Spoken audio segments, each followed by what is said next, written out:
what's going on, everybody?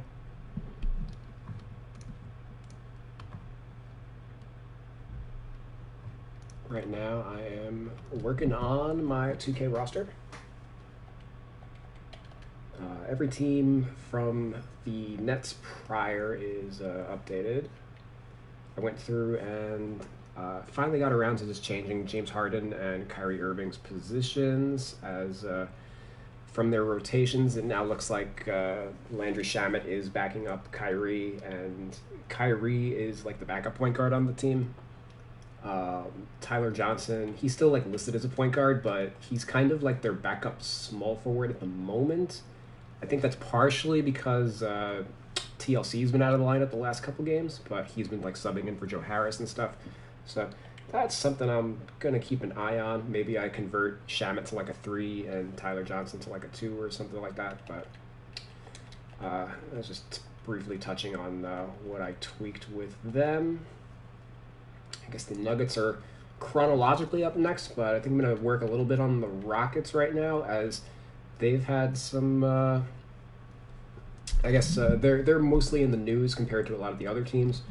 PJ Tucker, he's not going to play leading up to the deadline as they try to find a trade for him. Eric Gordon's out the next 4 to 6 weeks. Christian Woods almost back, and they have not won a game since he went down with injury.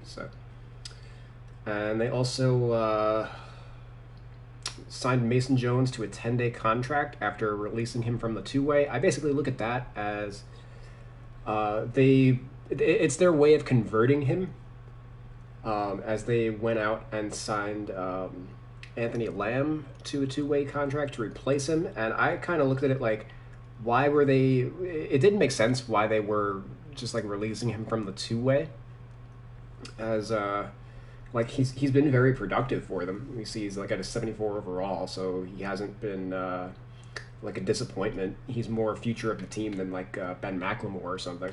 So I was a little I was not so high on the release, but when they re-signed to the 10-day, that made some sense. So instead of just like outright converting him, they're just going to make him play on the 2 10-ways before giving him a standard contract. It's like the Tillman Fertitta way of doing a conversion. Like they're basically penny pinching along the way, as like any days he's like not signed for, they didn't have to pay him for. And because it was All-Star weekend, it doesn't make sense to have a guys like on a 10-day when there aren't games going on. So it's just like the timing of it is ultimately what led to the 10 days. But he's back with the team. Kevin Porter Jr., he got called up, and with Eric Gordon out 4 to 6 weeks with a groin strain, he's got a wide open opportunity. We'd be working on his rating in a little bit, as he dropped 10 assists, I think, in his debut with the team. They were talking about using him as a point guard in the G League, and for him to drop 10 assists in his debut game. I didn't get a chance to look at whether or not he was like backing up John Wall or anything in the rotation, but we might be changing his position, or at the very least probably got to boost his pass ratings if that's a real deal. And we'll probably touch on Justin Patton too, as he's been their starting center with Wood and now Tucker being sidelined. They don't really have any other options. Kurtz is more of a 4 than a 5. And they basically play a bunch of 3s as their 4. You know, usual Rocket stuff. Everybody's just bumped up a position for the most part.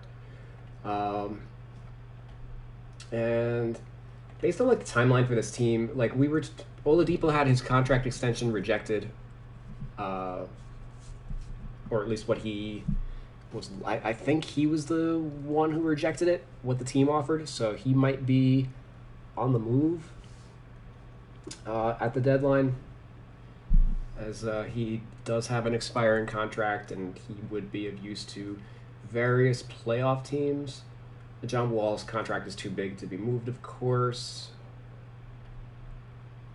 And other than that, guys like David Nwaba and Ben McLemore, those guys are the right age where, like, I think they're probably a little likely to be on the move, maybe for like a low-end second-round pick or something like that. Similar to like what the Rockets, not the Rockets, what the Sixers gave up to get like Glenn Robinson III and Alec Burks last year from the Warriors at the deadline. Like I think anybody that's like 28-ish, I want to say, like they're not part of the, you know, by the time the rebuild is over, those guys are going to be too old to be contributors anyway. They don't fit the timeline of the team, so they'll probably be on the move. Daniel House, like it's a little gray area-ish. He's affordable, but he also hasn't been very good, whereas these guys are also on expiring deals, and he's got a second year, so I think he sticks another year with the team as a result of that.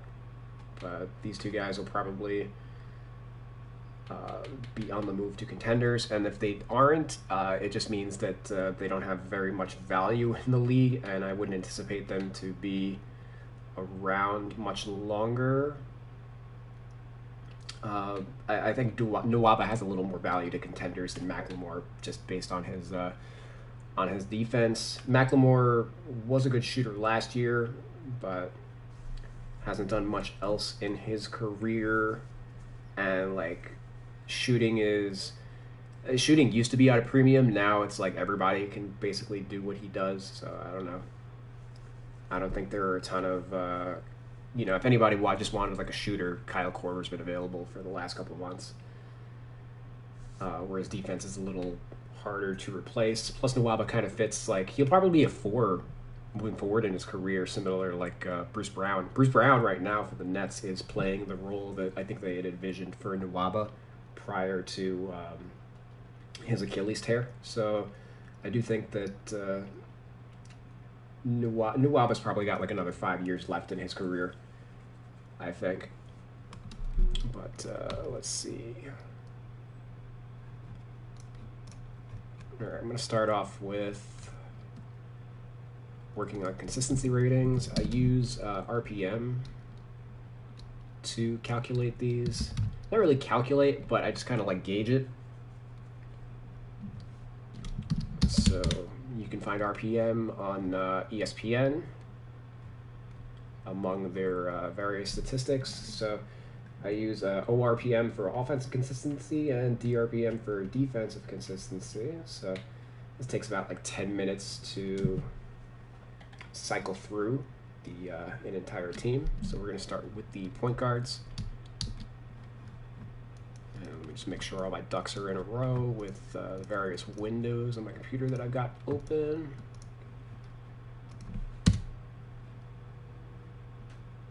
And also the windows on my... Let's see. I also want to test my comments on my YouTube. Test. All right, cool.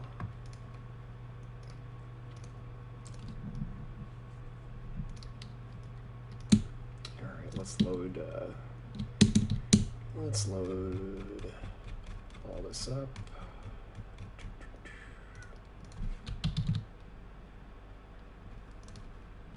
Okay, John Wall is 33rd out of 85 point guards. 80's fine.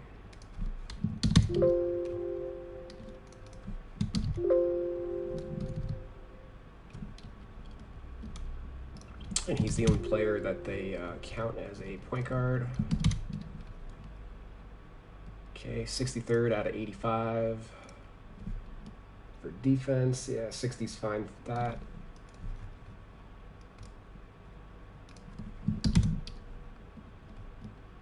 Okay, Eric Gordon is 11th out of 119 shooting guards.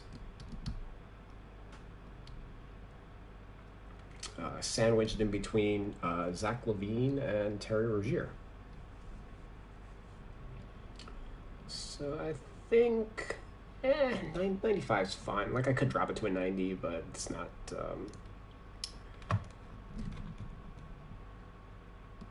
It's not really grinding away at me. He's out for the next like 6 weeks anyway, so his rating doesn't really matter so much. Oladipo is 34th out of 119. think 80's fine for him too. Kevin Porter debuted at he's 36th out of 119. Interesting. Obviously, he had 13 points and 10 assists in his only game played. So of course his rating is probably going to be a little higher. It will be worth keeping track of. Is obviously I expect a little bit of fluctuation beyond one game. But I think I can boost him beyond the 55 that he had. As 55 is for last season. I expect he'll be better than last season. Let me actually see what he did in the G League before we get into like a full edit of him. So in the G League, he played 15 games, 36 minutes a game. He averaged 24, 6, and 7 in those 36 minutes a game. So pretty all-around player, and definitely that assist rate reflects somebody's going to be able to handle a high offensive load at the NBA level. 7 assists in the G League. Like he averaged, let me head back to NBA. Last year, he only averaged 3 assists per 36 minutes. In the G League, 7. And college-wise, in his one season at USC, he averaged 1.4 assists per game in 22 minutes. Per 40 minutes, it's 2.6 assists. So, like, he made a transition from being, like, a scoring guard only to a very clearly, like, a high distributor, like a playmaker. Which is not something that you see terribly often, but you probably will see it more nowadays based on like how NBA offenses are constructed. So last year he was a 55. He had a pretty one-dimensional role last year. I think 75 is like a little aggressive, but like I think that's gonna maintain. And it gives a little wiggle room where, like, if he struggles, like, if this ends up being, like, his ceiling and his play declines from those levels, like, 70 is totally fine for him. And if he exceeds expectations, we just bump him to, like, an 80. I think that's a good middle ground rating for him.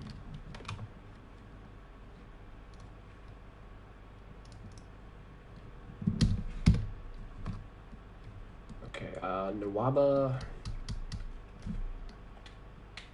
they got him counted as a 2. 63rd out of 119. Yeah, 65 is fine. Sterling Brown, 69th out of 119. They've got him listed as 2 guard also. Even though I've got him at the 4. So I think 65 is also good for him. And he kind of hovers around the middle. Last year I had him at 70.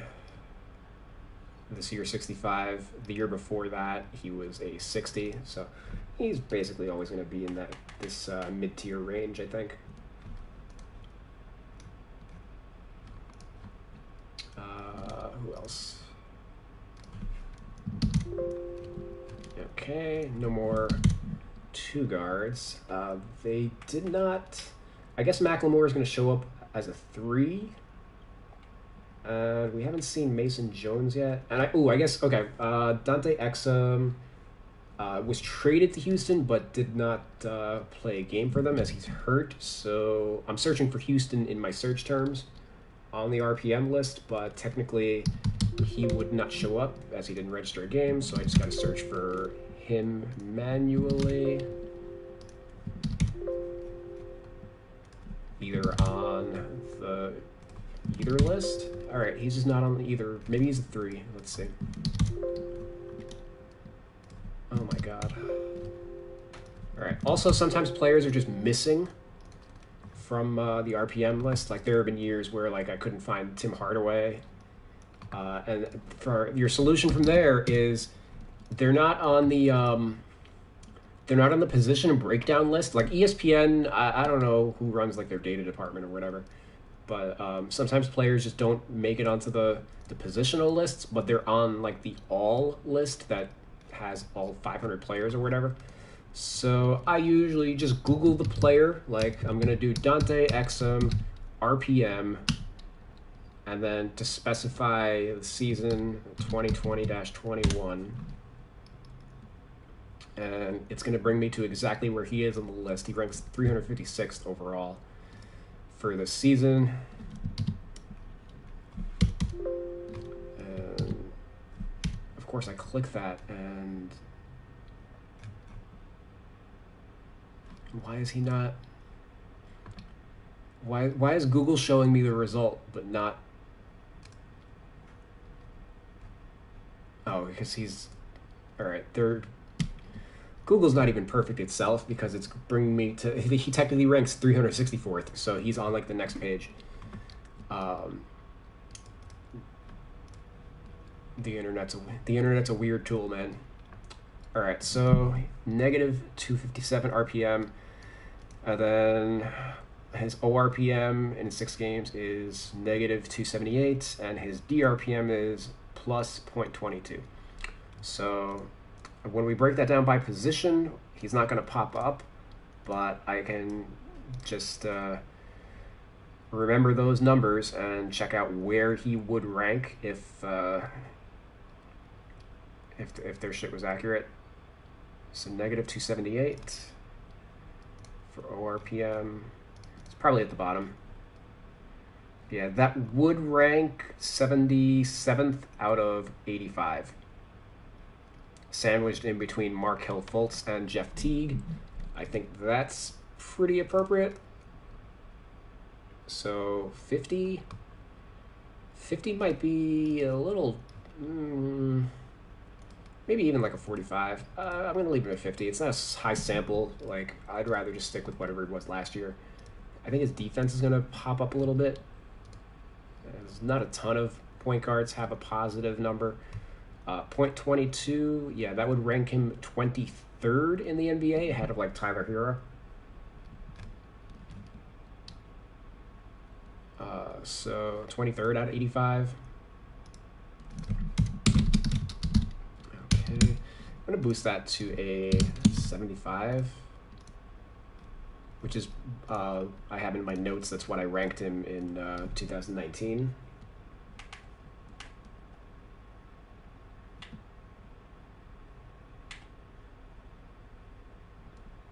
I don't know what his timetable is. Hopefully he's able to come back and produce a little bit before the season ends. And I think Mason Jones we probably have to manually look for because since he was... I think they removed him from their database because he was released, or at least that's how it works with the position stuff, but he shows up on the overall list, I believe. Okay. Mason Jones is 128th in RPM. And okay, the reason why he doesn't show up in the list is for positions is because on the main page they list his position as G, as in guard. They don't make a distinction between point guard or shooting guard. So when you sort by point guard and shooting guard, anybody who's listed as G doesn't show up in the list. This is another issue that I've discovered, in my, however long I've been a roster editor. Just like little quirks like this you pick up along the way. So plus 2.22 for offense and minus 184 for defense. So we're going to count him as a 2 guard. So offensively, he would rank 17th between Malik Beasley and Terrence Davis. And then defensively, he would rank, what did I say, negative 184? He would rank 1/10th between Evan Fournier and Eric Gordon. So defense, what do I have that at, 50?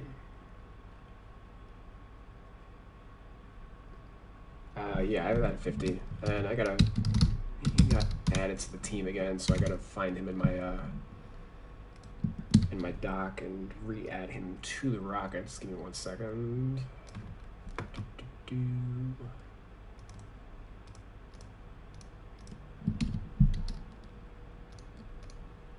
Okay, yeah, I got him at 50, and then offense 75. I'm gonna tweak the offense up to an 80. I boosted his rating. I'm okay with that. He's been productive. Alright, so... Alright, now the only guy we're missing from the first two positions is Ben McLemore. I anticipate that he's just listed as small forward, but we'll see. Otherwise, we're going to have to do the same thing for him.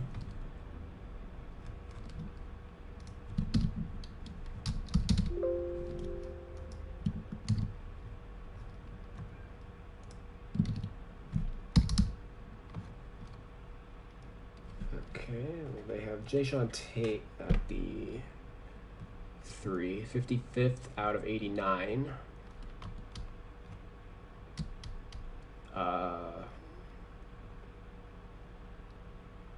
That's we'll call that a 60.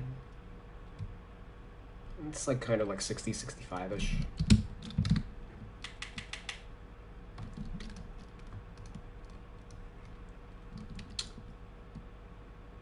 Daniel House is 61st out of 89. Kenyon Martin Jr. 65th. Kurtz they have at the 3 for whatever reason. 66th out of 89. Alright, Kurtz. I think drop him to a 55. He hasn't played well since he was a rookie. Kenyon Martin Jr. we can boost up a little bit. I'll make him a 55 also. I haven't paid attention to his stats really. We'll take a look at him too. And Daniel House I'll call him a 60. He's another kind of borderline one. Oh, Anthony Lamb. I guess there's actually a lot for me to do in this with the Rockets in this update. I use 40 as my floor. This is probably going to be above 40 once I get to... I don't think he's going to show up in the data. But he made his debut also. He's probably going to be a 45 is my guess.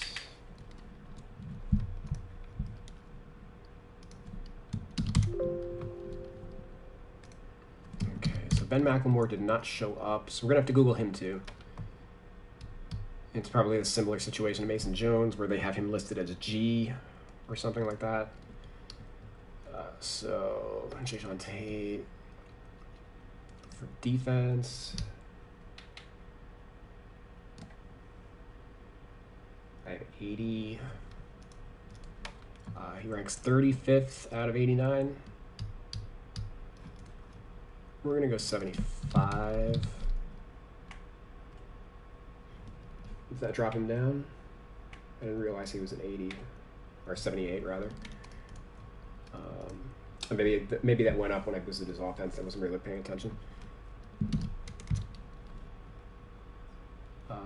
74th for Kmart, 75th for Kurutz. So...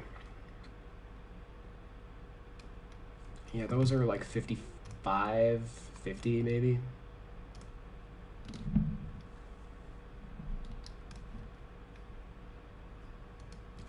What is Kmart default? Default of 50. Yeah, I think I'll tentatively go 55 with both. Kurtz is going to drop, which I am cool with.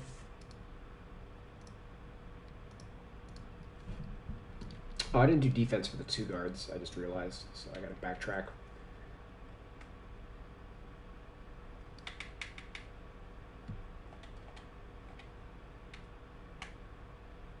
This might, yeah, that dropped his rating. Okay. And Daniel House, as per usual, is like one of the worst defensive small forwards in the NBA. Last year, 50, I'm dropping him to 45. And Lamb is a 35 default. He's probably a 45 here too.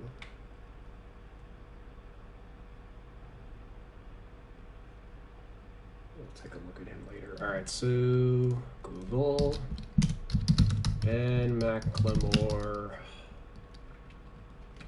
RPM.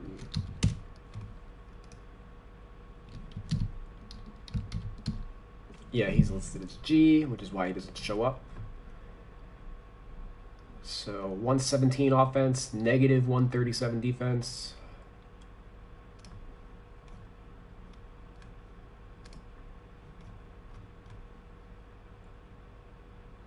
Ranks him 29th among 2 guards, sandwiched between J.J. Redick and Michael Mulder.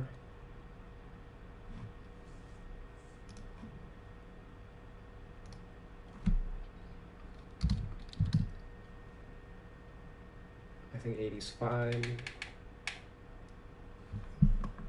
Last year I had him at 95.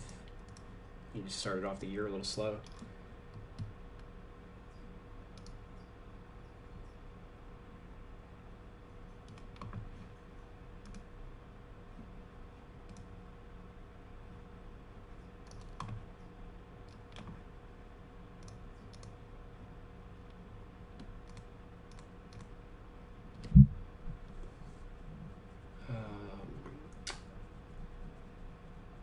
Defense, I already forgot what he was. Defense, negative something. That's all I remember.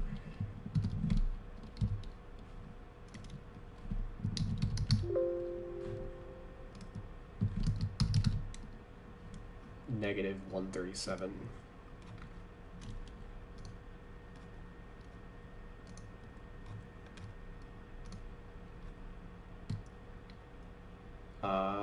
Would rank him 100th out of 119. So I'll make that a 55. I had him at 45 last year.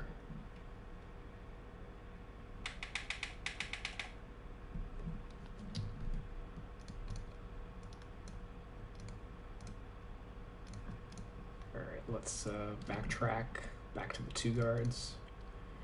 Bang out their defense. All right, Nwaba and Oladipo rank 9th and 10th.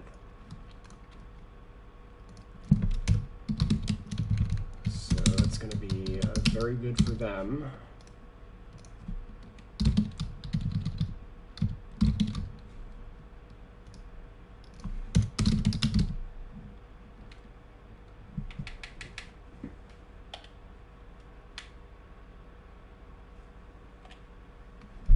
I may maybe boost one of these guys to a 95. Let me see. Like maybe Oladipo. Because he's been playing 33 minutes a game. So that has a little more weight to it than Nwaba's, which is coming in 23 minutes a game. So among players that is play... your roster on PS5? Among players that play 30 plus minutes, we got Paul George, CJ McCollum, Duncan Robinson, Fred VanVleet, and Victor Oladipo. So 5 guys out of the top 10. After that, it's Gary Harris, Justin Holiday. Lots of part-timers. Lots of 2 guards generally are in platoons, I guess is the word for it. Or they play like 28 minutes and their backup plays 20 minutes, stuff like that.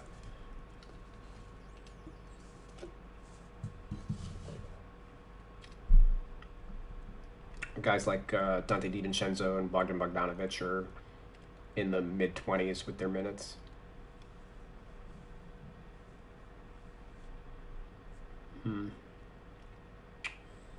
Yeah, I think Oladipo, just because of his like history and stuff. I don't have much of an issue taking him up to like a 95. He is one of the better defensive two guards in the NBA when healthy.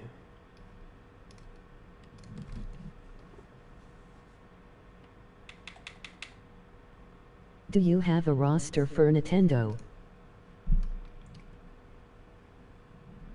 No, I don't have a roster for Nintendo. You mean the Switch? And is my roster on PS5? No. No, I'm not. I'll have a PS5 when the rest of the world gets a PS5. I'm not trying to fight the bots or spend an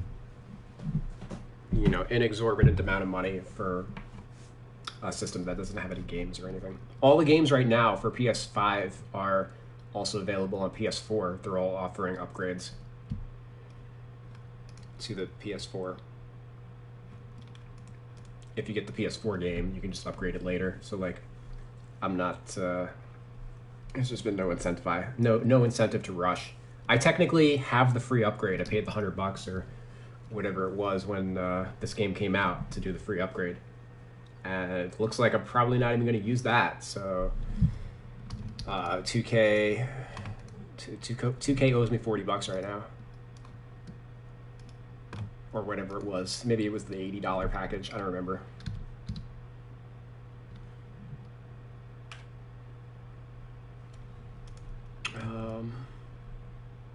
Kevin Porter. Let's find him. Well, Sterling Brown's 52nd. Kevin Porter's 73rd. So let's see. Sterling Brown. Yeah, we can drop that from an 80.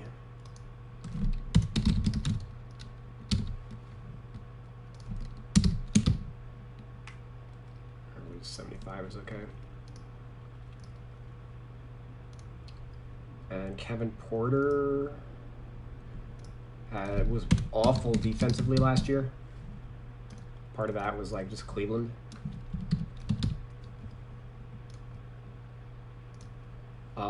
So I'm going to tentatively put that at like a 60 for him.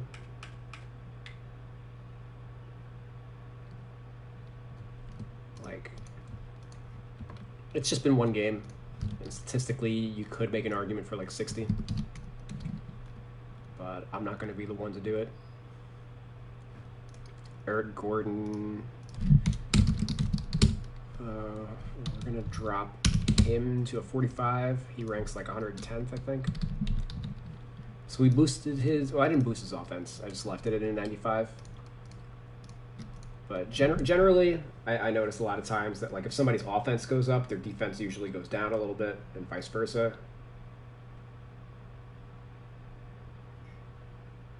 Some of that is just like noise reflective of the team's performance.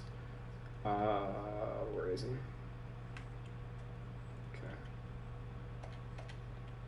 They're good. He did not show up. So 45s are fine. He probably is like 50s, but I'm just gonna. I didn't actually look at what he did. These guys are good. These guys were all listed at the 3, so like, who's going to be listed? I'd actually kind of be shocked if anybody's listed at the power forward for this team. Maybe like Christian Wood and PJ Tucker, actually. PJ Tucker, I'm sure. PJ Tucker's probably the only one, is my guess. Yeah, PJ Tucker is the only one, and he's 83rd out of 83 power forwards. So, yep, I got him at a 40. He will stay at a 40. Defensively, he slipped a little bit this year. He is 59th out of 83. Eesh. So...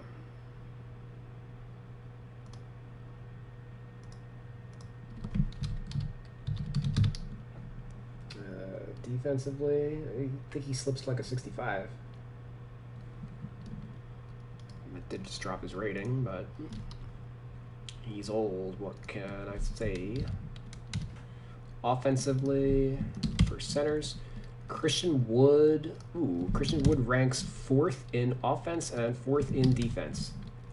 That's pretty dope. For what it's worth, DeMarcus Cousins ranks 20th offensively. And Justin Patton ranks 65th offensively out of 82 centers. So where's Christian Wood? I already got him, but very conclusively like a 95 in both consistency categories. Maybe could even make an argument for 95. I'm not going to do it. Like defense, like offensively, he's basically Kristaps Porzingis. And like the two guys like who are head and shoulders above him in offense are Jokic and Joel Embiid.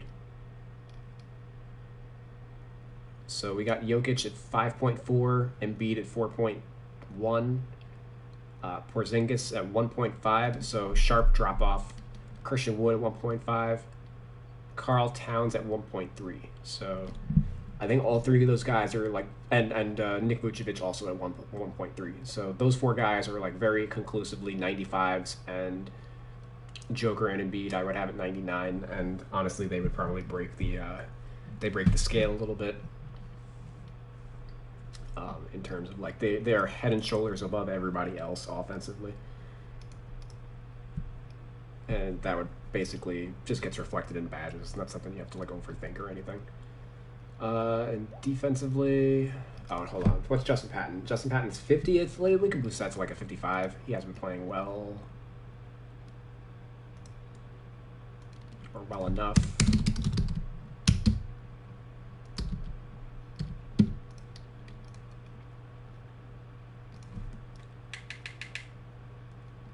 Yeah, I said this was going to take 10 minutes, probably 20 minutes, just because we had to like look for a bunch of players that weren't on the list. Let's do defense. Wood, already got him. Patton is 70th, and DeMarcus Cousins ranks 76th out of 82. And that's basically why he was cut. And why a team hasn't picked him up, I should say.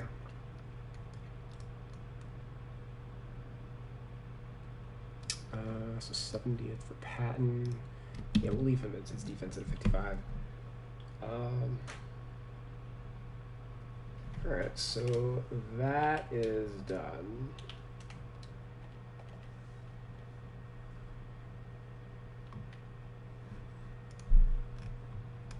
So now we can just focus on the performance of the rest of the team. Is John Wall been out? He missed the last game, but he played on 3-3. He hasn't been out of the lineup. I'm not 100% sure why he missed it. John Wall. Bruised knee. Suffered a left knee contusion in Wednesday's practice. Okay.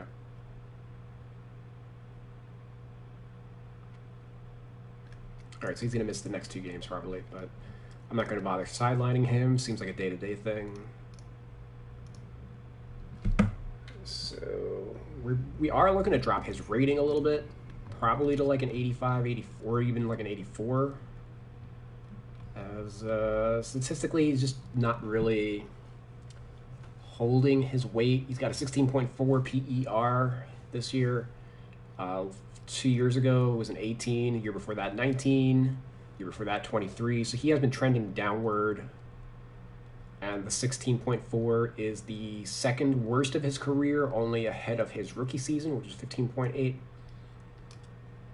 So pretty clear, like he's not going to be an all-star level point guard. Moving forward for like the rest of his career, he is age 30. Ooh, he's age 30, so I actually have to age him up a year. Or rather, I should say this is his age 30 season. +1. I generally use Basketball Reference ages rather than 2K's ages based on they have a better dating system. Basketball Reference, I believe, uses your age from February 1st moving forward, or I guess the equivalent of February 1st for this season. But generally, it's always the however old you are on February 1st, because that's like the halfway point, I believe, of the season typically.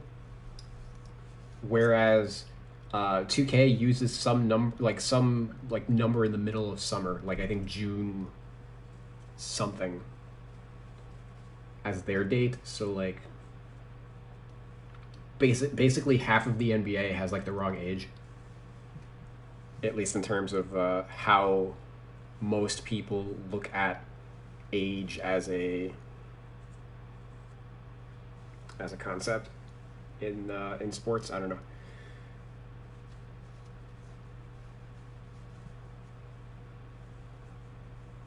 So, all right.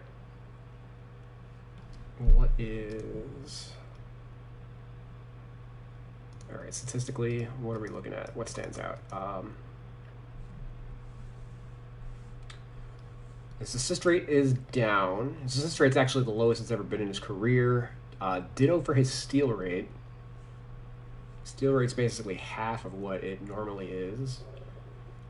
And technically, his defensive rebounding is also a career low, but like not like a major stretch. Like it's only 0.3 worse than last year or 2 years ago, whenever. He's never been a great rebounder, so.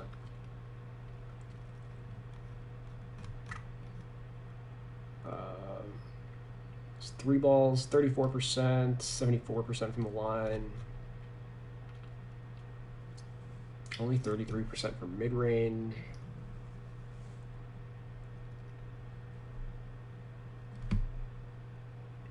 Yeah, I think this is fine. 3-point is on the borderline. I think 80's fine. Like, it's... Like, if I could give him a 79.5, I would. I think this is more descriptive of like his actual archetype, but this is slightly like this is kind of where I expect him to be. He is hitting 2 threes a game.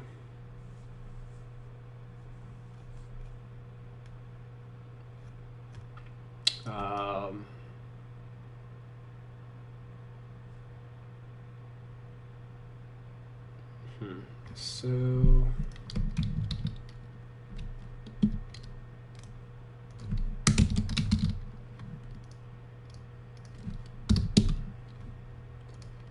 it drops pass accurate or pass IQ a little bit.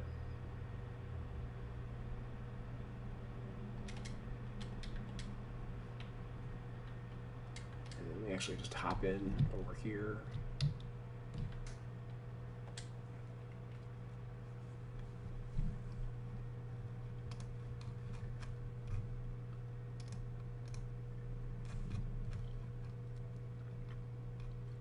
Layups, 52%, but is assisted on only 8% of them.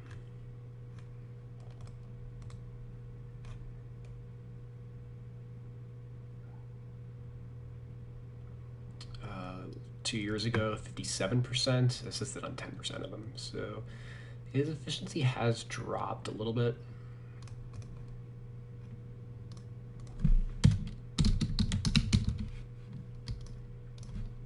I think I'm gonna call him an 85.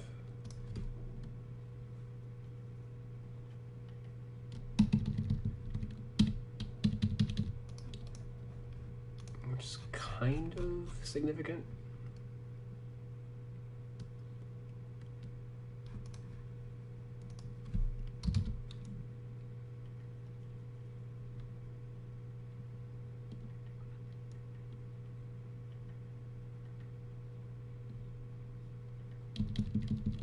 All this is mostly fine. Shot IQ. Yeah, this is a 99. I guess he was struggling at the outset of the year because I'm not sure why he would be less than a 99. Let me just see what he did. Like at the beginning of the year, he was struggling a little bit. He only averaging 19 points and 5 assists in his first 7 games. He had 4 games where he scored 14 points or less. But more recently, from like over the last month, he's averaging 24 and 6. And yeah, his scoring was down at the beginning of the year because James Harden was out. Or not James Harden was out, but James Harden was still on the team. And his role change with Harden's departure increased his scoring.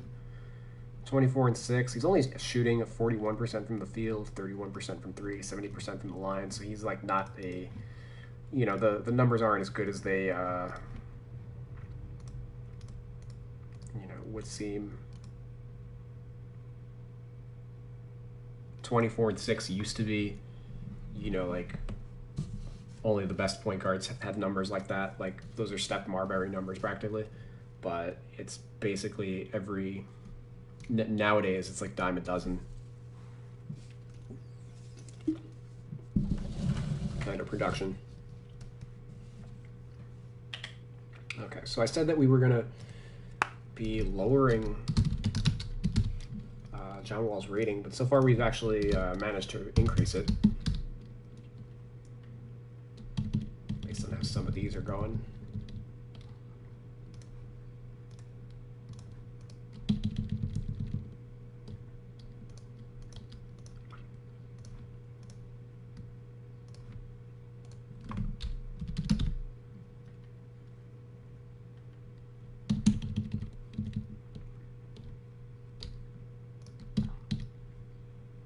I think now let's look at his defense real quick.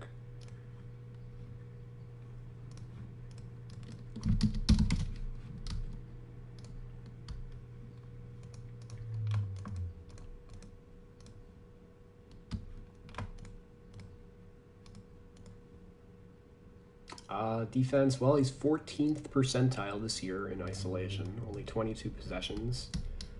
Last year or 2 years ago was 33rd. Year before that was 51st. Year before that was 87th. So his defense had been slipping even prior to the injury. So I had him at an 85, kind of based on what he was 4 years ago. But pretty clearly, I think we can drop that a lot. It would seem that that hasn't really held up.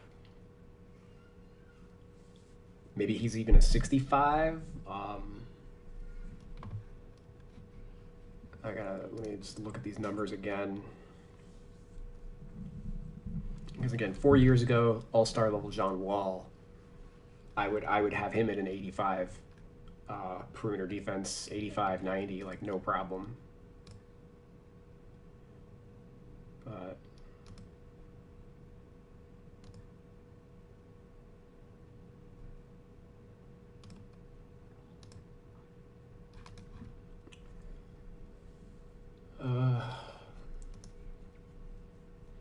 I'm going to get a little aggressive here and go with the 65. There is a possibility that I boost that back up to like a 70 by the end of the year, but I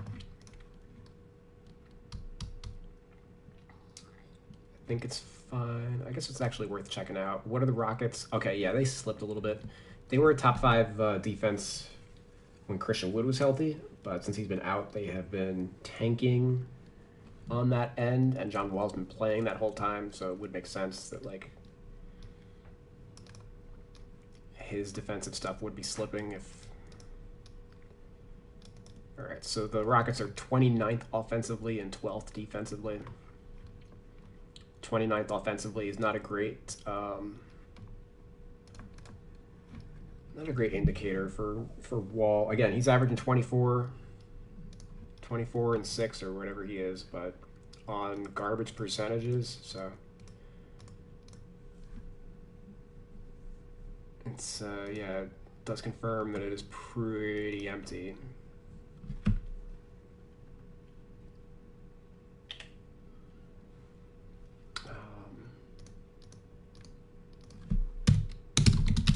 I think I'll drop his quickness also.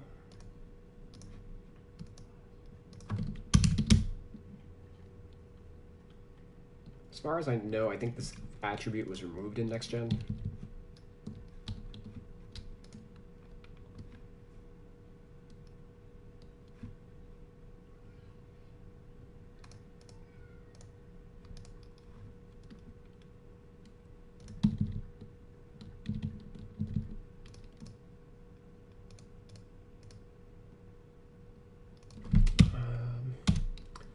And you know what we actually need to decrease is his vertical. So before the injury, John Wall, 90 vertical, no problem. Post-injury at age 30, I think that is something that we can drop off a little bit, but that requires like a little bit of scouting to like properly assess. Maybe his hustle rating drops down to prime John Wall is like a 90-95 hustle, but I think, yeah, let's tentatively put him at like an 80. I'm going to watch a little bit of tape on him. I would show you guys if I could, but I'm streaming off of my PS4 for today. 80, pick and roll. All right, let's check that out.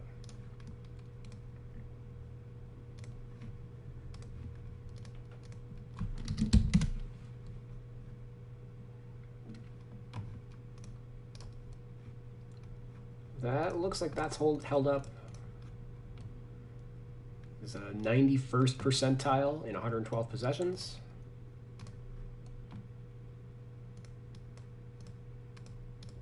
Compared to 30th 2 years ago, 61st, 56th, 64th. All right, so even though we dropped his perimeter defense, we're actually going to boost his pick and roll defense. Let's set that there, and let's take a look at, I guess let me tokenly look at his post defense. I'm not expecting to see anything here, as fewer and fewer guards post up than ever before.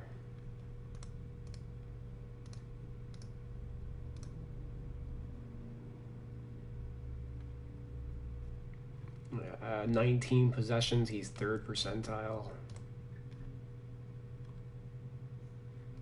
2 years ago, it's 59th. 58th in 2018. Yeah,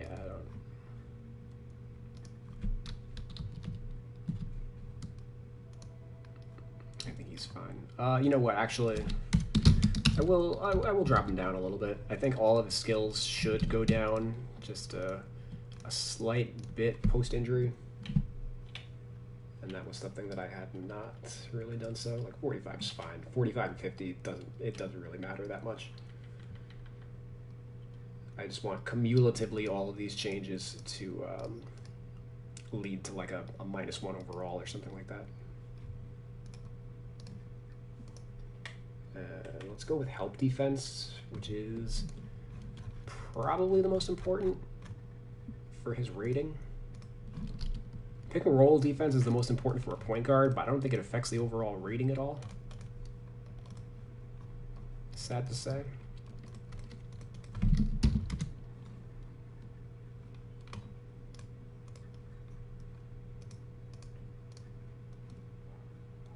Well, he's 92nd percentile here in spot up D. It was 20th 2 years ago.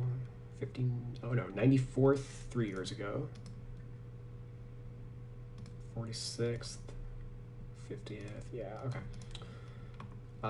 So 75. Yeah, Yeah, so he dropped down a little bit based on his 2019 performance, but I have no issue boosting him up a little bit to account for this year. And the Rockets are a positive defensive team. They do rank 12th.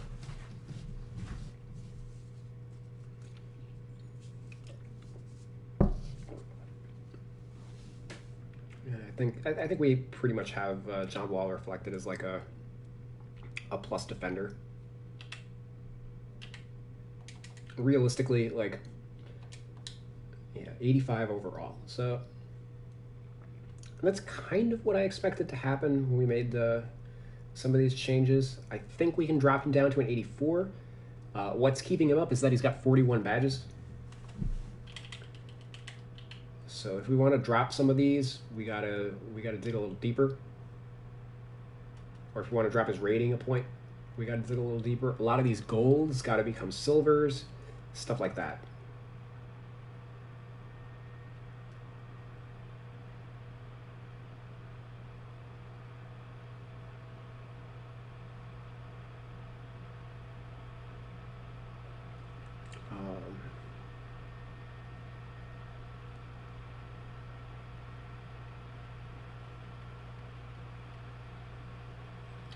I don't think too many of these are like egregious. Let me see quick first step, or at least how I look at that. I think that one's actually staying at gold, for example.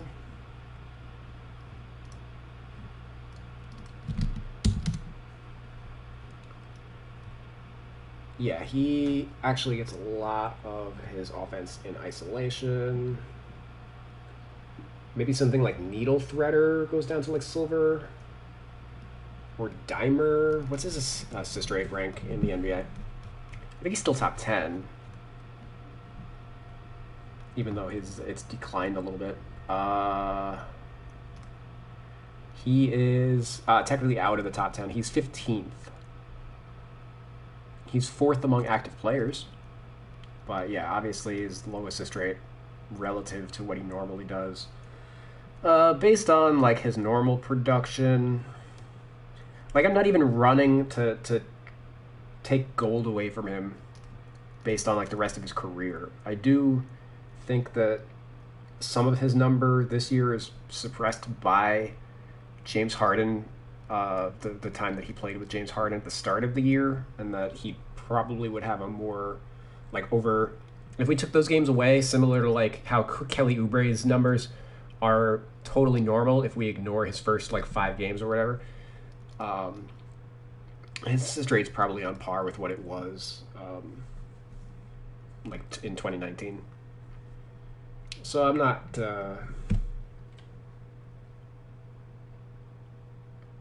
I'm not rushing to make any changes yet. I think 85's fine-ish. Like I would prefer it to be like an 84, but at the end of the day, it's not a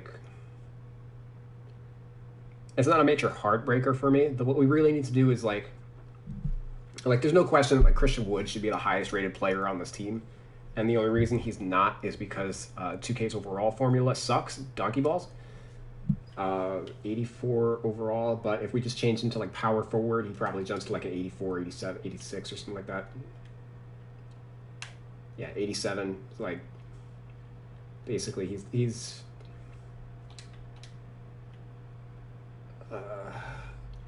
kind of victimized by 2K's own formulas.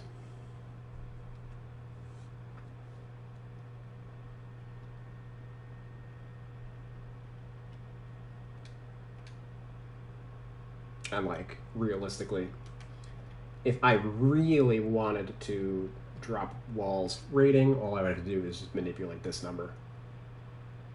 What's his number drop to if I tank that all the way, like an 81 or something, 82? 82. I mean, that's within the realm of possibility. I could do that to get a -3. Kind kind of depends. I mean, I do think that he should have a higher rating than like Eric Gordon.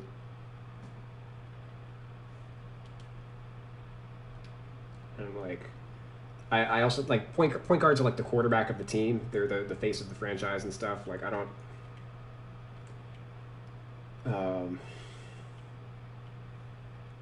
I don't think Eric Bledsoe's a good example. I don't think John Wall should be like only a point above Eric Bledsoe at the moment.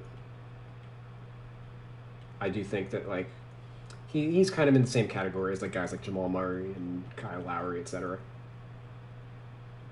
I guess D'Angelo Russell. Like I have a very once we get to D'Angelo Russell, he's probably going down too. I have a very low opinion of D'Angelo Russell,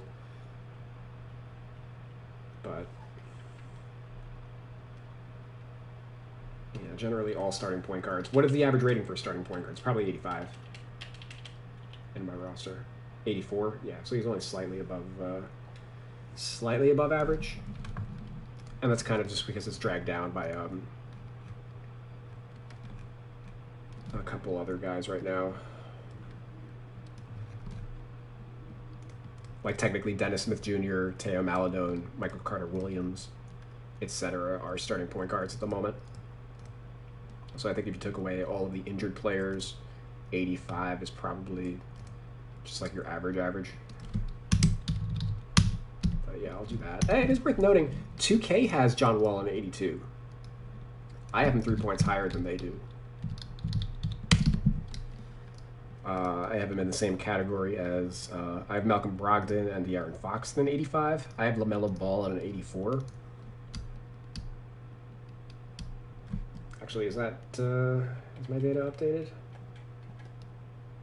Yeah, I have 84. The day... Yeah, probably it's just badges that are propping Wall up at the moment, for sure. Like, I don't... I'll give John Wall like a full badge revision at the end of the year once we have the full sample of data to work off of.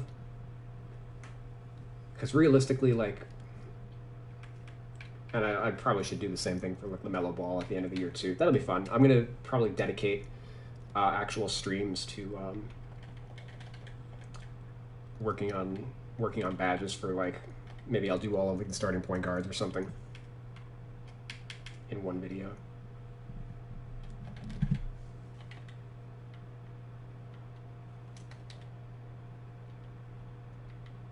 As it is a little easier to do it once you do like when you're doing multiple players at once.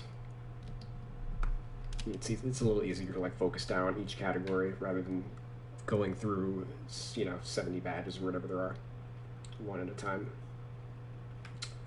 Mason Jones should be fine. He hasn't played. Oladipo is somebody we got to look at. He's probably dropping down a little bit. I think he's been struggling of late. In and out of the lineup with injuries. Well, I say that, but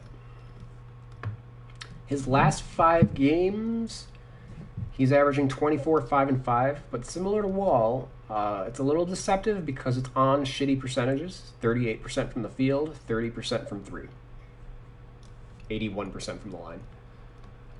Prior to these last 5 games, he had been struggling. Like the 5 games prior to that, he averaged only 14, 5, and 5 on 35% shooting, 28% from 3. So he had been struggling. And if we just look at his past 10 games combined, in 19, 5, and 5, 37 from the field, 29 from 3. So yeah, just his percentages haven't really held up.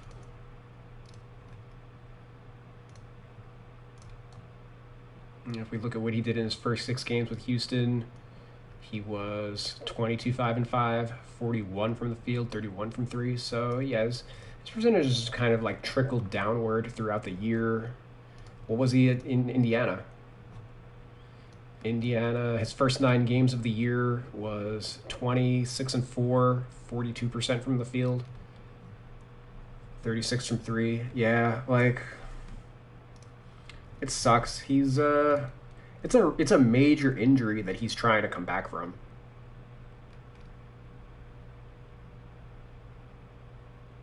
And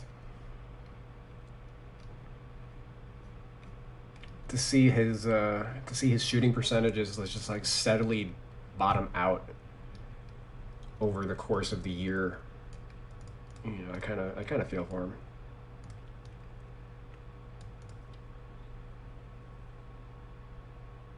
Really makes his the fact that he rejected a contract extension, means that he definitely believes in himself, but like the writing is on the wall. I think the team was smart to offer him an extension of that value. I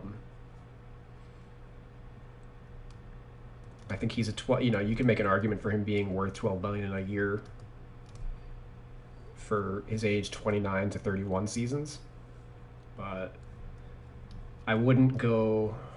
I definitely wouldn't feel comfortable going above that with the Oladipo based on just how his last 2 seasons have gone.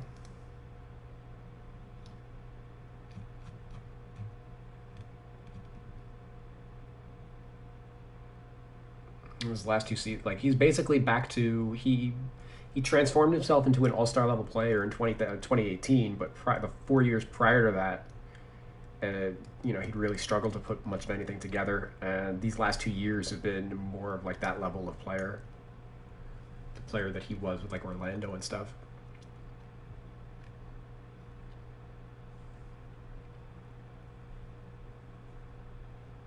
For at least from like a effectiveness wise.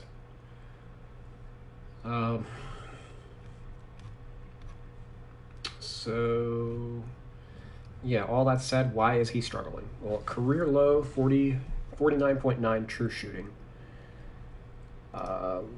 Offensive rebound rate, career low. Defensive rebound rate, second best of his career, so that's fine. Assist rate, 24%. That's second best of his career. Okay, so the rebound and passing is fine. It's just his shooting effectiveness is like in the shitter.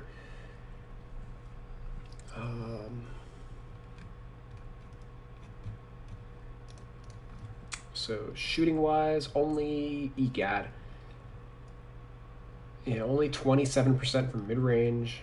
Looks like 34% from close range, and then 32% from three.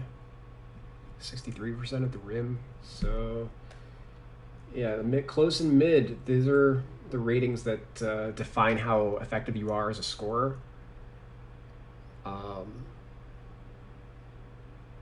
83. This 83 right here is based on his career. He's a 41.5% shooter from mid range, and he shot 42.5% last year, 45.7% the year before that, 44%, 44%,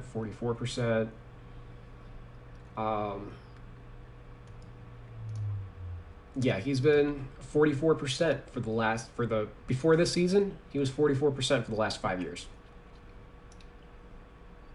This year, let's see what this 27% is about. 12 of 45.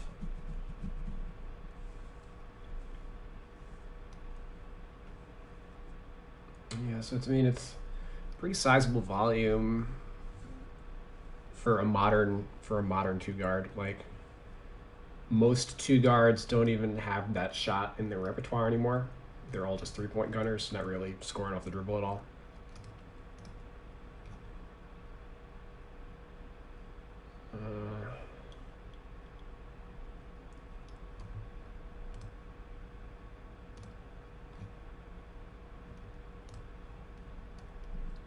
So I think worth noting. I mentioned Oladipo was in the 40% last year, but that bottomed out in the playoffs. In the playoffs, he was 0 for 5.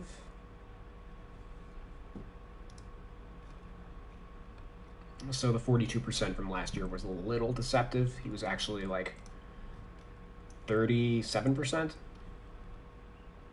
So 14 of 38.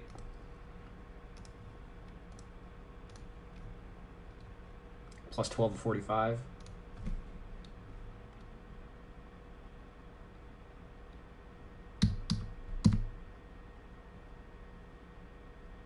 is 73? No, 83. 26 of 83.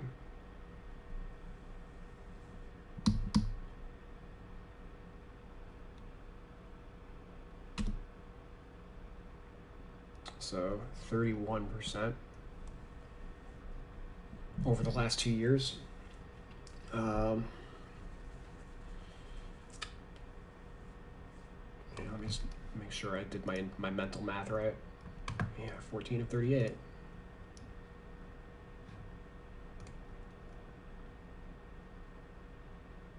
%. So that's going to be a staggering drop off.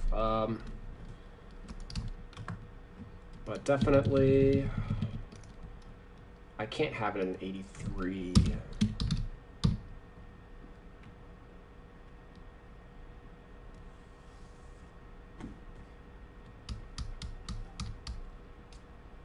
I think we even just go to like a 68.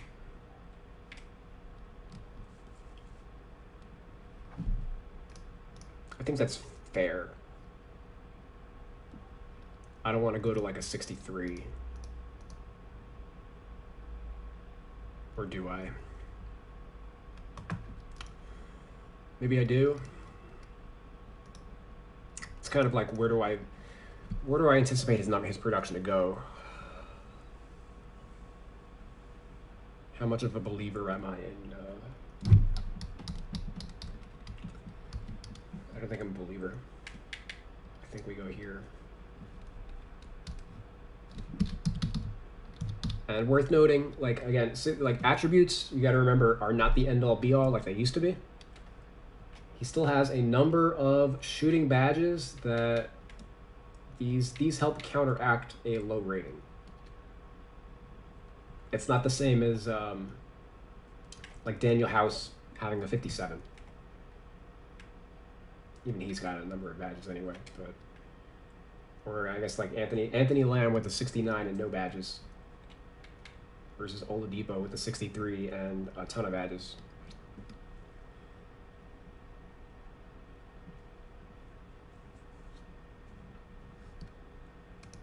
Yeah, 63 I think is okay. And if he plays better, then that'll probably jump back up to like a 70.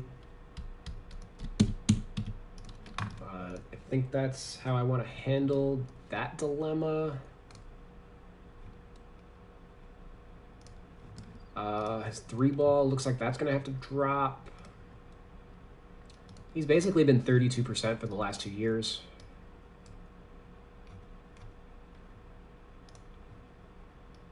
And he's 35% for his career. In 2019, he was 34. 2018, he was 37. The year before that, 36.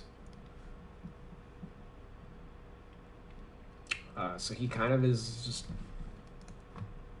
dropped down to back where he was when he was like a rookie.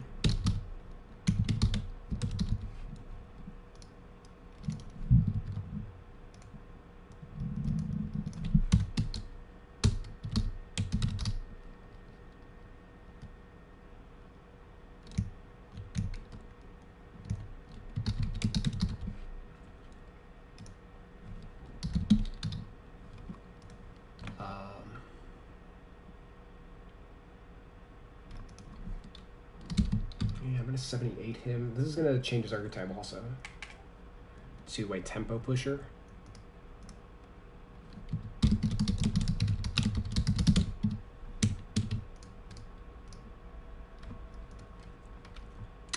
Free throws.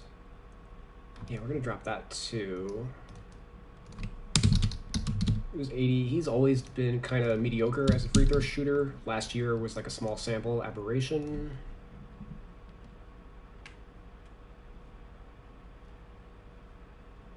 Close shot. I think this is going down too.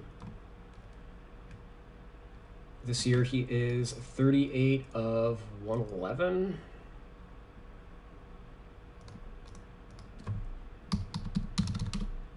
%.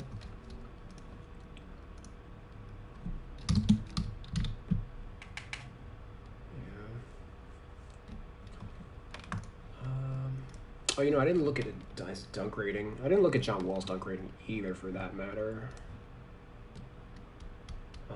65 is fine. Yeah, I'm not worried about that. Let me just check John Wall real quick. 65 also. I'm actually gonna drop that for Wall. He's only dunked 5 times this year, 1% of the shots. So like 60, I think is more than fine. Probably should even be a 55, but I'll allow it for now.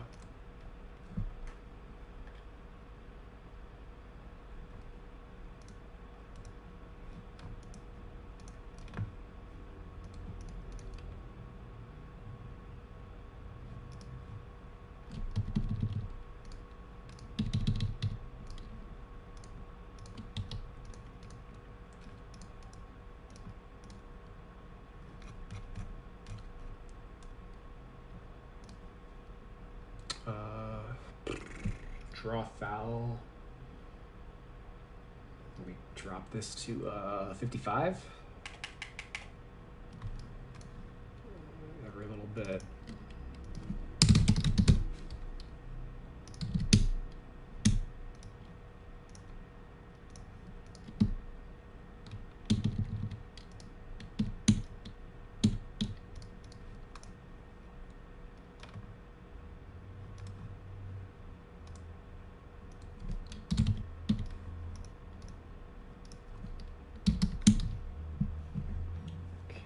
Do you think he boosts his passing up a little bit?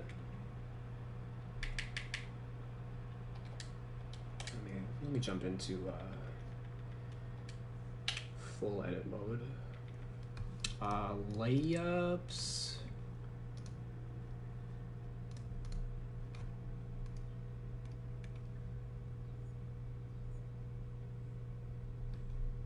%, 36% assist rate. Hey, he's fine.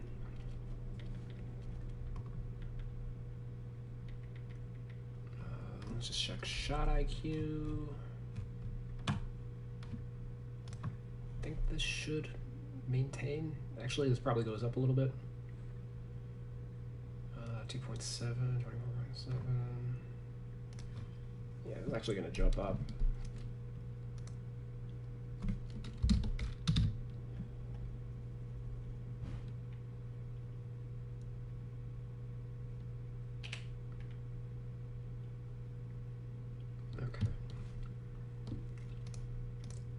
So even though, yeah, it's funny, like Oladipo and Wall have similar issues in that they are very inefficient scoring the ball, but they make it upward somewhat with their playmaking, but not really. And like you can't really, they're way too similar to belong on the same team together. Like you would want one of them to be a knockdown shooter because they're both bringing the same skills. Defensively, yeah, I guess we could check out Depot.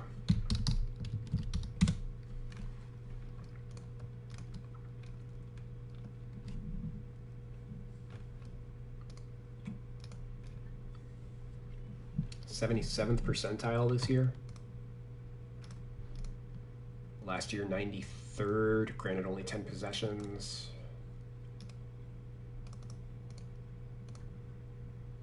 He was 96th percentile in his All-Star season. Yeah, I think 85 is... He doesn't have a ton of sample because of the injuries, but I don't see any reason to like drop him.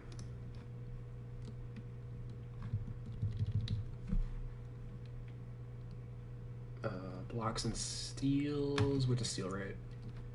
Steal rate is still solid. Block rate is... Looks like that dropped a little bit. No, it's... I'm bugging. Hold on. It went up. Yeah, it went up. I just forgot to notate it. Okay.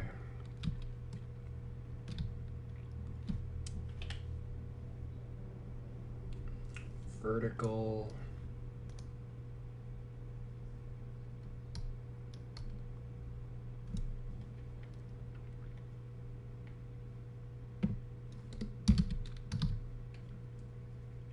I'm gonna put that at an 85. Prime Depot before injuries was like a 99 easy.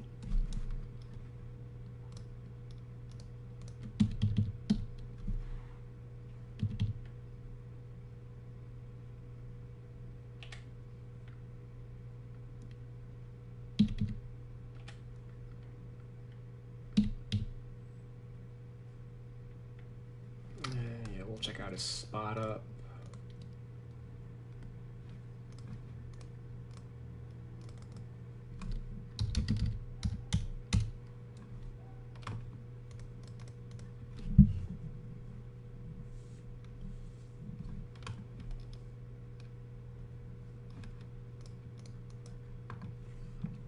Yeah, I mean, this year, 93rd percentile with the Rockets.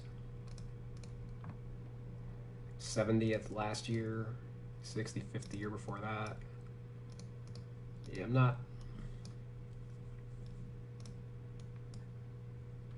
definitely not running to like decrease that or anything. Maybe you can even make an argument for it being like a 90 or something. But I think I'm pretty content. It's kind of a similar issue with Wall, in that he's got 40 badges.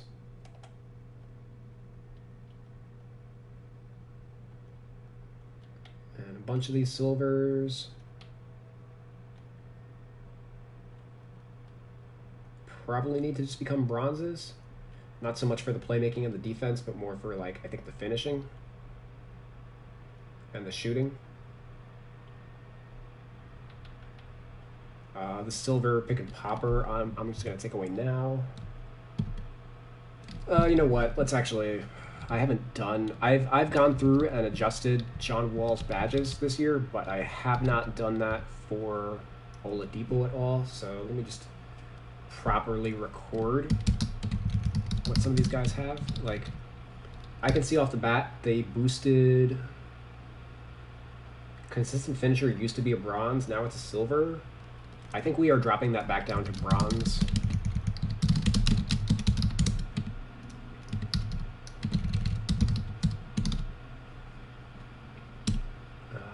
Fast break, Pro Touch. Yeah, Pro Touch is like a new addition for him. Teardropper. Does John Wall have Teardropper? It's got bronze. Did I take away? Hold on. Hold on just a second.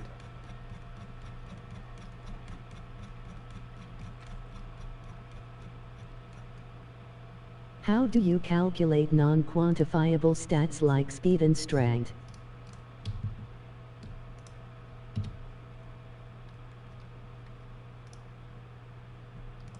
I'll get to that question in a second. Just, yeah, well, I'm supposed to take Teardropper away from John Wall. But this is based on 2019 data.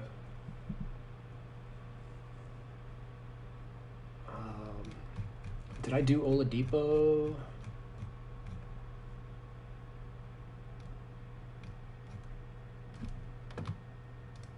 I did not do Oladipo's like shot tendencies yet for last year, so I guess let me do that now. Let me take this.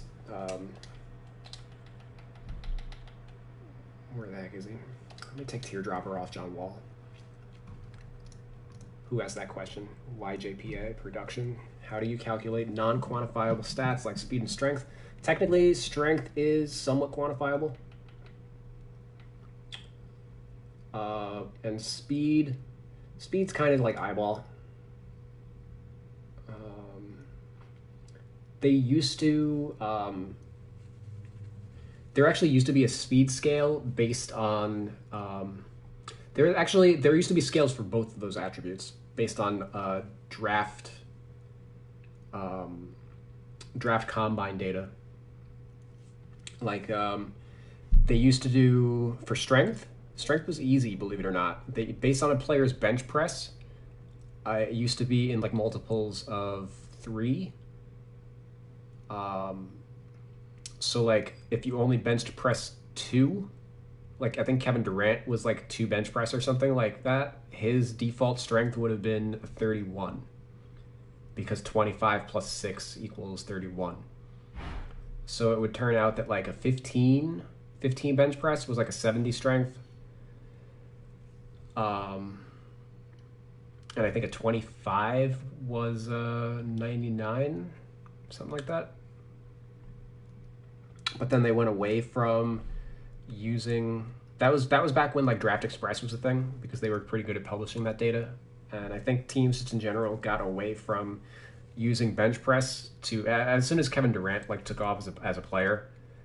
It was pretty clear that you don't need strength to be a basketball player in the modern era. So, there isn't that much, weight being attributed to it, but there was originally a scale for it.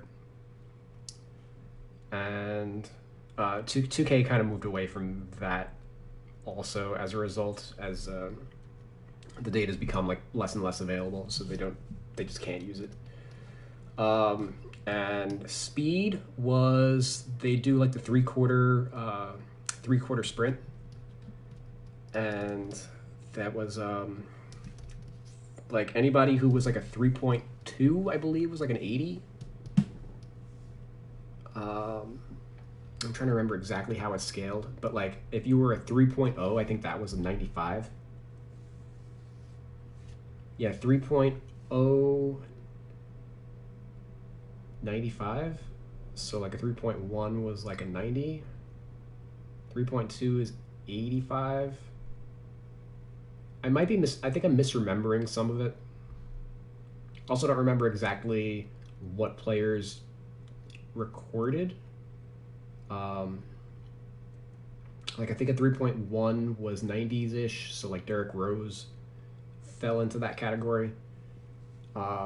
Players like Nate Robinson, etc., broke, like Nate Robinson, like his the incredible athlete, so like all of his athleticism ratings were just like off the charts, like 99 and stuff.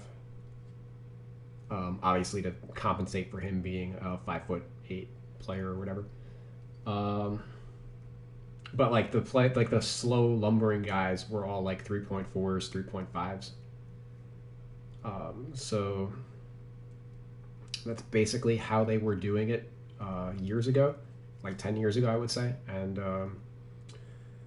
when Mike Stauffer he got the ratings job, he instituted he basically applied that data into the game. But the problem is some of the players had like awful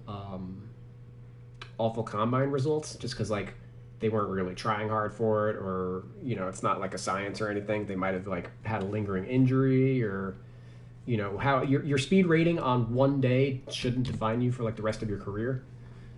So like guys like Patrick Beverley and stuff recorded like his Patrick Beverley ended up dropping down to like a 60 something speed because of them uploading that data without like surveying it, to make sure that everything was normal. So like Patrick Beverley being slower than like other centers in the league was kind of one of the examples that really stood out for, so all of that stuff, like you'd be able to track that on a like a much smaller scale if you like worked for a team or something like that and had access to like that actual specific data of how fast your own players run and stuff like that.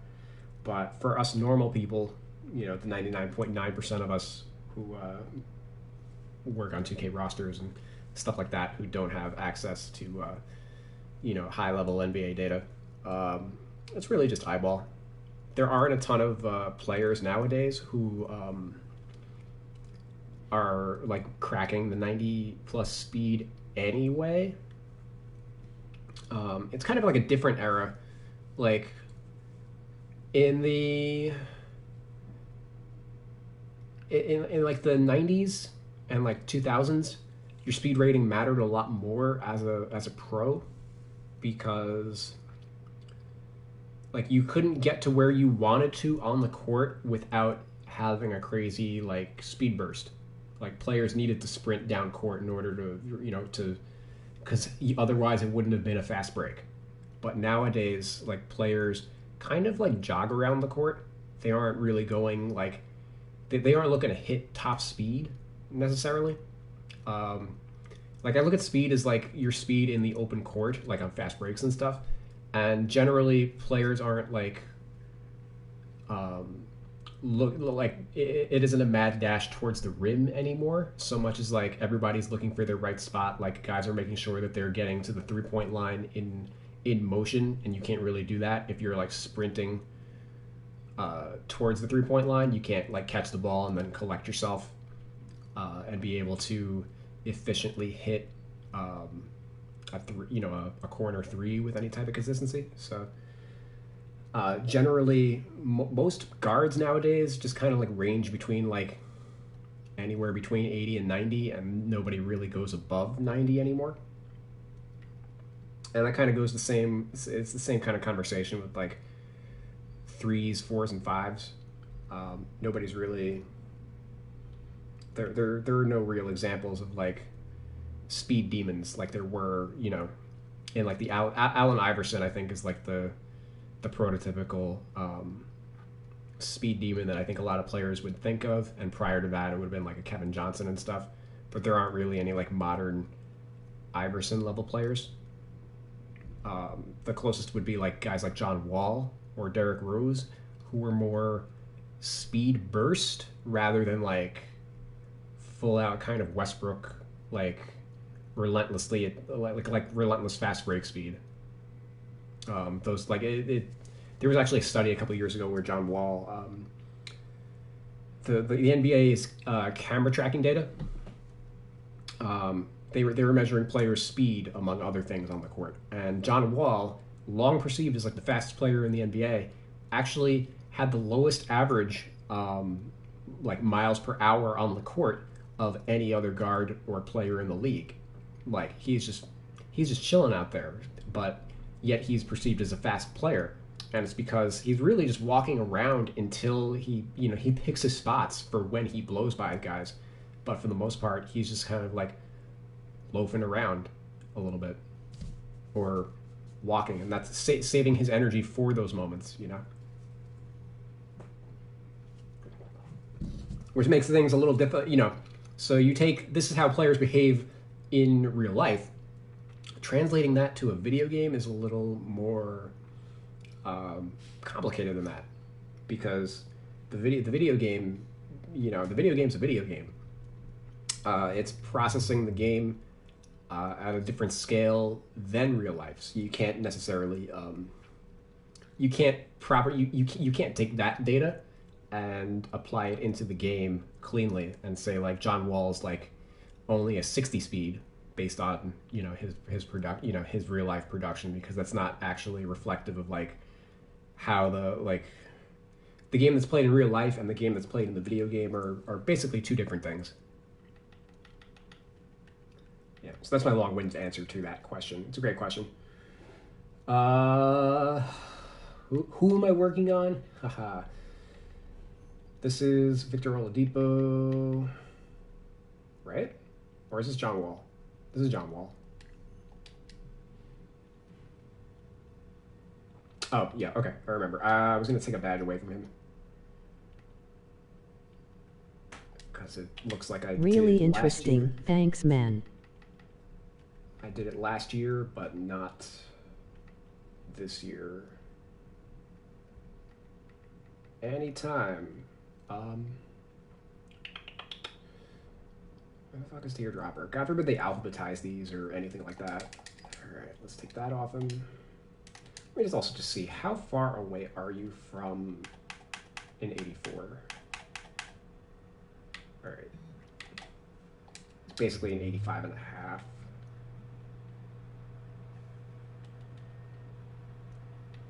Okay, so working on Debo's badges, which is going to require me to work on his tendencies. So,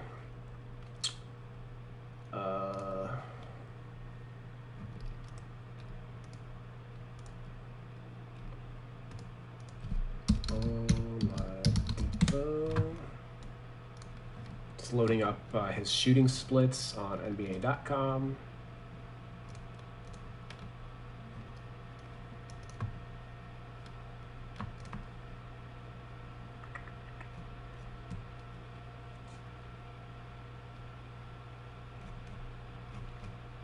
Oh, and I guess I don't want this year's data. I want last year's data.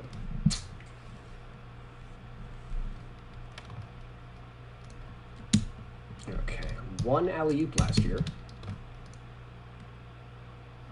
1 alley, 3 bank, 4 dunk. 5 fadeaways, no hook shots. Okay, floaters. 13, 16 floaters. Turnarounds, 3 turnarounds. Step backs.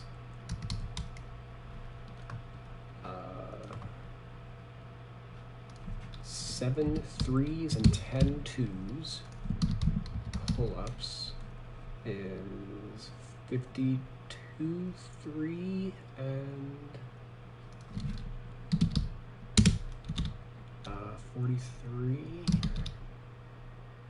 43 twos and 52 threes on pull-ups.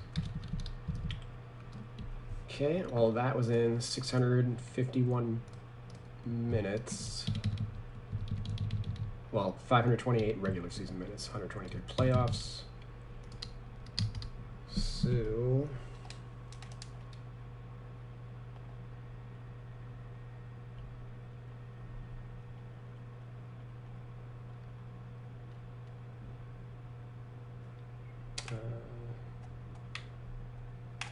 oh wait, this is step backs, not pull-ups. Step backs.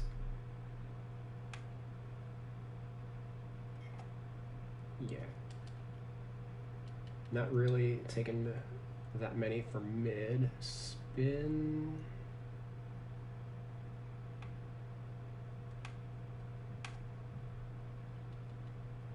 Contested jumper mid-range. This should be higher. Shouldn't be a 0.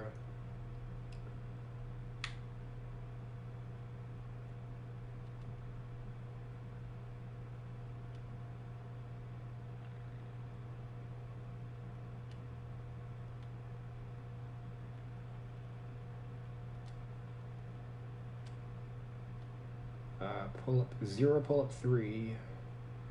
LOL. All right, so this is going up. This is going through the roof.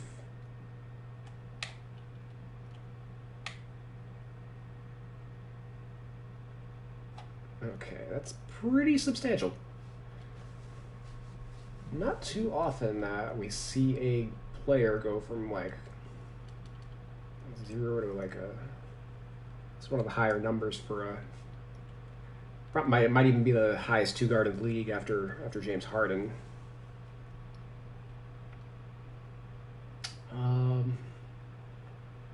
What else? Floaters. Get out of here.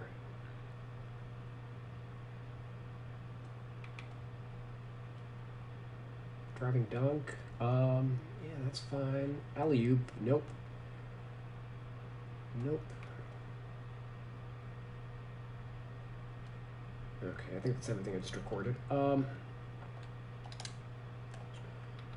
So silver teardropper. Nope, we're gonna take that away. Just as we did for John Wall.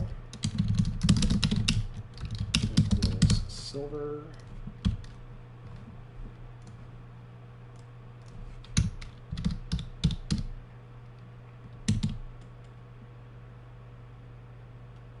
Acrobat bronze, sure.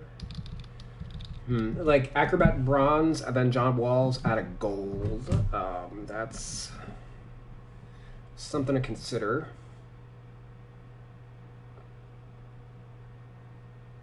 Maybe Wall's just going to silver. Relentless is a bronze. Slithery is a bronze. Showtime is a bronze. Well, that was a silver for him last year. So I think we're dropping Fast Break Finisher to a bronze also. I don't think that should be a silver.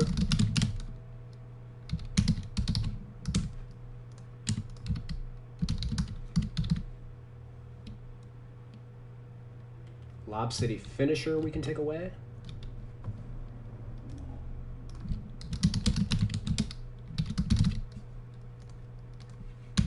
As again, he only had one alley-oop last year.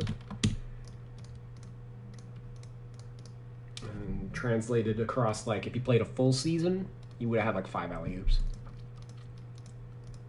So definitely not somebody I would want to have the alley-oop badge on. Cross key scorer. That's kind of like whatever.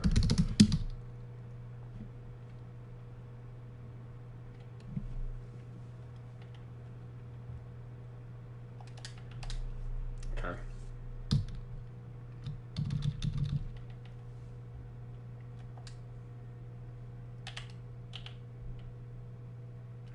That goes away.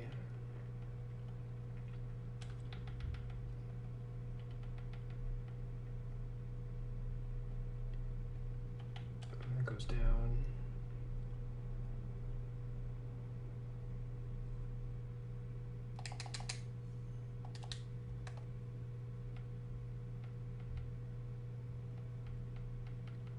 And because Lob City's not a. Honestly, he's probably not even like Showtime post injury, you know. Like that's a mental note. I'll watch him. I'm gonna watch him at the end of the year. I'll give him the full season to like justify it, you know.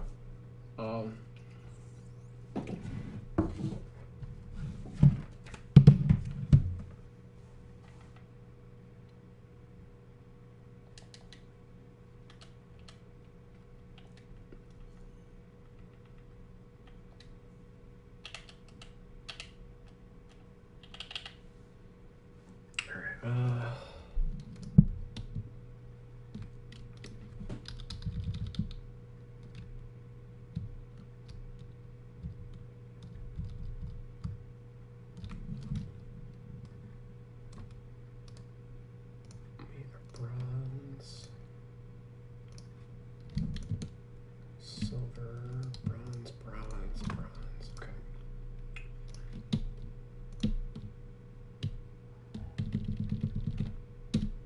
All right, let's look at shooting. All right, they decrease into a bronze here. I'm probably fine with that for the silver.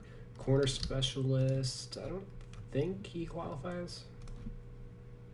Nope, he's pretty shit from the corner the last like 3 years or so. Difficult shots, silver, yeah. He might even be a gold.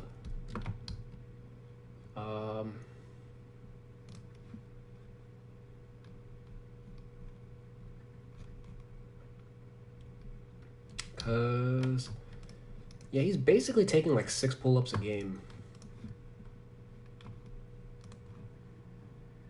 I have no issue, I think.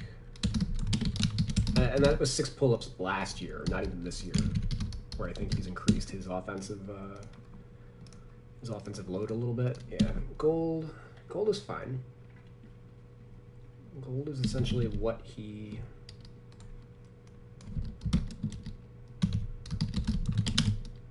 It's like his defining offensive trait. We're gonna take Popper off of him. Clutch shooter? I need more data on that. We'll just leave it for now. Bronze Deadeye? Yeah. Deep Fades, no. Flexible Release, nah. Green Machine. Hot Start Silver. It's gonna be a bronze.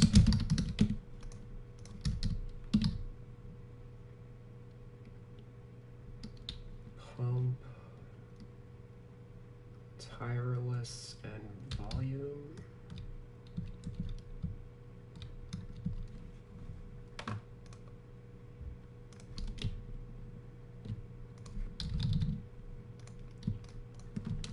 I don't really have an issue with any of those.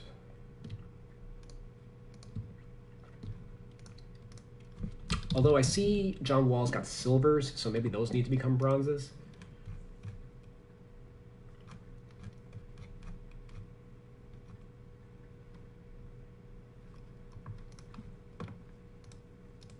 Yeah, I think I'm into that. Silver.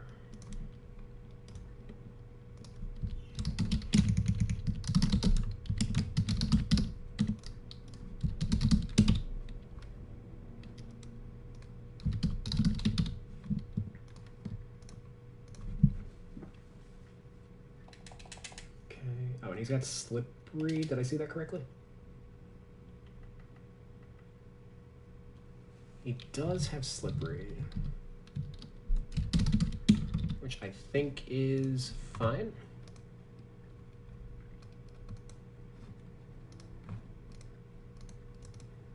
Maybe, maybe not, because he does so much off the dribble.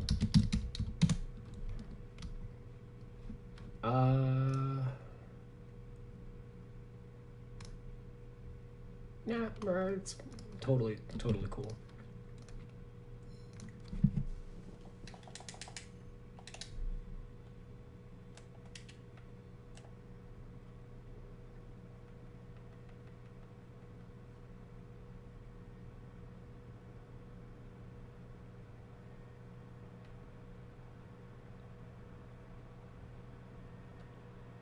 Maybe this, I can't remember any clutch shots that he hit. Granted, I'm not like regularly watching Pacer or Rocket games.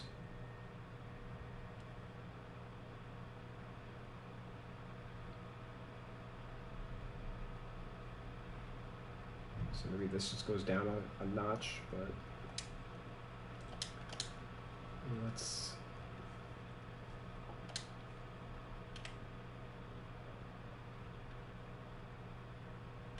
tweak Wall down.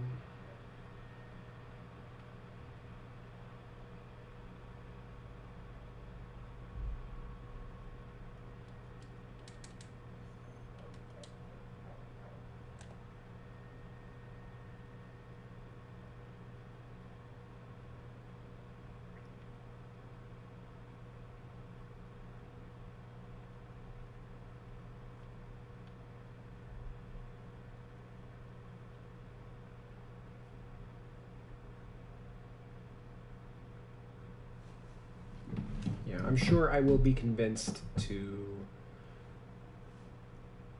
probably just decrease all of these by one level.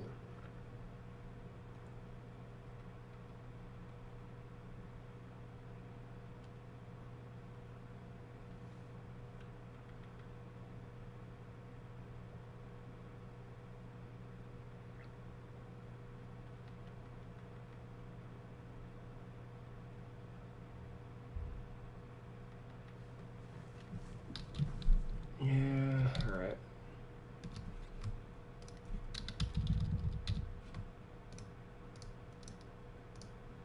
Funny thing is, I actually Contact and Relentless were golds, and I already knocked them down to silvers. Ditto for Giant Slayer. Giant Slayer is kind of a weird badge.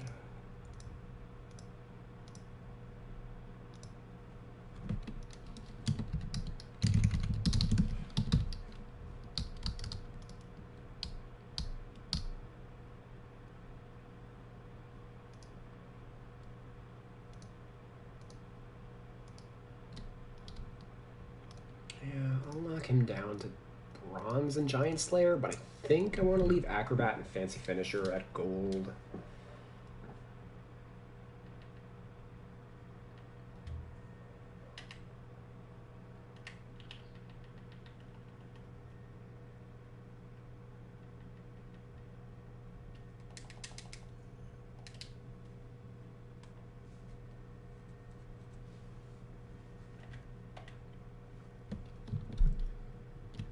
Let's move along to playmaking.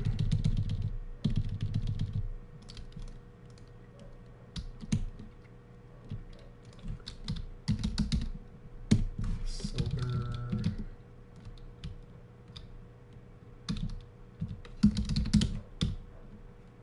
Space Creator. I think this is getting decreased.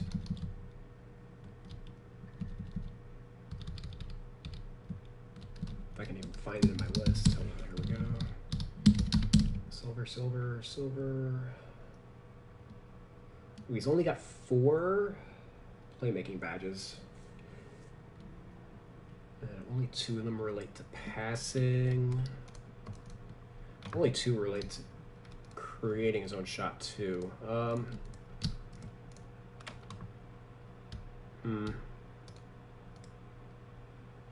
Quick first step probably needs.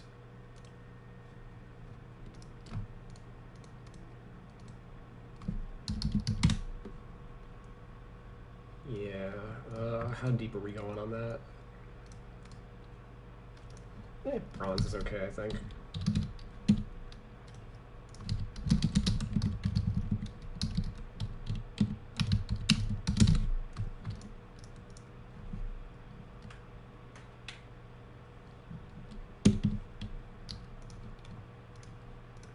Ankle breaker, handle for days, tight handles, unpluckable.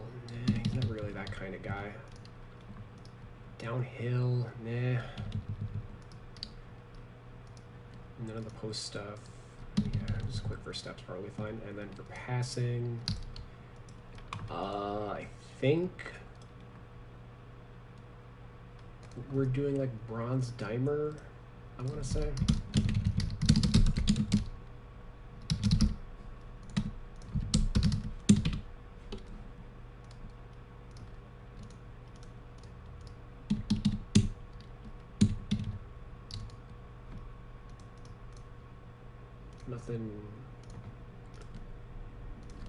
Nothing too crazy.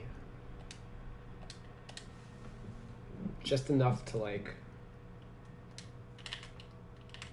reflect that he's one of the better playmaking 2 guards. Bronze and what was it? Bronze.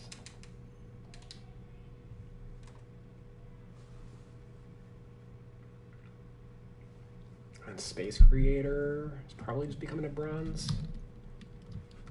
Yeah.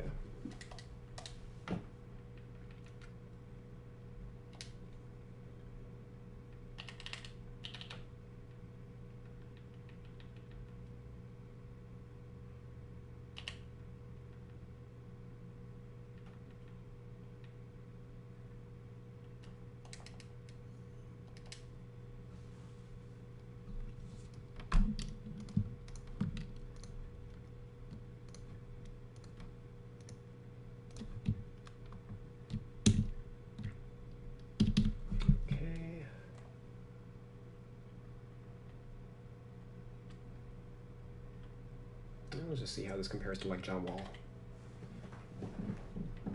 John Wall's obviously a tier above, a couple tiers above, if anything.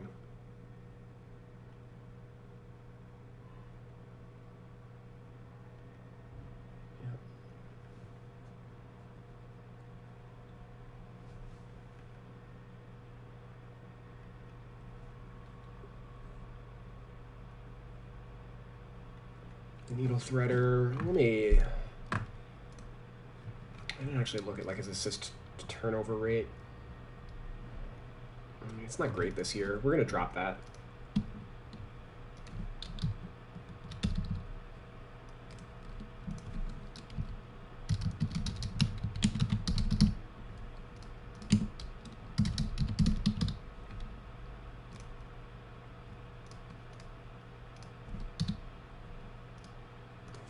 pretty conclusively not a gold.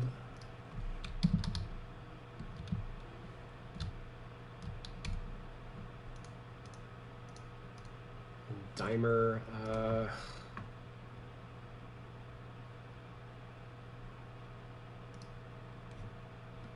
let me see his production by month.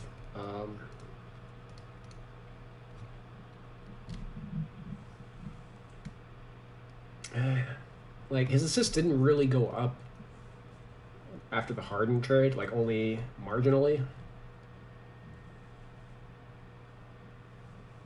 5.5 assists. It's his scoring that went up after the Harden trade, not his assist rate. So yeah, let me just notate that I previously, like 2019, gold for sure. But this year, absolutely a silver.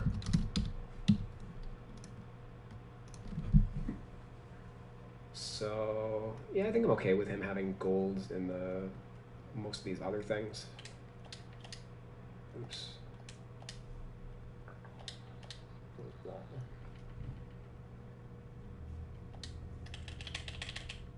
Yeah, I like how I said, oh, I'll give John Wall a full badge edit later on in the year, but here we are. That's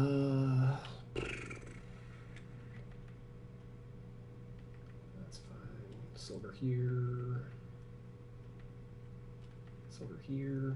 You can make an argument for bronze, even. Do I want to make the argument?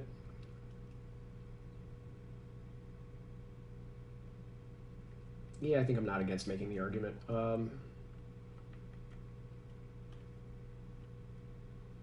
Let me just real quick look at what his assist to turnover rate was in 2019. Because gold might even been a stretch for, like, he probably maybe he was just supposed to be a silver to begin with. Like 2K gives out badges like fucking, they don't put that much thought into them when they apply them. Wall's previous AT ratio was, because Chris Paul's basically the gold standard there. So 279 of 121. Yeah, so previously it was a 2.3, which is nothing to write home about. That's pretty average for a starting point guard. Whereas like Chris Paul's like 3.6 usually, 3.5, 3.6. And this year it is 151, 83. It's 1.8, which is below average for a starting point guard. Or just a point guard in general. So yeah, bronze, convinced. Not particularly interested in whether or not those were passing turnovers or ball handling turnovers. That data is available, but I don't think it's necessary in order to make this assessment.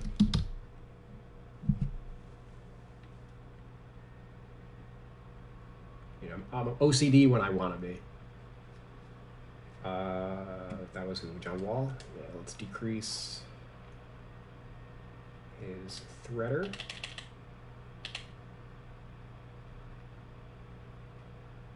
Oh, I already did. Whoops. Okay.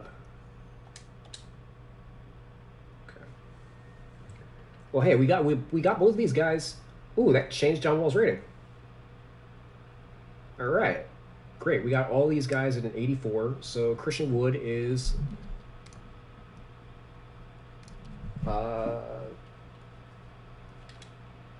if I sort by overall, he's the highest rated guy on the team. Like, we're halfway there. Pretty content with how that worked out. So yeah, badges definitely are propping up John Wall a little bit. Groovy. Let's do defense for both of these guys. Would not be against Depot dropping down to an 83.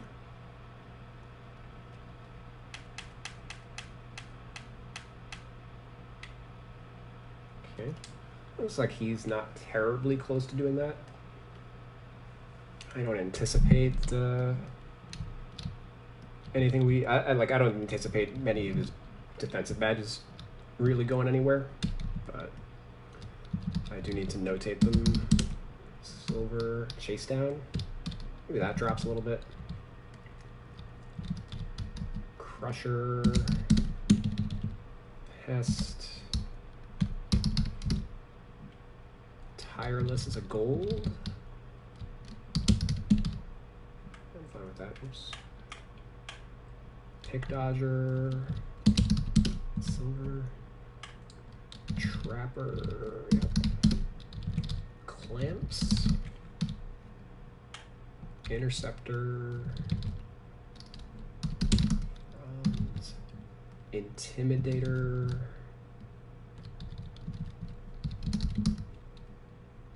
Reflexes. Bronze. Pocket. Bronze. Pogo stick. E.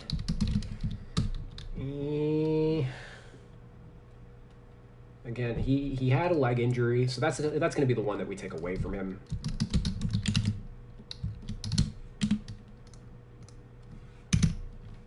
I forget exactly what his injury was. Victor Oladipo injury, because it wasn't a common injury. It was he broke his leg, but like the manner in which he did it was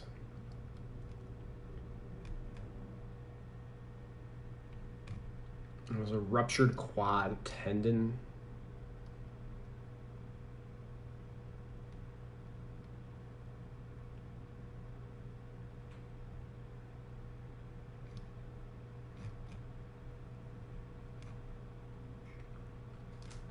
But what about it made like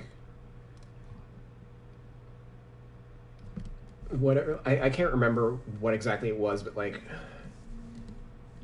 normally that injury, like for regular people, for non-athletes, has a long rehab period. Like it's a very rehab intensive injury.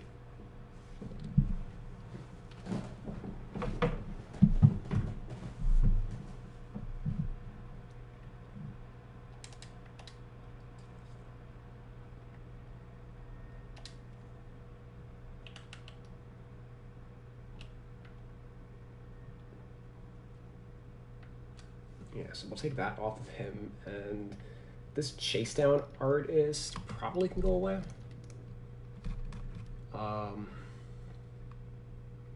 Chase down's fine for John Wall. John Wall's one of the better shot blocking point guards in the NBA, but Oladipo, I think offhand, definitely worse.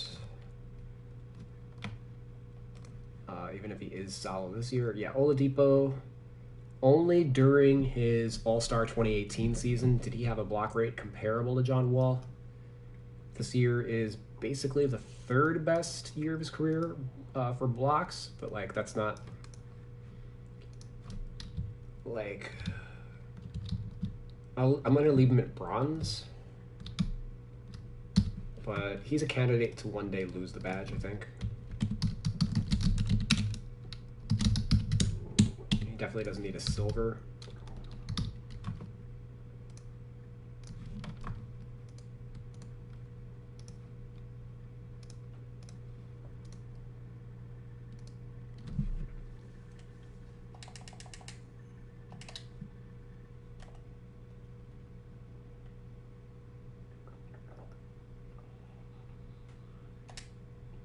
All right, so I think we are done with those badges.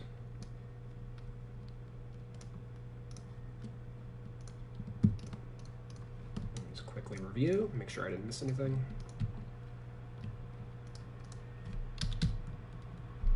Nope. Oh, I forgot to color these in.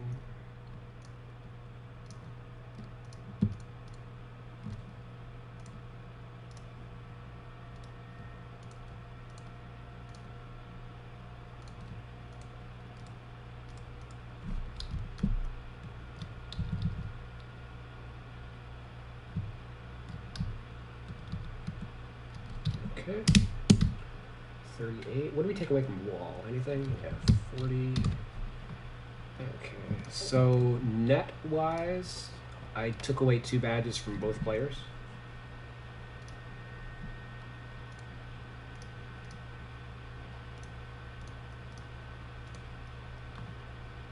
But we did decrease the quality.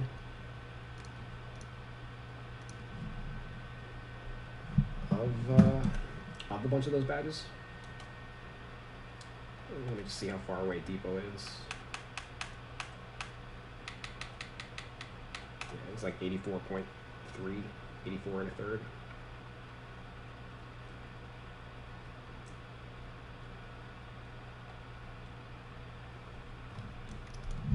Let me just adjust my position rankings now. All right, so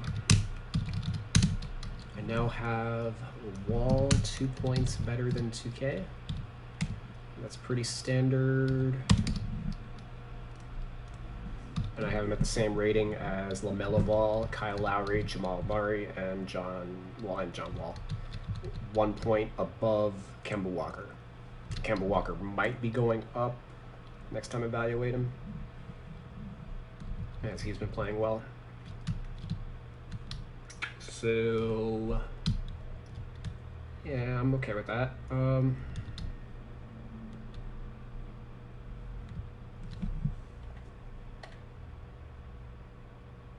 Eric Gordon, I'm going to briefly look at him. He's out anyway. He'd been playing. Anytime he's hurt, he's like awful. Like last 6 games, 33% from the field, 25% from 3. Like he's just one of those dudes that just should never be playing hurt, because when he's healthy, he's awesome. As the games prior to that, 8 games, 4 starts, 30 minutes a game, 21 points a game, 50% from the field, 37% from 3. So he's just like either awesome or unplayable when he's healthy, or when he's healthy or unhealthy. So on the season, 14.6 PER. That's his best number in the last couple of years. Second best year of his career with the Rockets, certainly.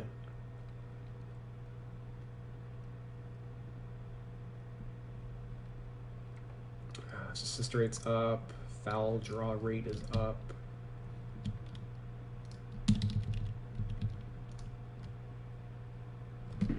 I'll boost his pass vision by a little bit, but other than that, I think we're leaving him alone, if not dropping him a point or something. But I'm not really seeing where that's supposed to occur. Maybe it's in his shooting.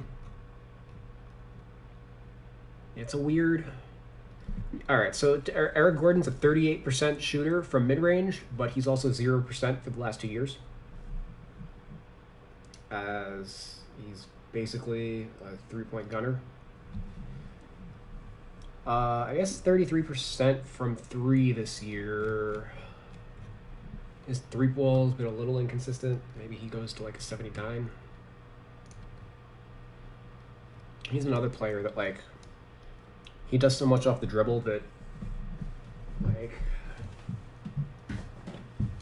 all of these badges counteract. Like, he doesn't need a high 3-point rating in order to perform. Yeah. I think 79 is fine, even though I definitely don't agree with Slasher as his archetype. I guess let's check out his layup production, because that 90 seems a little high. But based on what he's done this year,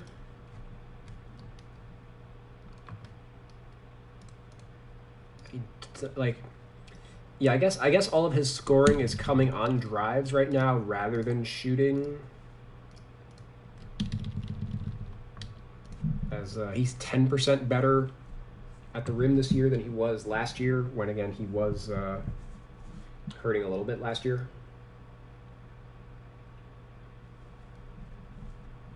Yeah, so I don't necessarily agree with the archetype. Like the one point. Here's the reality: is like 1 point in 3-point shouldn't be. You know, nothing about him has really changed here. And it's just where they decide to make the threshold.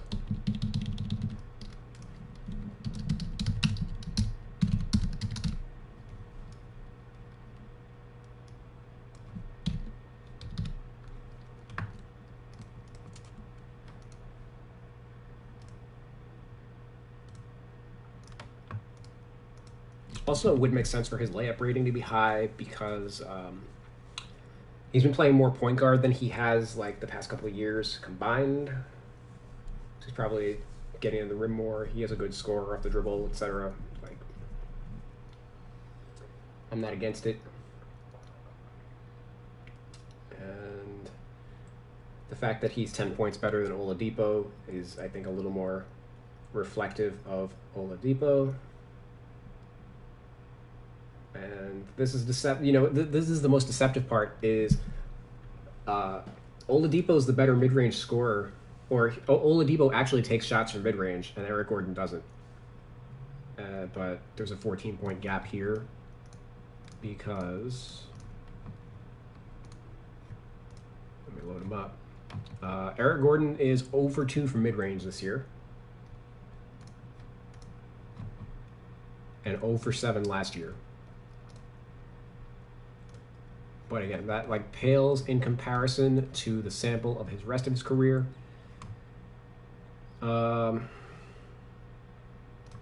okay. You know what? Let's throw the rest of his career out the window. Over the last 5 seasons, he is 30% from mid-range. So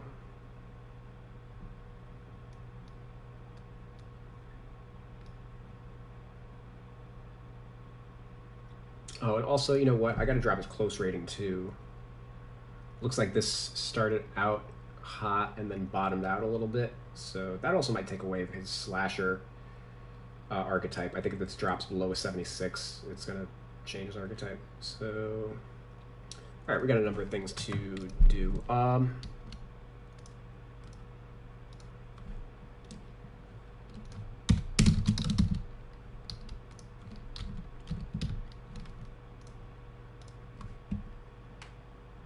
Let's do that.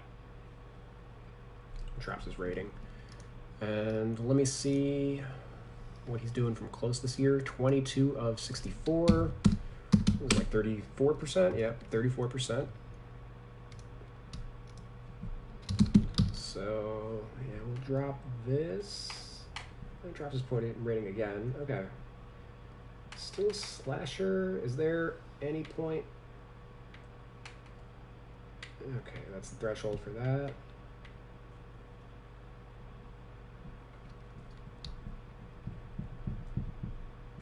I think 65, like, I could do this too.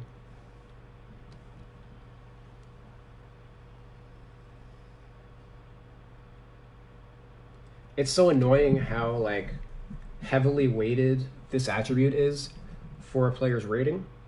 Because it like players just straight up don't look to shoot from here anymore. This is not necessary for a player's rating anymore.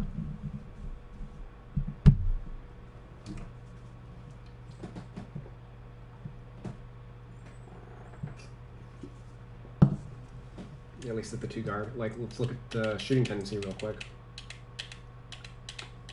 Tendencies. So position average. Shot mid-range. The average 2 guard is a 15. The average 2 guard takes 1.5 mid-range shots per 36 minutes, is what that means. 1.5 shots per game.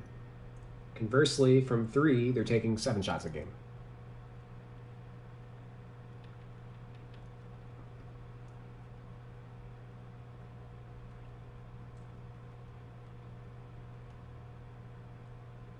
And they're taking 3 floaters a game, or whatever, 3.5 floaters.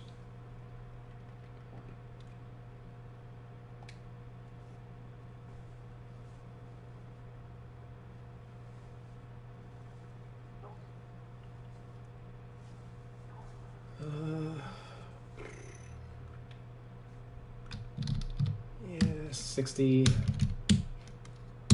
60 I think is fine. Again, he hasn't hit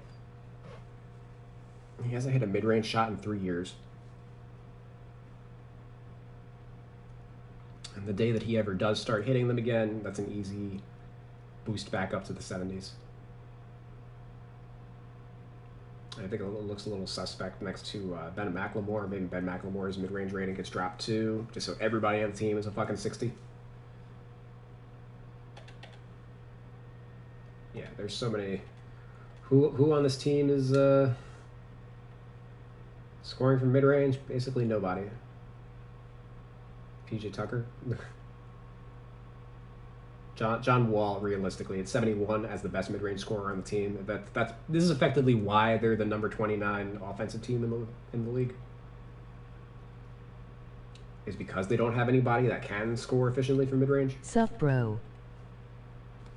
Who dat? Yeah, it's not showing on the channel. What's up, does Regis?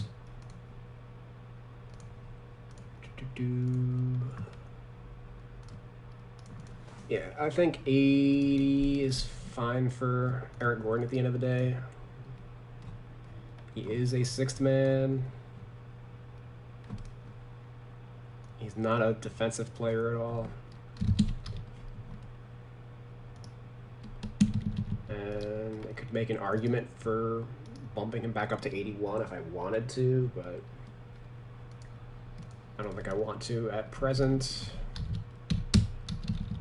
This also drops his rating underneath Tyrese Halliburton and Emmanuel Quickly into Tyler Hero, Monte Morris, Bogdanovich range. I think Kelly Oubre should be 8-0 now. Hold on, my volume on my TV is a little low.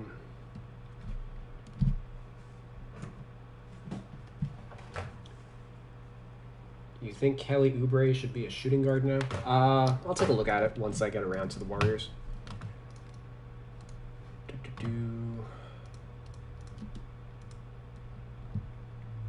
Oh, and I gotta deactivate him in my document.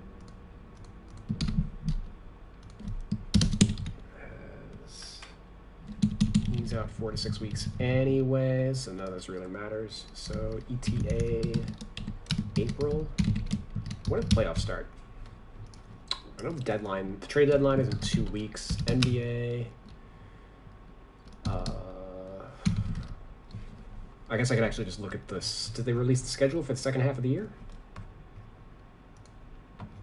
I guess we didn't know when the end of the season was. All right, so the end of the season is, at least the last game for the Rockets is May 16th. So 2 months from now. So yeah, he'll be back for the stretch run, although the Rockets aren't going for the playoffs, obviously. So him coming back with like 3 weeks left in the year, probably not.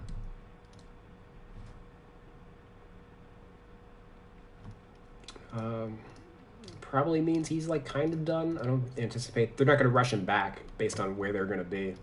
He's going to be the oldest guy on the team by the time he does come back. So this might be it for him. Let's look at Kevin Porter, who's kind of the player I'm most interested in. It's like he had basically the best. I am a Curry fan, but his 3 shall be 8-9 now cause he has been bad at 3 now, 1 from 8 but 9-8 mid-range.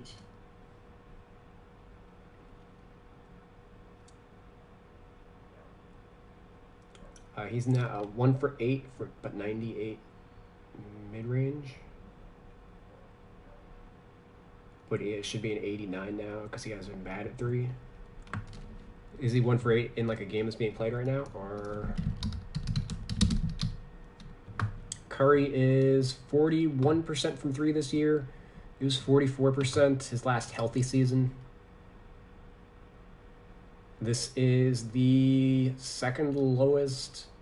I mean, if you discount it, forget about last year. This is the last. This is the worst 3-point shooting year of his career. Ye Clippers ye.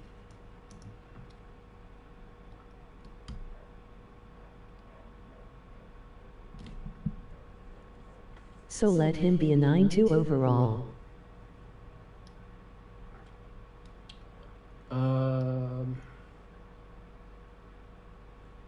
His production's kind of like fine. Assist rates, like he's basically. I've long equated him to like Damian Lillard. Three. Like Curry, if he's not doing the crazy like prime Curry and like the Curry of today are two different players. Curry of today is basically a Dame Lillard level player.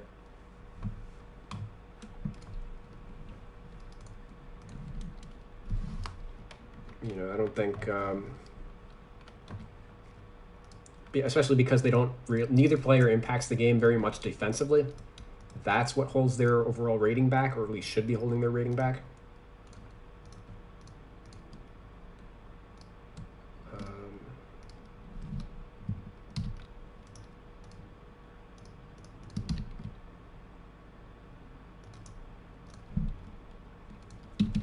Kevin Porter. This was the best game of his career, right? He had a 30-point game last year and two 20-point games on solid shooting, but otherwise he was pretty erratic. And obviously wasn't much of a passer. He had a 7-assist game last year, but only 3 games with 5 assists or more. Obviously. I think Curry shall be a 9-5 now because of 3. Well, I think I've got him at a 95. I have him at a 95. 2K's got him at a 96. I've had him at a 95 basically the entire year.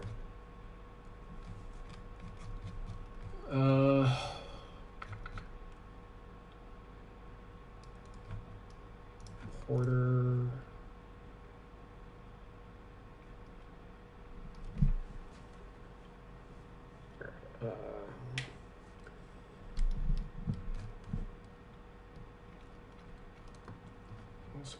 This one game was pretty substantial. Oh my God, what did he had 3 steals also in 29 minutes. This one game actually affected his career stat line pretty substantially.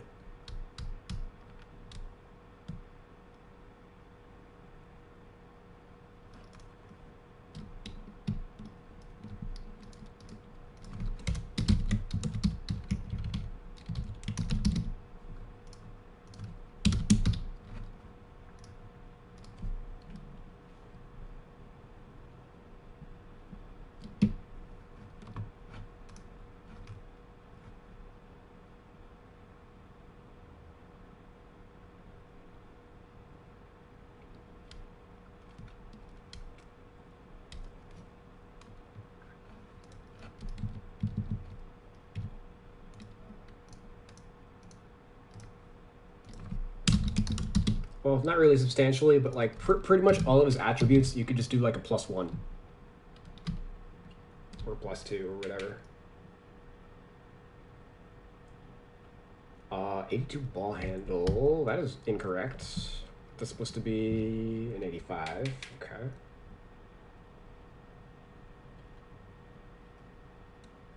Mid-range. Yeah, that's fine.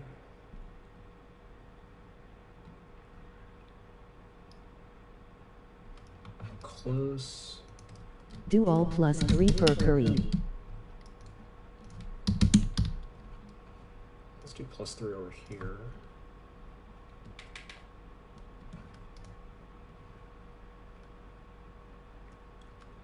+3 for Curry. Nah, Curry's good. I've updated him already a couple times this year.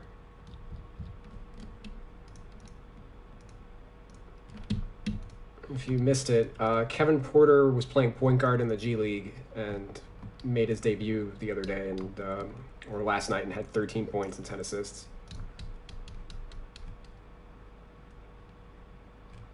Oh, that was what I was supposed to check. Okay. Was he like an actual point guard? Was he John Wall's Blake backup? Curry should have the two Devon's backs. Because if he was the point guard, then we got to change his position.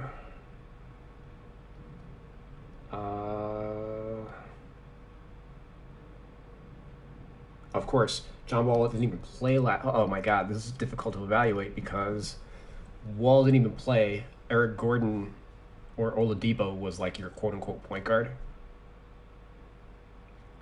So it's kind of a wash anyway because he's not even subbing in for like an actual point guard. But he came in for Eric Gordon in this game, and then Eric Gordon got hurt during the third quarter. So Porter came in for him at that point, and then Gordon never re-entered.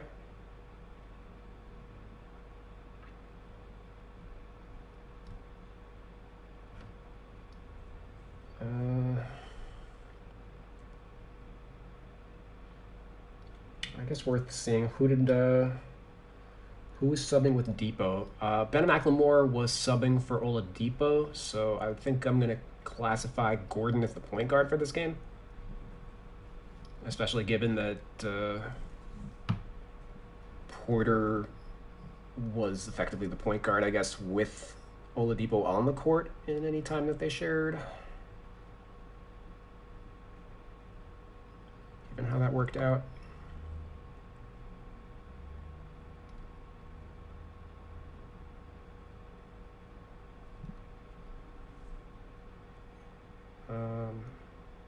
Kmart Jr. came in for Tate. Tate was like the backup 5 also for Patton.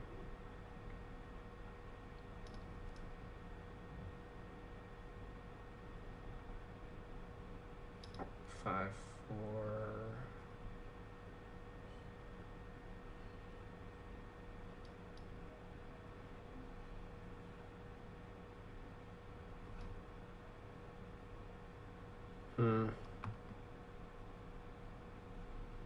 Who was subbing for Sterling Brown? I think Sterling Brown was subbing with Kmart, which would make sense. Nah, because they kind of played together in the third quarter. The Rockets are all just like their positions kind of matter the least out of everybody. Like they're all just generically small forwards. Like realistically, none of these guys should be 4s.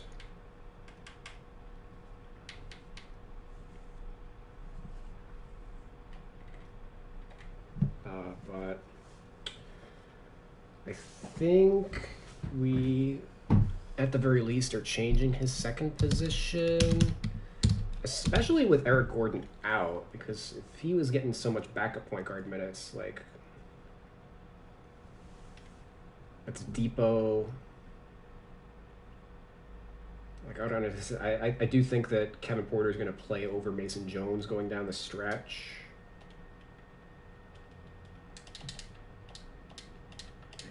Second position him up.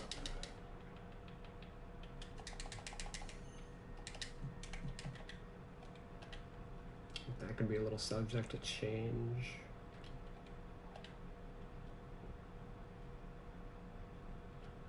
I had his primary position at the 3 last year. Now he's a 1. That's kind of the direction the NBA has gone. So his assist rate, yeah, I do think I actually got to look at his G League production just to get a good barometer of what he is. More so, like, I think we can kind of throw out last year. What team are you doing next? Last year's production. Sorry, I mean, I think his Cleveland production we just like throw out the window.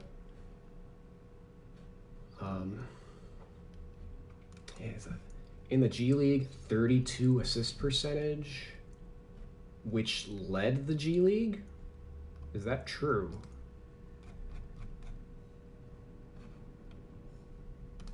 He led the G League in assist rate.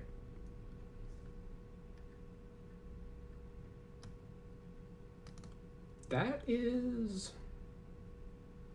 kind of a big deal. Although the numbers here are a little weird. I guess part of it, like again, it's Basketball Reference, and they have minute thresholds, and because it's a short season, that may not be the most illustrative. Like only a handful of players may qualify because it looks like the players like there's only 4 players with an assist percentage of like 24 or above. So I do think sample appears to be in a bit of an issue. But all the same, a 32 assist percentage basically translates to like an 80 rating. So in the G League, he's an 80. So like you can figure it out from there. Like when you convert him to the pro level, like I think 70 is probably fine for him. And he was what are his assist rates? Like 50 something? Or Vision 58. So I think we're doing that. I think that's pretty safe and maybe even goes up.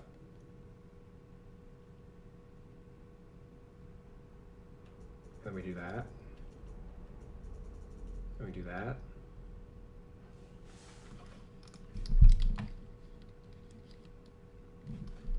What was the question? What team am I doing next? I have no idea. I have not thought that far ahead. I just spent like an hour working on badges for John Wall and Victor Oladipo. So it's kind of I'm working on the Rockets just because they need it. I'm kind of I was doing things like alphabetically, but based on kind of the direction that their team has gone in the last couple of days, I figured let me show them a little bit of love now rather than later.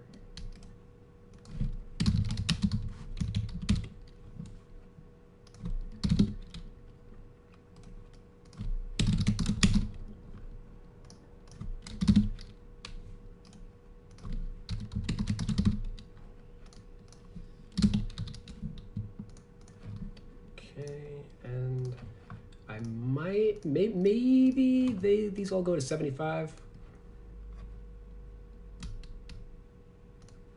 I gotta study this a little bit more.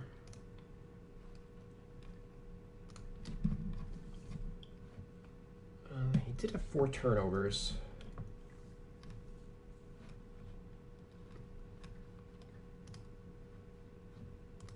Might have to watch a little bit. You know what? I should actually watch the tape on his performance for this game.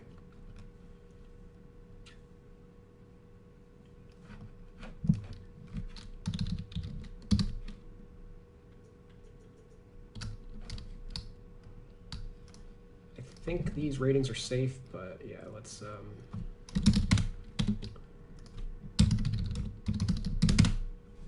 Kevin Porter Jr.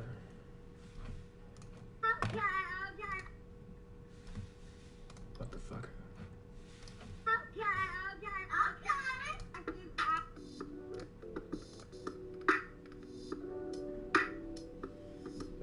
There was like a jersey advertisement at the start of this video. This first quarter. First game back in the second half of the season for both these teams. Porter Jr. on the baseline, no hesitation. After checking in less than a minute ago, the Rockets were swinging around nicely.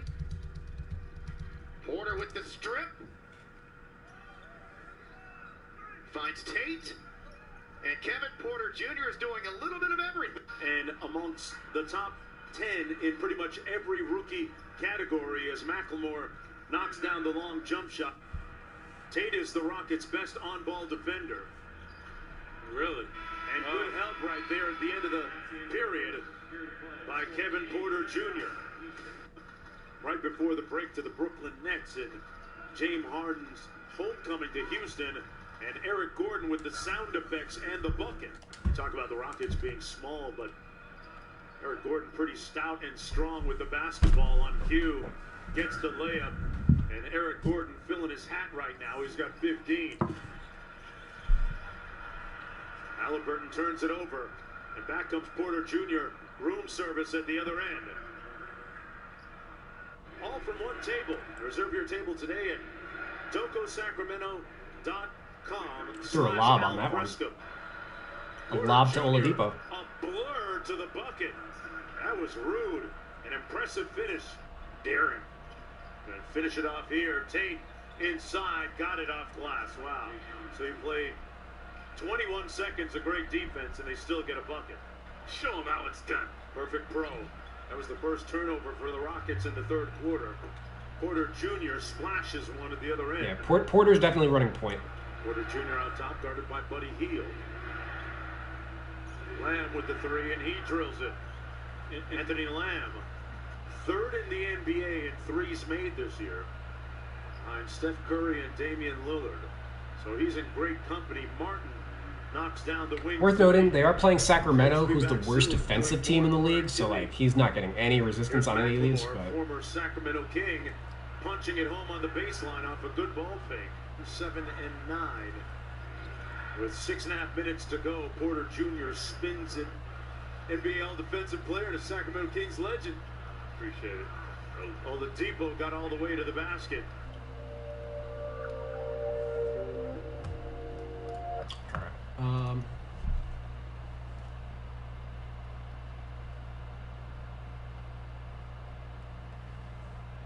Okay, so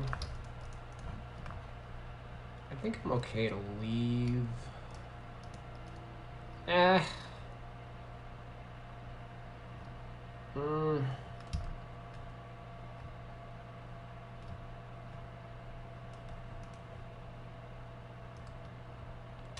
Executive decision. Executive decision.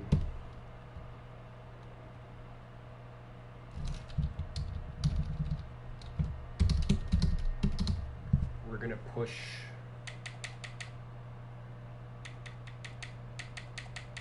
We're gonna push because I do anticipate that these will hold.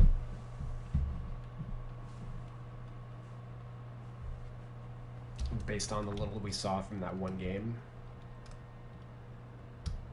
And let's see, shot IQ. And based off the G League, he's a 99, but based on IRL, 7.4.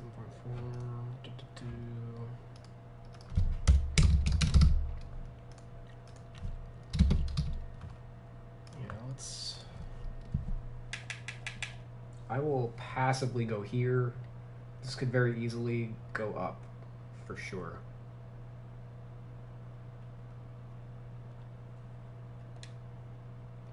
I'm less confident on this holding compared to his pass ratings.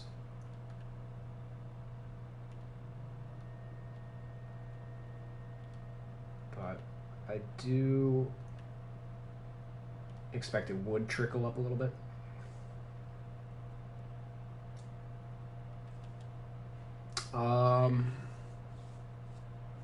I guess I want to boost this. Ooh, he's right there for a boost. Okay. Yeah, I think we would want to get him to 76.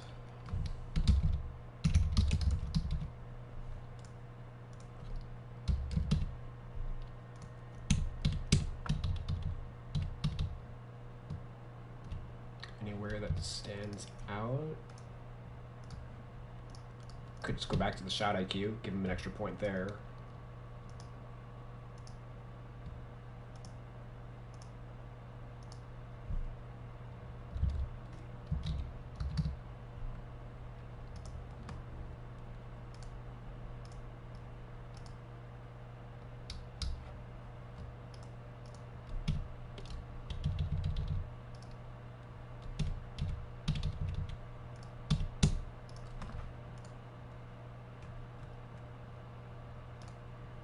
What was he doing in the G League? 36 minutes a game?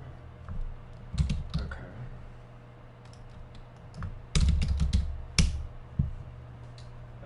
This should do it. What?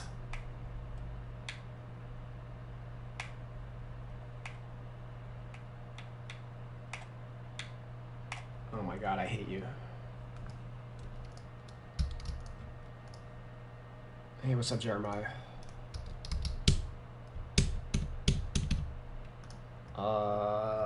Well, I guess this number right here is what's holding him back.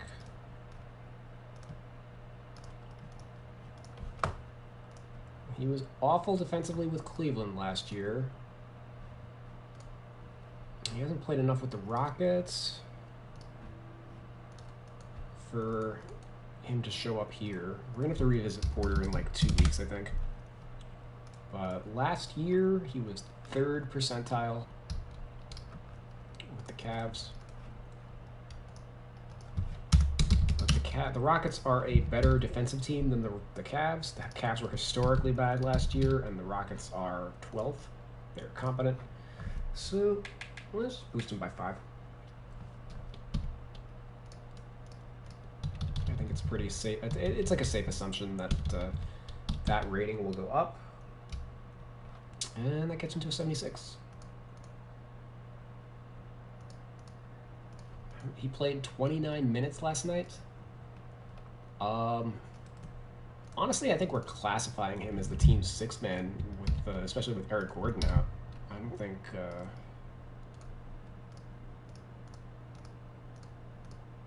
there's any reason to doubt that.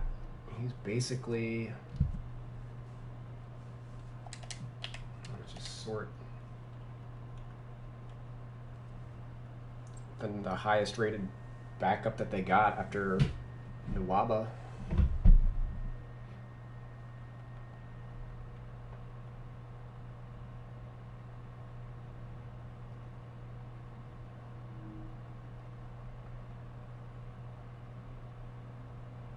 Kmart played. Yeah, I gotta activate him. Yeah, that was the other reason. When somebody asked me what team I'm working on next, it may not. I may be on this team for a minute. There's a lot of cleanup that I need to do. Like at this point, I think Kmart's played enough that I can look at him a little bit, or give him he didn't have any. He didn't play college ball last year, so there wasn't really anything to really scout him on as a rookie. So like any video, any tape that's on him in the G League is gonna go a long way. Like I definitely don't think he should be a 67. 2K gives crappy ratings out to 2nd round picks. They have them all in they consider all 2nd round picks to be gutter trash, and then when they start playing I think all low tier NBA players are basically all like a 70 overall. Like the way that they tier out some of their players doesn't make a ton of sense.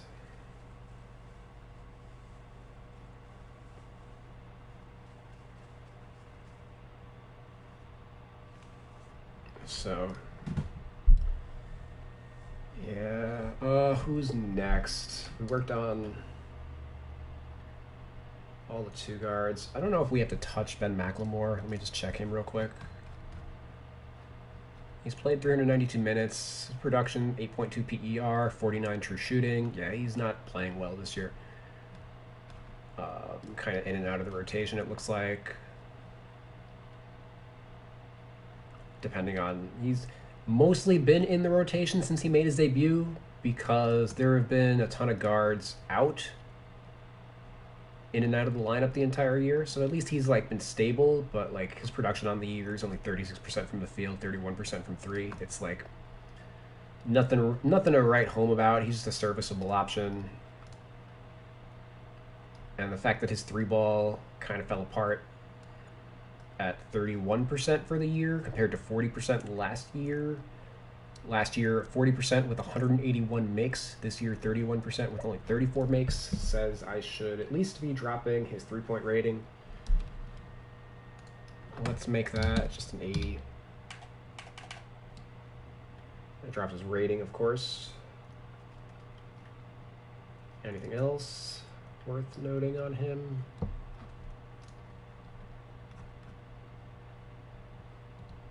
His rebounding is up, probably because he's been spending more time at the 3 is my guess. Basketball Reference, of course, counts him as a 1 for God knows what fucking reason. I know the reason. It's because of his height, but not...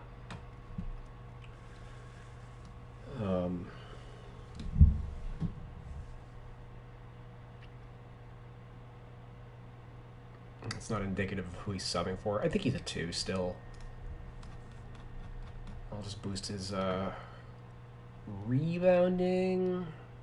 Yeah, rebounds, assists, and steals are all marginally up, so hopefully if we just boost those a little bit, that'll counteract the decrease with his 3-ball.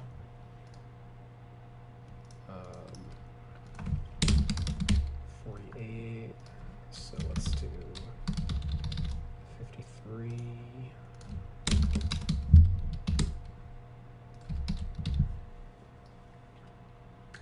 +5 here, +5 here. Good, that fixed it.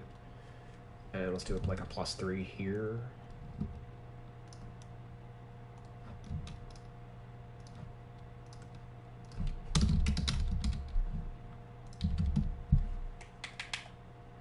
Okay.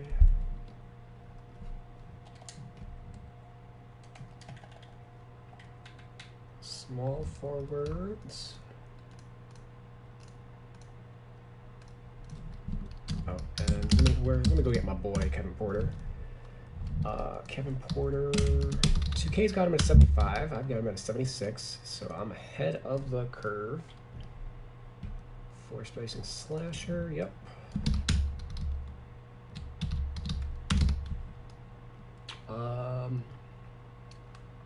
So he's not a 3rd string. We're gonna bump him up to 2nd string. I guess also Eric Gordon is injured, so we're bumping him to this list. Oh, that's right. Karis LeVert's going to play tomorrow. Do the Pacers play today? Today's Friday. They do. They play today at 10:30 against the Lakers. What time is their game tomorrow? And they play 10 o'clock on the West against the Suns? Okay. Back-to-back Western Conference road trip. That's kind of gross for them. So he's not playing tonight, but he's playing tomorrow. I guess I should I guess I should activate him.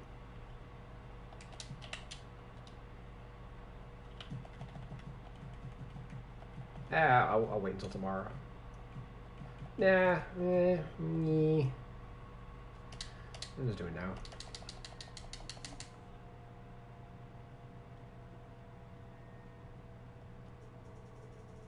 If I worked for 2K Sports, I would do it tomorrow, but because it doesn't intrinsically matter, you know, for however many people download my roster, I don't really keep track. Everybody will survive.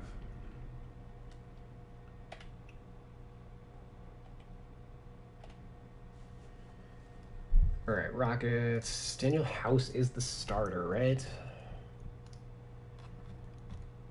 Yeah, although he missed the last 2 games. He got hurt March 1st. I'm going to see if that's a long-term injury.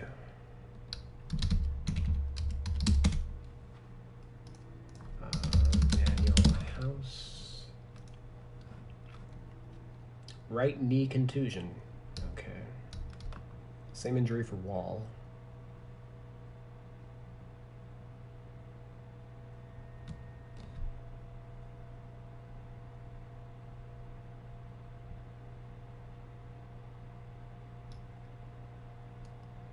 And he's not playing today against Utah. Well, I guess I should deactivate him.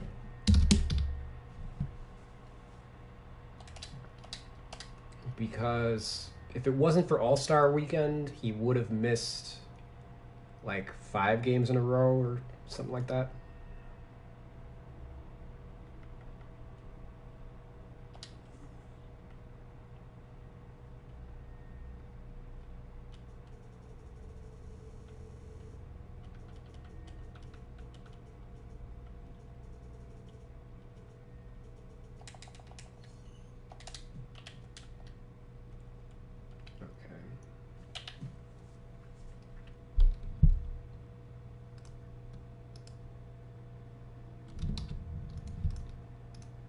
This team's pretty banged up at the moment.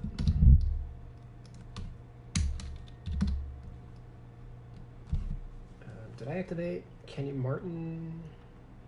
I did, okay.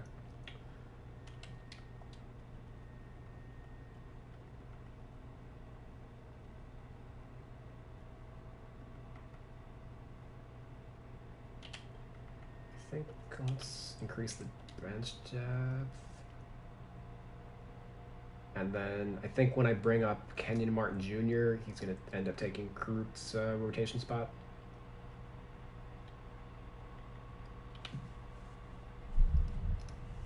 Okay. So David Nwaba, I assume, is a starting 3. It's either him or Sterling Brown. Oh, Nwaba's been out of the lineup too. Oh my god. This fucking team.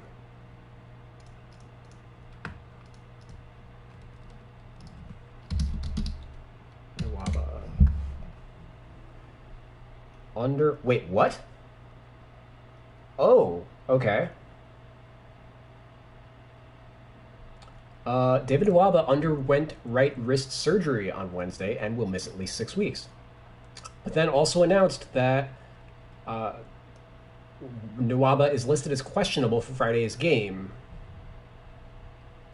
So it... Wait, I am confused? Did he get the surgery or no?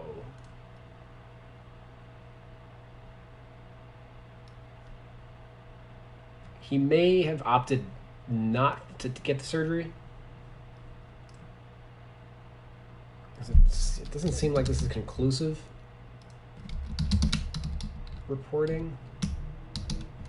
Rather, Roto World, or whatever it's called now, they said that he underwent the surgery, but then their source says that he's going to have surgery.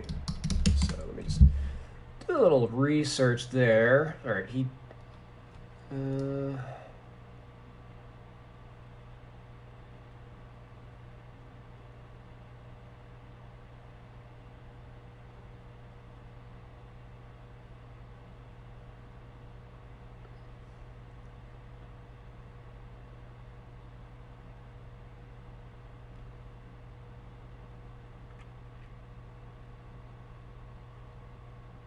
Okay, there we go. NBA source confirms Nwaba will seek a second opinion with hopes he can avoid surgery. Okay. So...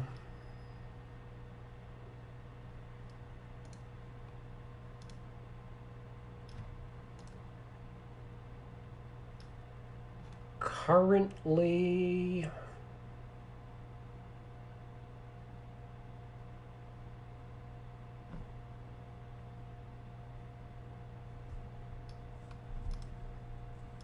I think I'm deactivating him because even though he opted not to have surgery, he hasn't been playing, and I think the coach suggested that like he's only available in an emergency situation. So like I'm not big on the technicalities here.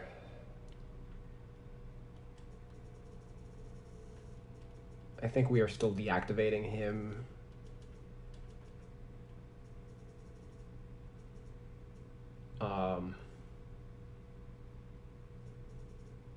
Like the only question is duration. The duration doesn't really... I'm going to treat it like he had surgery and that he's just going to need surgery.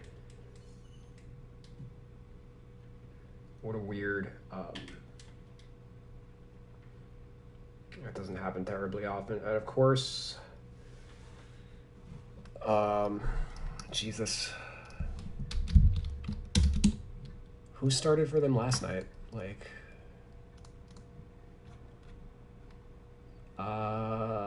Sterling Brown. Last night's starters were Gordon, Depot, Sterling Brown, Jayshawn Tate, and Justin Patton.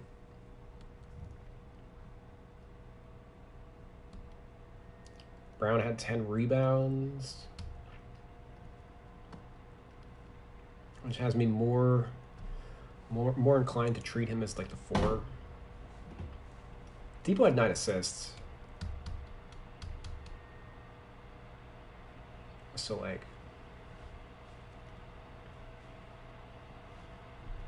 I'm going to count him as like the starting point guard for the game. Oh, man. I was not expecting this team to... They're a bigger train wreck than I thought.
Okay, so actually, let's drop that back down to bench depth 9.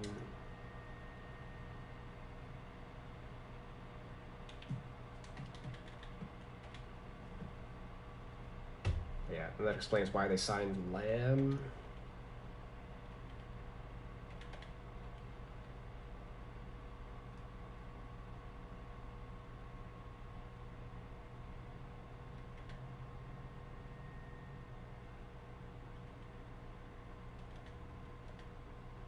Says something that Ben McLemore still can't get into the rotation. I mean, he's in the rotation, but like, get big minutes in the rotation.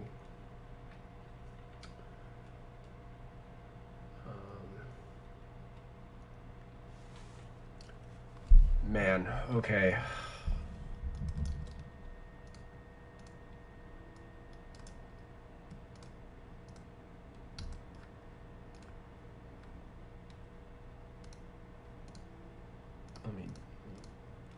Let me look at the Rockets real quick. Modify.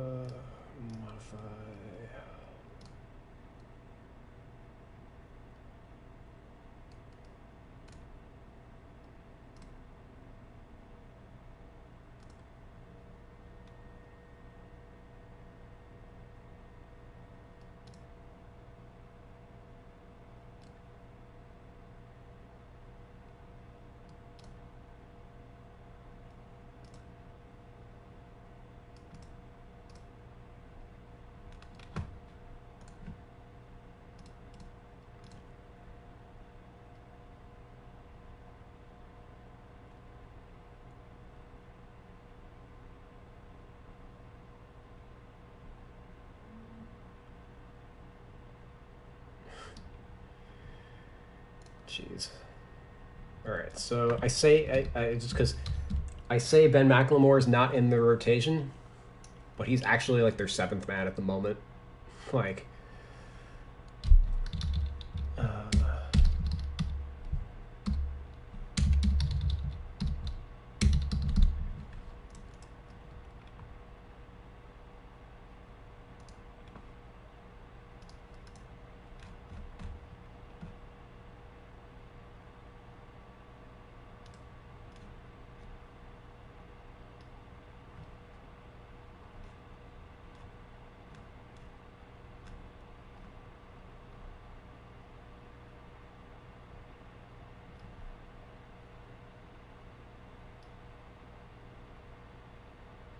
how is it? Yo, I want to strangle Basketball Reference because they're not even. All right, so one of these companies needs to fucking hire me because they have Anthony Lamb missing from their box score. But yet, how does everybody's minutes total up to 240 if that's the case?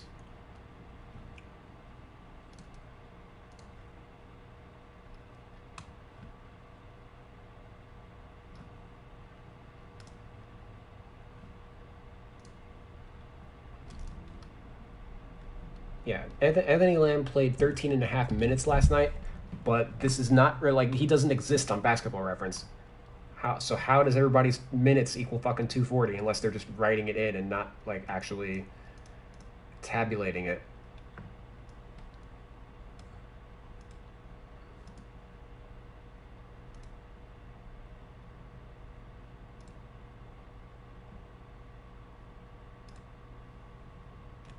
Oh my god. Give me a second.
Oh man, how do we?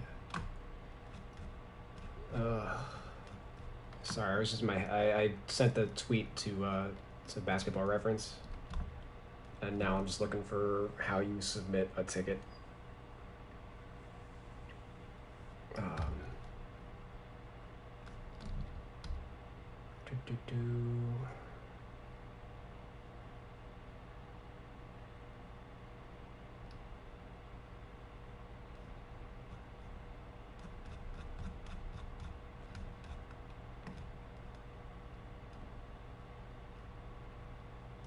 There we go. Feedback or correction.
How do you decide speed ratings? Who asked that? Hey, what's up, Nelson? You missed it. I just I gave like an hour ago. I answered that question actually. Mostly just eyeball, but like players in today's game typically don't really crack a 90. Sub greedy. Like it's not. There's no Allen Iversons in today's game, where you don't need to hit like top speed with anybody to. I mean, like players don't need to hit top speed to get to where they need to on the court. It's more about finding, like, getting to your spot in rhythm, rather than like you don't need to like do a full court sprint to the corner if it's just going to result in like a missed three. You know what I mean? Like, in Iverson's day, like the speed was necessary because it was the difference between him getting to the rim or not getting to the rim, and like especially for like score like today's modern scorer, it's just not. Guys can create their shot a lot easier now. But players like Iverson, or like even before that with like Kevin Johnson or Isaiah Thomas, I think the speed was like a little more noticeable league wide, whereas like everyone now is basically kind of like generically in 80 speed, and like guards are like between 80 and 90. There's definitely nobody in like that, Tony Parker probably is the most like the player 10 years ago that we would have or I guess even going back further than 10 years, because 10 years ago he would have been like 30, but like his fastest years when he was in like his mid-20s, where he would have been like a 95. That was those years were even itself just like a different era than now. Russell Westbrook and Derrick Rose and John Wall, those guys are kind of the last bastion of high-speed players. Do you find an issue with the bigs not being slow enough, since 2550 is pretty much the same? 25 to 50. Do I find an issue with the bigs not being slow enough? No, I mean, I think that it's kind of weird in that the way 2K has their game programmed, like speed rating isn't accounting for the leg span. I don't know what you call what wingspan is for your feet. 2K doesn't really account for that. So a 7-foot player with the same speed rating as a 6-foot player is going to run faster because it's like accounting for like foot speed, but Stride. not the distance of like the foot speed or whatever. Stride. Yeah. Right. Bigger players take longer strides. Bigger players in general always should have had like higher speed ratings than what the 2K kind of accounts for. Like like in the 80s, bigs were a lot more lumbering, so it made sense. But we've since transitioned to like every big nowadays is like. I mean, Amari Stoudemire and Dwight Howard, etc., were kind of like last generation's like prototypical big. And nowadays, like big men don't even really like exist in the NBA.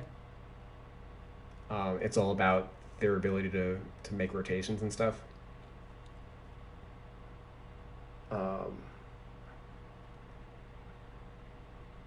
Like I don't really have a specific issue with like I think. Spoke to Char about that, but the motion system isn't ready to resolve it yet. Slow bigs need an entirely different animation system. Yeah. Yeah, I totally get that. I'm also, because I'm on current gen, I'm not that's not an issue that I would anticipate would get solved on current gen. So a lot of like the idiosyncrasies of the gameplay, I'm not like I haven't paid attention to this year because I'm sure it's a different animal on next gen. Um, on my system, everything is just kind of, you know, they did the most that they could on this system. Um, Let me just see where I've got. I know, actually, since that's a valid question, let's save and just investigate where they've got. I know I disagree with they have guys like Kyle Korver. They'll have it like a 50 something speed, which I just like kind of vehemently disagree with on principle. Yeah, so they have just looking at the Sixers, they have guys at like the 70s. They kind of the issue that they have is like they don't really update speed ratings with any regularity. Like Dwight Howard's 70 speed rating is from like probably no joke 8 years ago. Like athletically, he's rated like he was in his prime, not 34 years old. So that's like part of the problem. Like he's faster than Embiid right now. That's not ideal.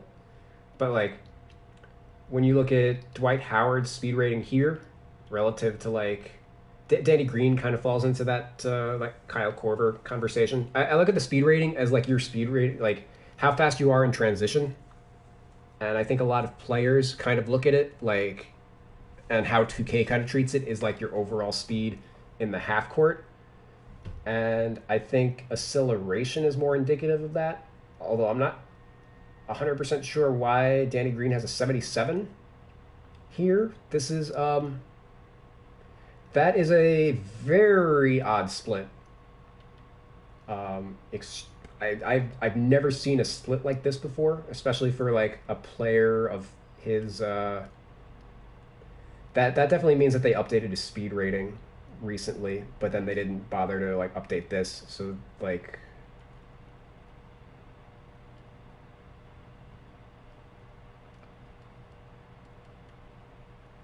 80, yeah, so 87 lateral quickness versus this probably his speed rating right here probably was like 70 something, and they just decreased this but then didn't decrease anything else. Let's see his ball speed rating because I would laugh if like yeah, they just made it equal to that, which is in itself kind of weird. They probably like this was probably he was probably a 70 and like a 59 here, and they just decreased him down to what his ball speed was. Let me check. Let me check my data on that. But we see everybody else is like everybody on this team is like in the 70s for the most part. But guys, like I kind of take issue with like they just have like a low awareness level. Like if you look at the lumbering bigs on this team, you got Tony Bradley and Vincent Poirier at like a 50s. I would argue that the 6'6", 215 Danny Green should be much faster than them. But then you got like Paul Reed, who right now is like killing it in the G League. Extremely mobile big. We see he's 6'9", 210, and he's got a lower speed rating than these two guys. That just doesn't make any kind of sense, you know.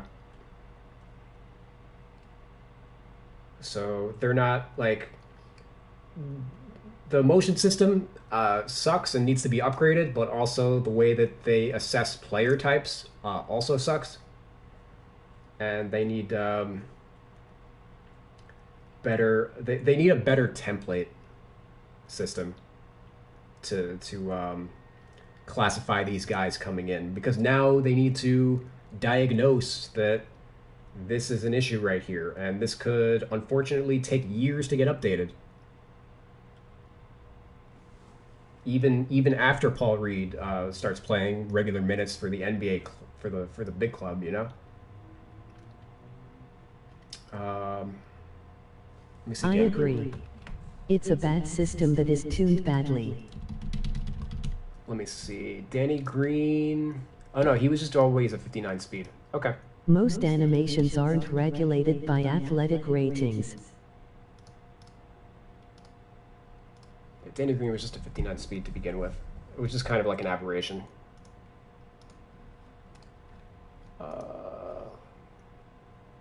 Most animations aren't regulated by athletic ratings, and they probably should be.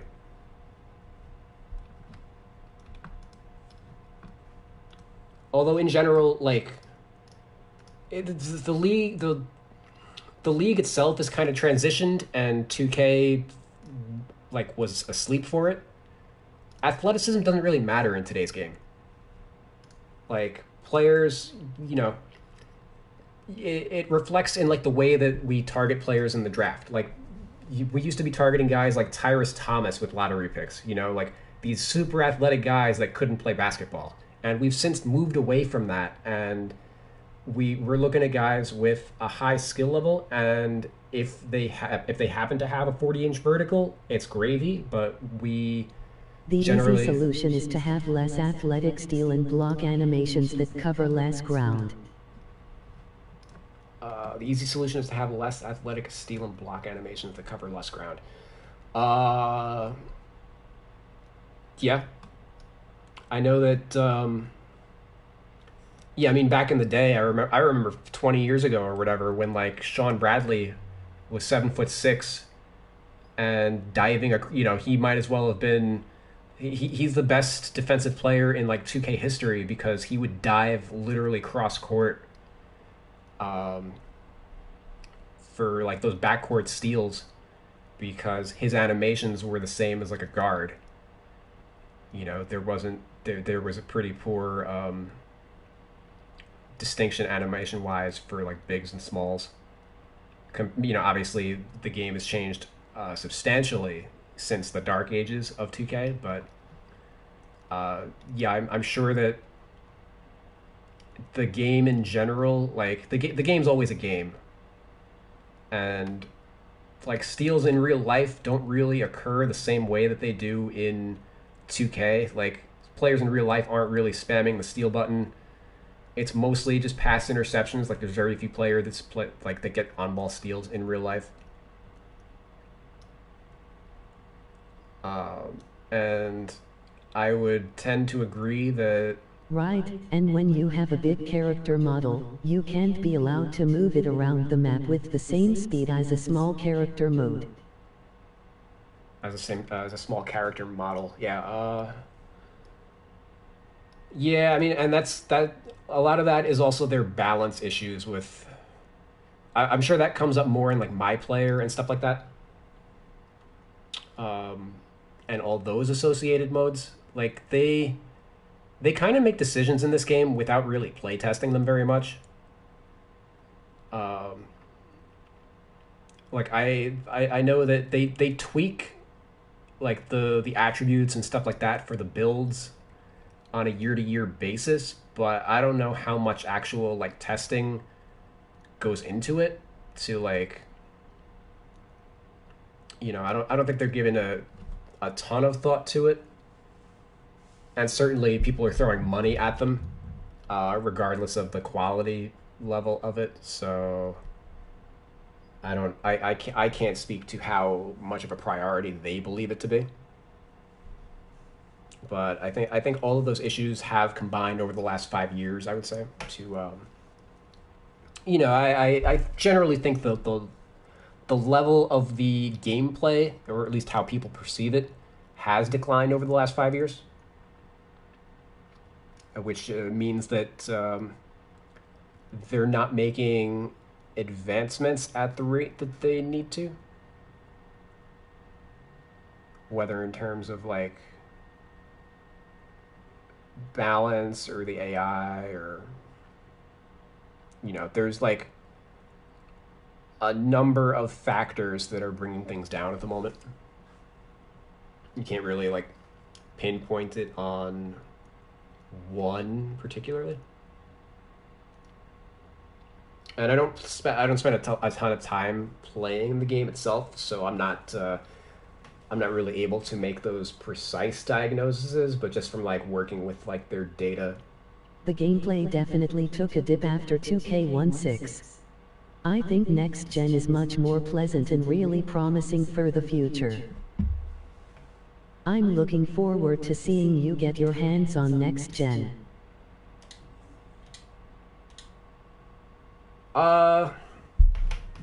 Yeah, I mean, to be fair, 99% of my time with the game is spent in these menus rather than like on the court.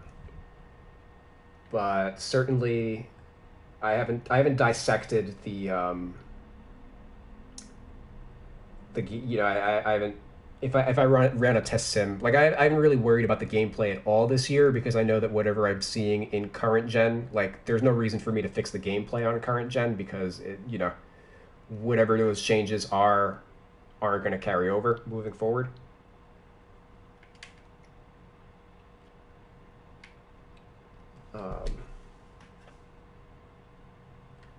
I would like to think that mostly I have the attributes. Like I have my own system.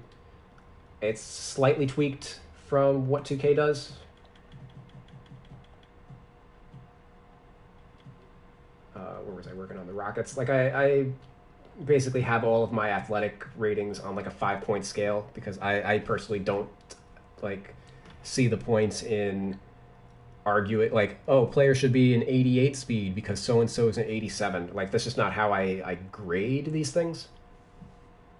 I think by having a 5-point separation, it's easier to do it.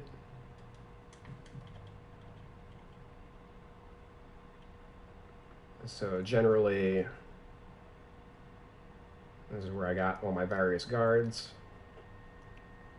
What do I have them on average? I don't actually know offhand. So 84 is the average speed for a point guard. 82 for a 2 guard. And are there even any 3s on this team? 77. Yeah, so the average speed rating for a starter is basically 85, 80, 75. And let's see the 4s.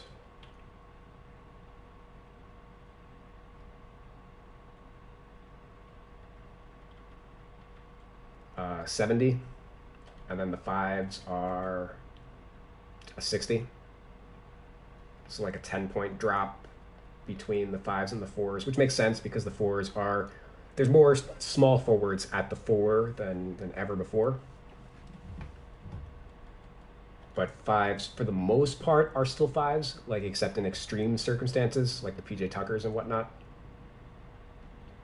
Although 5s progressively are becoming 4s, like you're going to see more... I think Christian Wood is the ideal 5 moving forward for a lot of teams. Yeah, like 6'10", 215. Realistically, I think 215 is an old number. He's probably closer to like 220, 225. I don't think you're going to see a ton of like unless you're an Embiid, not too many guys cracking 250.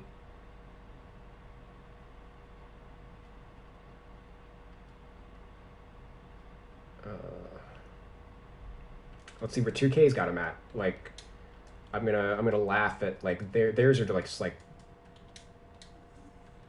It is really becoming a struggle for traditional bigs above 6'11". Yeah. So here's 2K. 84. Okay, so no change. 80. Okay, so my 2 guards are a little faster. 74. My 3s are a little faster. I think I had a 77. My 4s are 1 point faster. And then my 5s are 2 points faster. So... yeah, basically I sped up each Partially position. becomes the best defenses are conceding the defensive rebound, which lessens the importance on a big part of their skill set. Partially becomes the best offenses are conceding the defensive rebound, which lessens the importance on a big part of their skill set. Well, I think the best offenses are actually conceding the offensive rebound. Yeah, they're just getting back on defense. Yeah, I think that's what you meant. The The more the league crashes the boards. Oh, the I see more what you said. important Sorry, hits are. when you say conceding the defensive rebound, I thought you meant like they were giving up defensive rebound. Like, yeah, I read that. You wrote it right. I interpreted it wrong. Correct. Yeah, like there are only a handful of teams. I think the Knicks are among them that really crash the boards. And part of that is because with more threes, it leads to longer rebounds. So there isn't as much like the offensive rebounds of center offensive rebounds are created a little differently.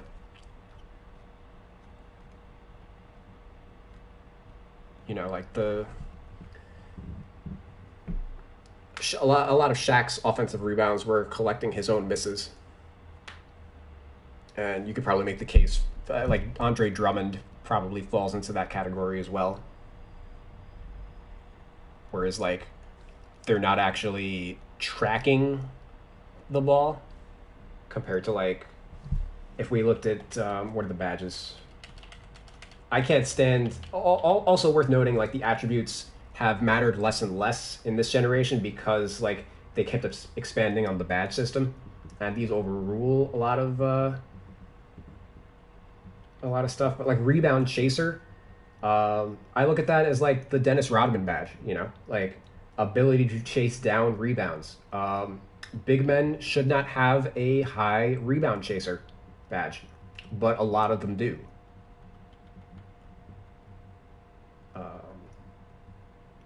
I wish they separated this like by its own category, but like rebound chaser, worm. Absolutely. Box. Badges control animations and attribute outcomes now. Totally agree. Yeah, those are the three badges for rebounds. Box, worm, and rebound chaser. And I kind of look at it like box out is defensive rebounding because you're boxing out. Worm is offensive rebounding because you're getting around the box out. And rebound chaser, I've been applying it to like guards like Russell Westbrook and stuff, or like a Jason Kidd or whoever, because those are the guys who are tracking rebounds more than like you like the most prototypical like old school big man in the league would be like Boban, right?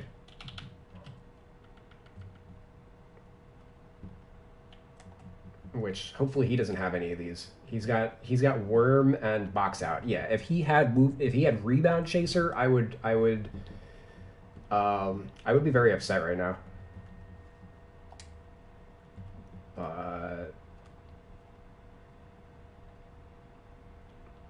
Who's yeah, I don't think I don't think Vucevic, for example, needs silver, gold. I think this probably is overkill in a sense. And I think this is, from what I understand, this is one of the more problematic badges. This is the one that like makes the ball like get like so the players aren't actually chasing down the rebounds. It's more that this is the badge that makes the ball suck to them. So, at least from what other people have talked about with the gameplay, this is probably the one that you would only want. Hide, invert, and rating controls so much when it comes to rebounds that they need to be much more careful about distributing that B. Height, invert, and rating control so much when it comes to rebounds that they need to be more careful about distributing that badge. Yeah, let's...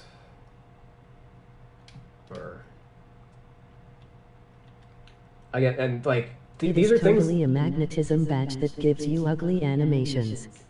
Part of their issue is that their data is a fucking train wreck. Like everything's very disorganized. So like they can't even diagnose these issues because they're straight up not seeing it. Like their Excel doc that they use for their roster is like it's like 20 years of patchwork that like you can't find anything in there, and it's like very difficult to like update things efficiently. And even in their main menu, like finding a badge on this screen, like they're so disorganized. Like here we have corner specialist, and then we have a bunch of personality badges. And then difficult shot, catch and shoot. And then Lob City finisher. And then we have acrobat, teardropper, putback boss. Like there's absolutely no organization. If we go further down here, slippery off ball, that is a shooting badge. Why isn't it with the rest of the steady shooter, tireless shooter, volume shooter, and then media ringmaster? You know, like the last personality badge. Why are they all strewn about?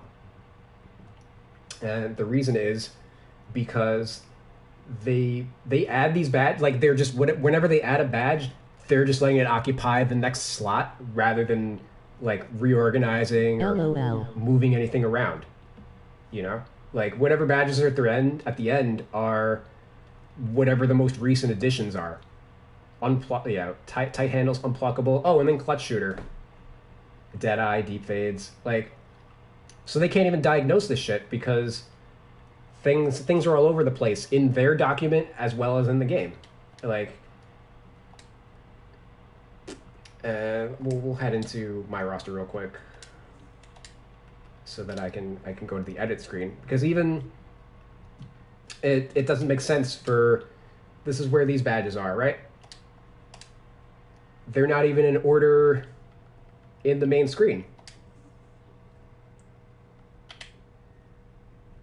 Like, editing badges in this game is a fucking chore, because you have to find where everything is. There's no, you know, some of these are finishing badges, like for guards, and some of them are finishing badges like for big men. We've got acrobat and teardropper, which are, you know, finesse type stuff, and then you've got relentless finisher, post spin technician, drop stepper. These are post stuff, but relentless finisher should be like a relentless finisher and contact finisher, I believe, are pretty much the same badge. Like the same players that have gold in one badge have gold in the other, and I think they deleted one of them for next gen. They did that with acrobat and fancy footwork. Whoever had a bronze in acrobat had a bronze in fancy footwork, top to bottom. Why aren't those badges together? They both deal with layups. Like, so it wasn't even like clear that One is for layups and one is for badges. one is for layups and one is for badges. For relentless and contact. You mean dunks? I mean dunks, not Yeah, yeah. badges. One is for layups and one is for dunks.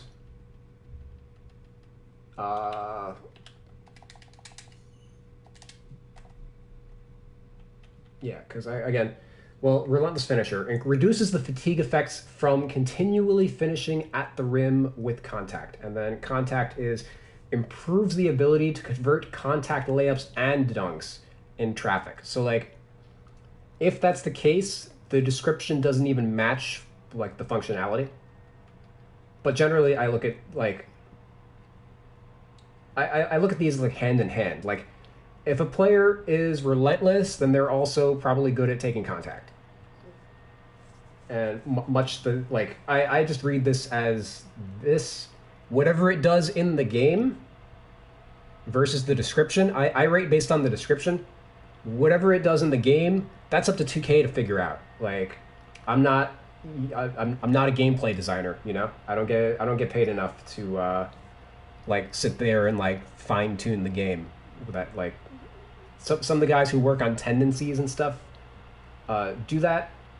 Like I've identified that that's not who I am. I'm the guy who manages You're data. right. So these badges should be together on the menu. You know what I mean? Like they deal with similar things. Why But are things so honestly, disorganized? They should have hired you long ago.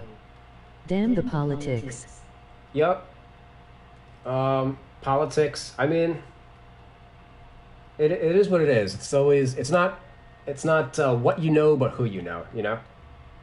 Um, and one of my personal shortcomings is that I don't politic well, and I never will, because I'm more concerned with being right than anything else, and probably how I go about um, expressing that I'm right is perhaps makes me hard to work with because I can be a little bit dismissive of other people's shitty opinions. But all right, so I was gonna look for Rebound Chaser, but God knows how they even like abbreviate it. Theoretically RC, right? There we go. Okay, so in my we're in my file right now. Ben Simmons, silver, sure. Giannis. You are an acquired taste, lol.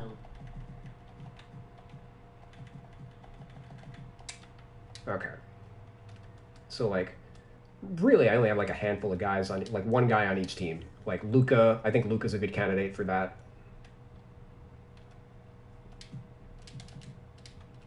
Or oops. There we go. RC.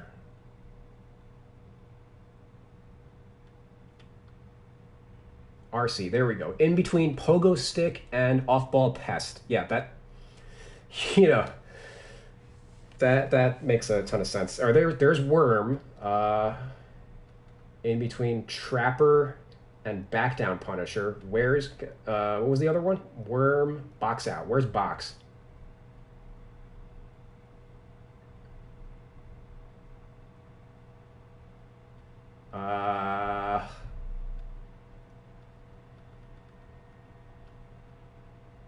Oh, there's Box in between Finance Savvy and Defensive Leader. Okay, sure.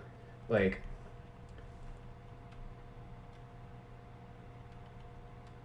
now I can't even find RC again. There we go. Okay. Can we actually see all of these on the same screen? No. Worm's too far down. Shucks. So we can't even like compare, but like right off the bat, they got Dwight Howard, Tony Bradley. They got all these guys with Rebound Chaser, and then Ben Simmons, the guy that I gave it to, doesn't have it at all.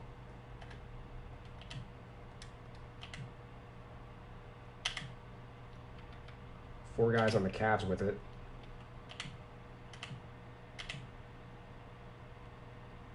John Collins with a gold? I don't know. Yeah. Okay, Jimmy Butler don't got it. Bam don't got it. I don't know what separate, like, in what fucking world are you giving John Collins a gold and then Bam no badge? I don't know.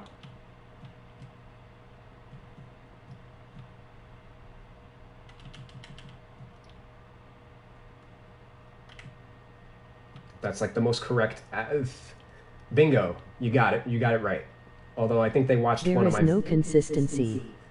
I think LaMelo has it bronze. Well, technically, LaMelo started the year without that badge. I think he only had the 3 badges to start the year, and most of their badge updates have been like after I pointed out something in one of my videos about like the badges or whatever. Which I don't disagree with, but other guards his size with the same rebounds don't have it. Yeah, so Hassan Whiteside is a gold. Yeah, Hassan Whiteside is a gold. I don't know what to say. Like whoever programmed the badges didn't like the person who grades the badges and programs the badges are probably 2 different people. So, because I don't think that whoever's grading the badges has a great understanding of what they actually do in game. And they might even just be applying them. Like, the badges have, like, a marginal effect on sim stats, from what I understand. Like, basically throw rebounding badges on players, and it's going to inflate their rebounding rates in the sim engine. So some of this might even be applied like for non-gameplay purposes. But I mean, gold for Sabonis, gold for Jokic, like.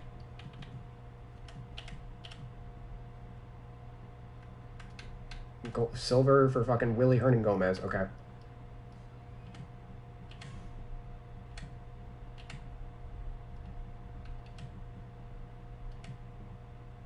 Gold for Ed Davis, like maybe 3 years ago. That's interesting. There might be a big conflict between sim engine outcomes and gameplay outcomes. It's possible.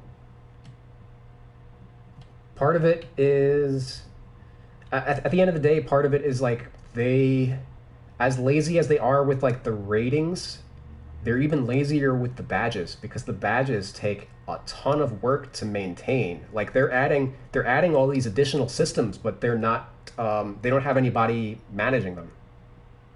So like this Ed Davis one kind of stands out as he's barely played the last couple years. So his whatever his badges are now is whatever his badges were, you know, when they got added. You know what I mean? Like he was awful last year and is lucky to be in the league this year, and he's been just as bad. Like, and meanwhile he's got like silvers. Like the guys who have Lob City Finisher in this game all stopped dunking like 5 years ago. You know, like I just took Lob City Finisher off of Victor Oladipo. Blake Griffin had Lob City you know, he Blake Griffin up until I broke down his badges. That 2K kind of like stole a little bit. They definitely watched some of my content. They did that with like Christian Wood and stuff, but like they have Blake Griffin rated like he's you know, Lob City Blake Griffin, and he hasn't been at that level in like 3 years. He stopped dunking by the time he was an all-star with Detroit. Like he was when he was still good, he had already transitioned it to being like a kind of like a, I don't even know how to classify him. Like if Paul Millsap could create his own shot.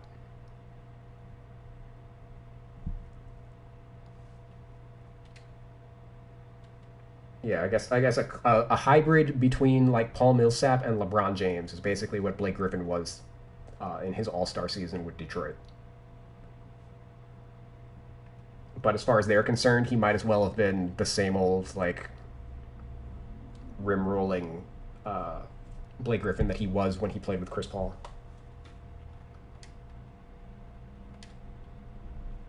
So yeah, there's a number of issues that they have to diagnose.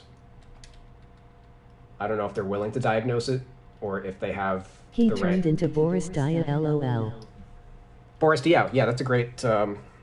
That's a pretty good comparison for him, because he's playmaking off the dribble, and he lost all of his athleticism. I'm interested in what he does with the Nets, because they're looking at him as like a small ball 5, I think. Like he'll be DeAndre Jordan's backup, if anything.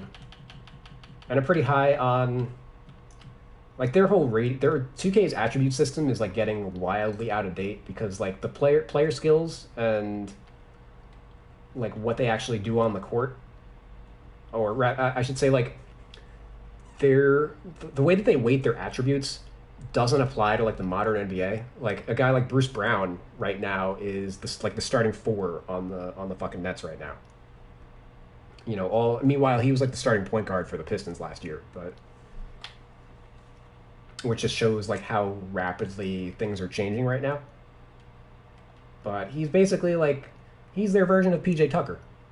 And if we switched him from the 3 to the 4, his rating's going to tank.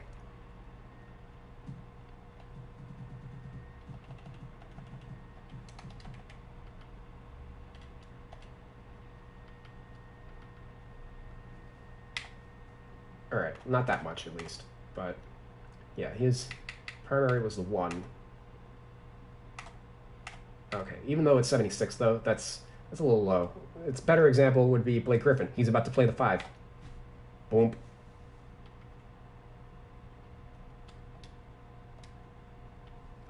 James Harden's playing the 1. Boop. Kyrie's playing the 2.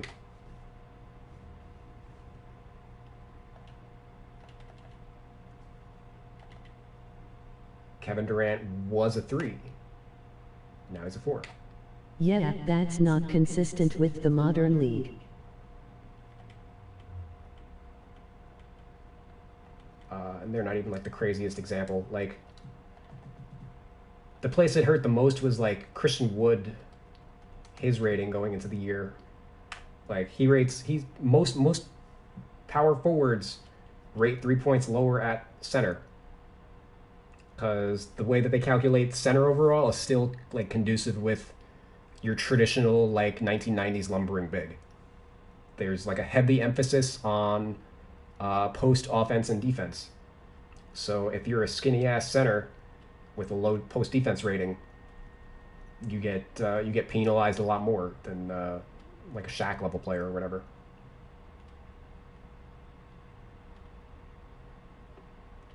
Which is ultimately why they 2K compensated for a lot of this stuff in years past by inflating like the rebound rating of various guys. Like a Dirk Nowitzki would always have an offensive rebound rate like 20 points higher than what it was supposed to be, because otherwise his overall rating would have been way too low.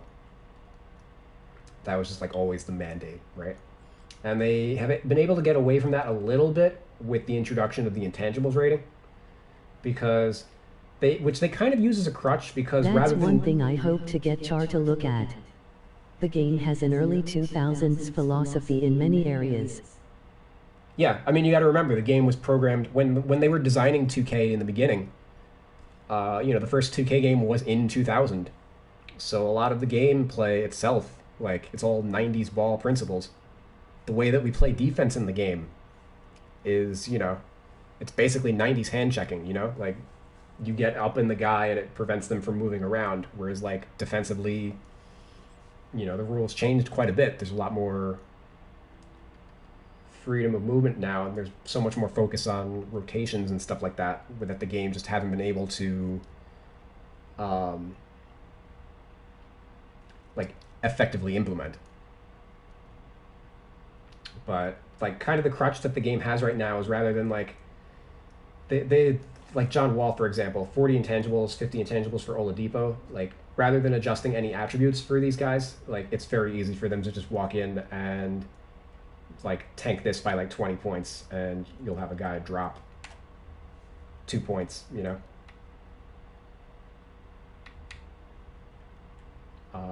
which they've been doing more and more of, because badges since last year now count towards the overall, which is a great development. The problem is they don't have anybody maintaining the badges. So like John Wall, for example, is still rated like prime all-star John Wall in his badges, like gold Giant Slayer, gold this, gold that, which is buffing up his rating. So rather than them sitting down and being like, okay, what is he actually doing, it's just easy for them to just do that and move on. So it's a little disingenuous, and that's part of why you'll have like there's just such a major disconnect. Like all star guards, from whenever they added the badges system, these guys were all stars 4 years ago. They've got 40 something fucking badges. Christian Wood, he had 3 badges entering this season. Hold on, my computer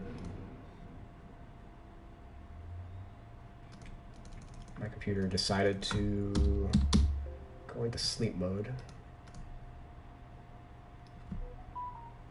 The game has an early 2000s philosophy in many areas. Yeah.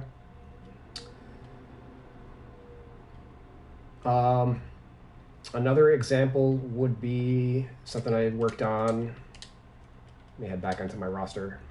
Something I worked on today. with the Rockets. Okay, the mid-range rating. Ain't nobody scoring from mid-range anymore. But this counts a lot towards a player's rating. Oladipo, and like it's really difficult to you got to jump through a little bit of hoops in order to like properly evaluate this. Like Eric Gordon, for example, I had him at a 77 mid-range before, and I just dropped it down to a 60, which is very low, generally for a scoring two guard. Oladipo with an 8.4 might be the craziest thing. With an 84 rating? Well, this is my roster. I think he's an 81 in 2K's roster.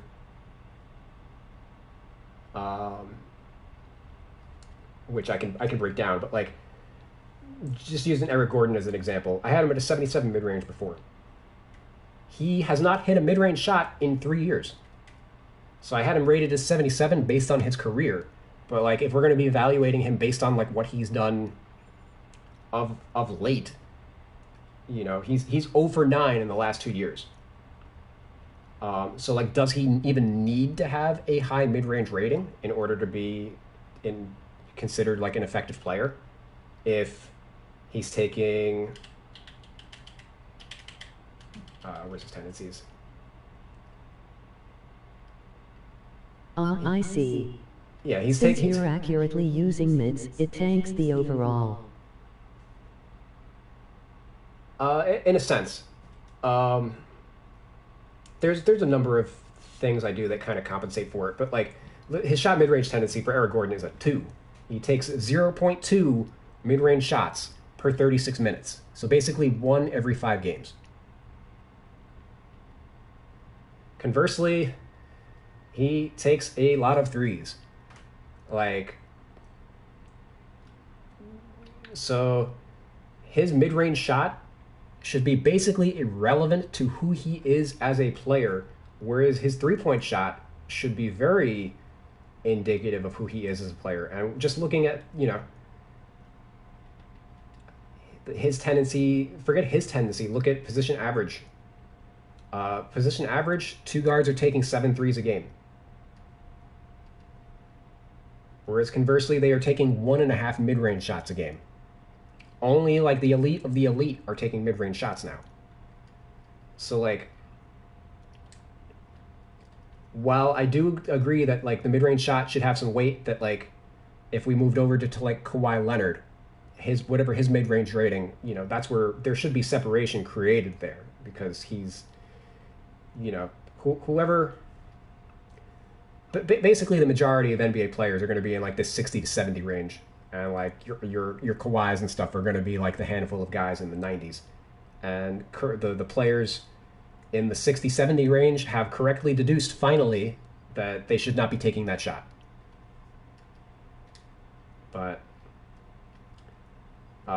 basically, the 3-point shot has equal weight to like the mid-range shot, and it doesn't make sense that like if 5 times as many threes are being taken as mid-range shots, they should not have the same weight. You know, that's just common sense. And it kind of goes across the board. Like, that's just breaking down mid-range and 3. As post-up shots That's a good call. I'm noticing that when guys drive to the rim and the big sinks way under, they either opt for the floater, the drive, or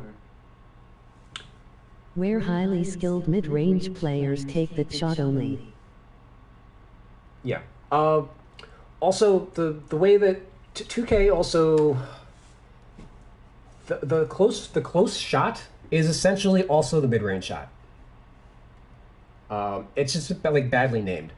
The close shot is basically short mid-range, and the mid-range is long mid-range. So like players have eliminated the long mid-range from their arsenal. Like there's very few players that take the shot. Pretty much all of them are just like anybody in like a pick and roll situation.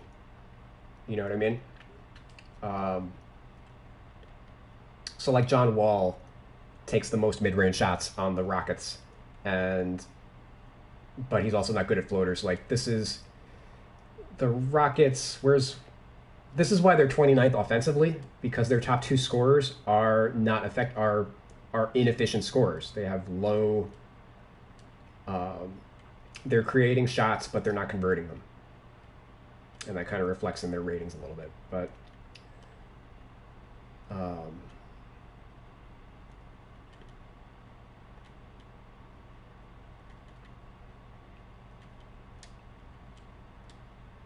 yeah, but the close shot is essentially like 3 to 15 feet is how I look at it, and that's pretty close to what 2K classifies it as in their hot zones. Like, I think they basically... Greedy, it was great talking to you. It's funny how much we agree when not talking about the Knicks. That's because... I have to go help my mother move. Okay. Talk soon. Talk to you soon, man. We only disagree about the Knicks because you're emotionally invested in them, and they broke my heart so many years ago that I'm not willing to let them do it to me again. You're an optimist. I'm a realist. Great talking with you, Nelson. Miss you, buddy.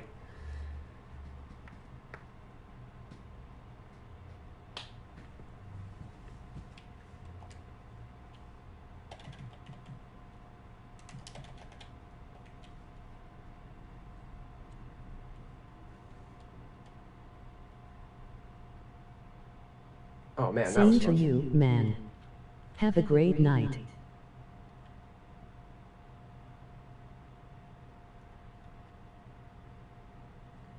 Man, I love my philosophical conversations with this game. Way more interesting to me than just like going through the ratings and stuff. It's always interesting to kind of think about like the progression that the game has made over the last like 20 years. And I think I have, because I've been editing ratings for like 18 years of this game, I have a lot of insight into various areas that I think your average anybody that like started playing the game or roster editing in like the last 5 years, they wouldn't have those insights because they haven't seen just like where the game has kind of grown from. But it's not all stuff that you like. A lot of stuff that happens in this game is like residual, like you kind of don't notice it on a year-to-year scale. You know, because things get implemented kind of very gradually in sports games because they have such short development windows. Like, I don't remember exactly what year some feature got implemented. Like, maybe 10 years ago I would remember, but there have been so many, you know, updates. You know, there's 22K games, you know what I mean? I don't remember exactly what year various features got added anymore. So it's just like watching a slow progression and like how the game has kind of evolved. And they've made, you know, as much as I bitch about like the direction of like the ratings and the badges and stuff, like the whole roster department over like the last like 8 years, I want to say, has like substantially improved. Like, they've made great strides. Like, this game used to be a train wreck in these areas, and it's no longer the case. So like, as much as like, you know, if you want to see somebody have shitty opinions and complain about everything, just head to Reddit, where, you know, on Reddit in their rating discussions, you know, everything's always the worst. There's never anything positive that's ever happened in the game. And that's just not the case. Like, they've taken steps in certain areas, and they've taken steps forward. Like, they haven't taken enough step forward in certain areas that they have relative to like other areas. Right now, I would say their attributes and stuff and how they manage those are well ahead of their badge management. I don't think they have a good way to implement them, because part of that is just because they still aren't sure what they're doing with the badges. They add like a couple badges each year, and now when we jump to next gen, they just got rid of a whole bunch of badges. So it seems like there's so like I finally got a very good grasp of how to evaluate player badges in this game, and all of that's going to go out the window as soon as I jump to next gen because there's like 20 either they changed badges or gave like gave in new, like made new badges to replace other badges, or they like tweaked certain things here and there. Like it's not going to be a 100% conversion rate, so I'm going to have to learn those once I make the transition. I'm actually hungry now. I definitely need to eat before finishing the rest of this team.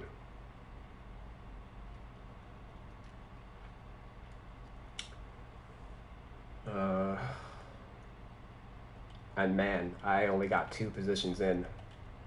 Granted, the other positions are kind of thin, and these guys haven't really played, so it's not that bad. But all right, let's set some goals for how I'm going to tackle this. I think Nawab is fine. He's out. House is out. I'm not worried about those ratings for those guys. So I think I'm not going to give a full edit to Anthony Lamb. But I will tweak some of his baseline stuff, like I did with his consistency stuff. Like my floor for intangibles is not 40, so that's going to go up. Probably going to tweak his speed, maybe. Probably should be like a 65 or something rather than a 62. Like, yeah, just like little things that can be tweaked here and there. Rather than like, I don't need to do a scouting report on him just to like meet his minimums. I am going to have to update Kmart. I do think these 2 guys are fine. Sterling Brown probably needs to go up a tweak. Part of the problem is he rates lower at the 4 than he does at the 3. Maybe I'm changing his position back to the 3 now that he's playing at the 3. Kind of the issue is that he's like Tate's backup. But maybe if Kmart's back with the team and he's going to be playing more regularly at the 4, I can get away with that.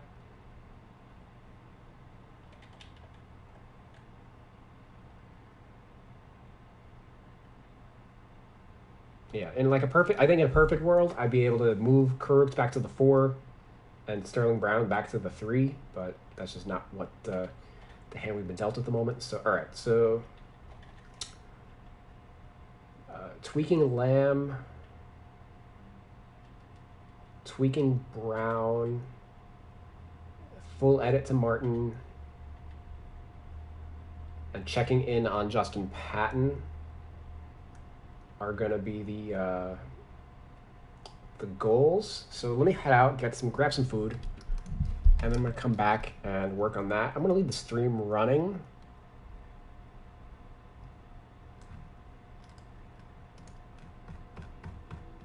So just skip ahead, because if I don't leave the stream running, then I'm not going to do it when I get home.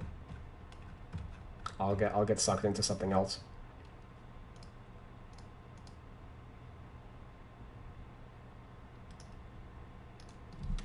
Just tweak my dock a little bit before I run. Thanks everyone who has watched so far.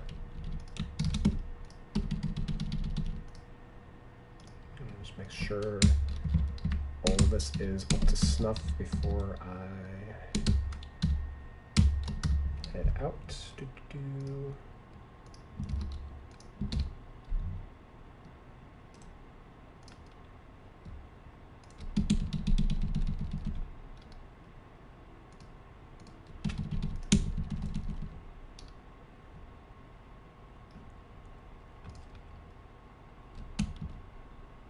Alrighty, I'll be back in like 25 minutes, I want to say.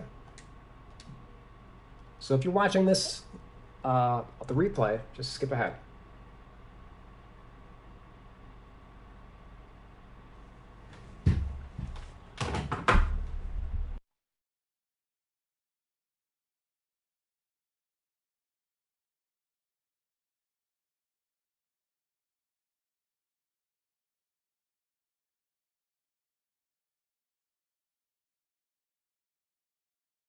Be right back. 2530 mins.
We are back.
Loading up.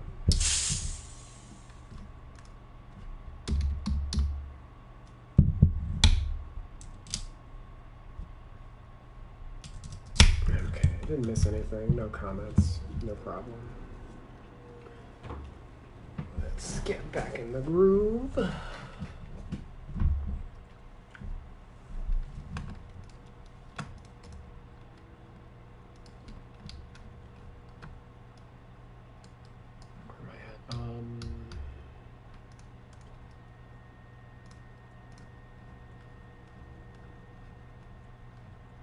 Okay, Nawaba. He looks to be fine. And Daniel House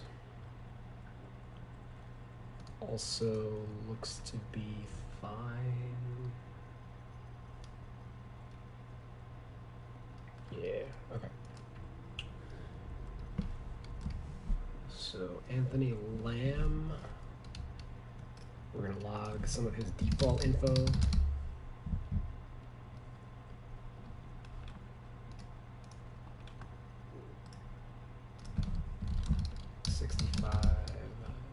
Default there.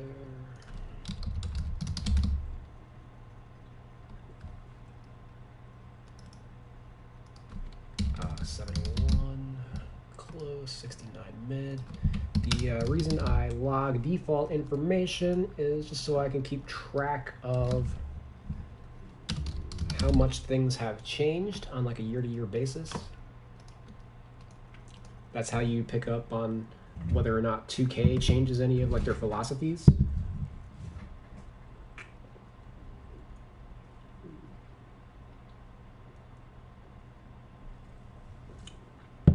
But I find myself caring less and less about their default information so much as whatever my like rating was for the prior season. As usually in a lot of cases, let me just take my sweater off. It's a little it's chilly outside, but I definitely don't need a big old sweatshirt inside.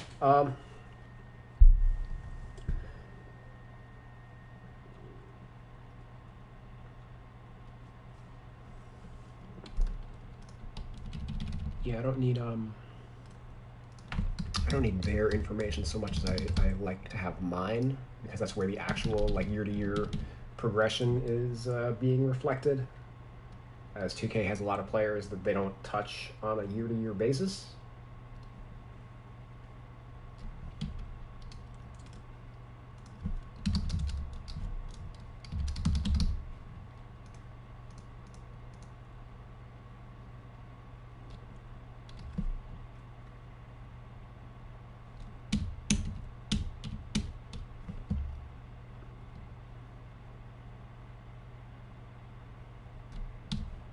Usually anything contextual I record, like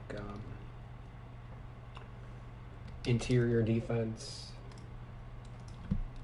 and perimeter defense.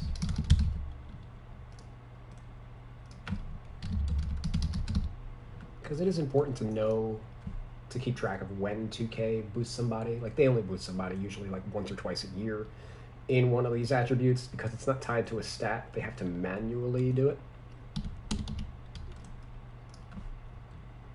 And obviously they pay more attention to some than others. Usually the athleticism ratings are a little more likely to get changed. 62 default.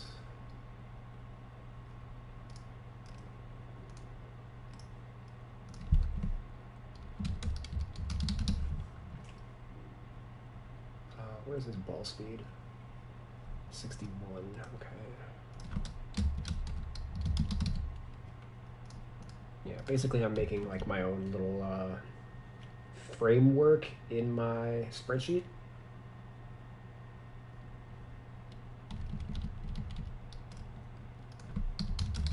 Which I already have done for the other 500 players in the league. Keeping track of it on a, you know, when one player gets added here and there, it's much easier to update that rather than like starting from scratch with like the entire league. Okay, 80 default pick and roll. I wonder if that's probably not accurate. Probably just copy and paste, like whoever they copy and pasted probably just had an 80 because it is a little abnormal for a player to be 59 and then 80 in these two. Like the 80 sticks out like a sore thumb here.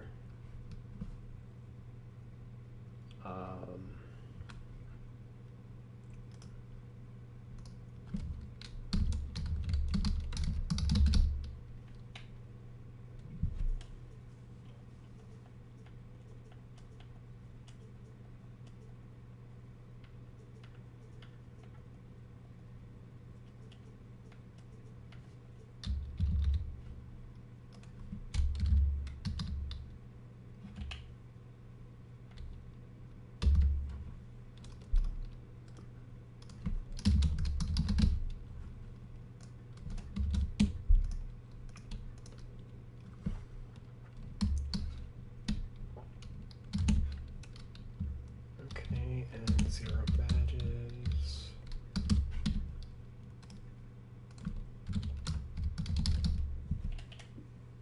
And let's do that. Let's do that.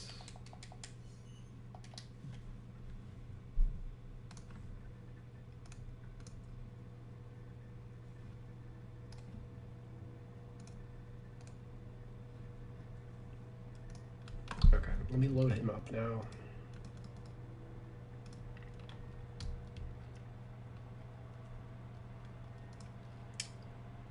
I'm going to look at his college stats and his G League stats. Let's start with the college. I'm going to read off some of his stats. So 23.7 PER. He played for Vermont in the AEC. Not a big-time school at all. Don't think it's a big-time conference either. So his stats are going to be a little inflated,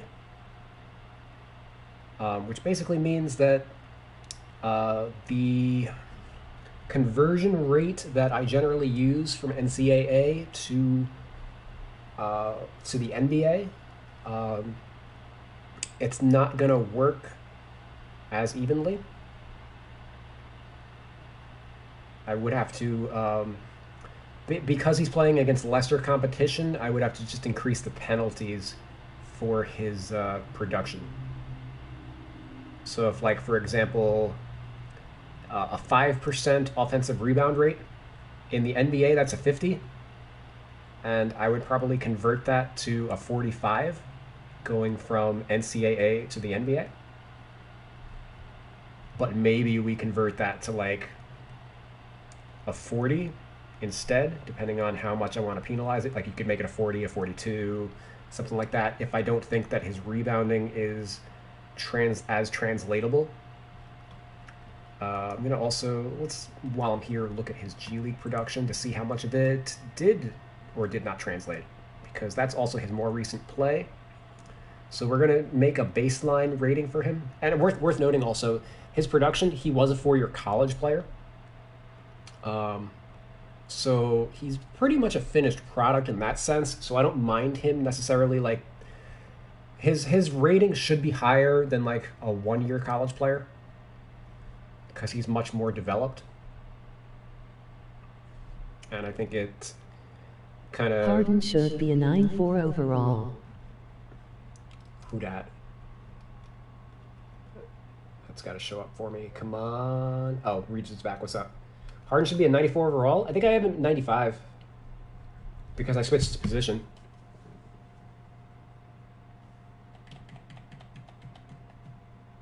Oh, he's a 96. He was a 98. But why do you think he should be lower? He's with the Nets, he's basically producing at the rate that he was with the Rockets. I don't see a reason why he would need to go down. All right, so... All right. I'm going to go through and update his template. Might as well work while I talk. The scoring ratings are a little difficult to assess because Basketball Reference, or at least their sportsreference.com is the college basketball equivalent of BBR. They don't have any shot data aside from like field goal percentage and stuff, so it's a little guesswork to figure out some of the shooting stats. But he shot 41% from the field, right? But at least they take the liberty of separating his 2s and 3s. So 49% from 2 and then 29% from 3. So we can kind of figure, he took 8 2s a game. So if we can then like equate, Matter of fact, he should have 9.43 rating. If we can equate, like Lamb took 8 shots a game from 2. So let's say half of them were at the rim, and then 2 of them were from close, and then 2 of them were from mid-range, or maybe 3 of them from close and 1 of them from mid-range. Probably like the ideal split, so like a 4-3-2 or 4-3-1. Making a lot of 3. From there, we can kind of like, well, if his field goal percentage is like 49%, then let's say it's 60% from at the rim, and then 40% from mid and close, and then from there penalize based on where we think how we think that some of that would convert to the NBA level. So using that logic, I would assume like 80 layup and like 70, like probably 80 layup, 70 close, 65 mid-range is probably just like not looking at what they gave him or watching any kind of tape on him, but just kind of like mental mathing it, what his attributes would be at like a base. That's kind of how you would go about that. What was that comment? Matter of fact, he should have 94 3 rating, making a lot of 3s. James Harden, let me see.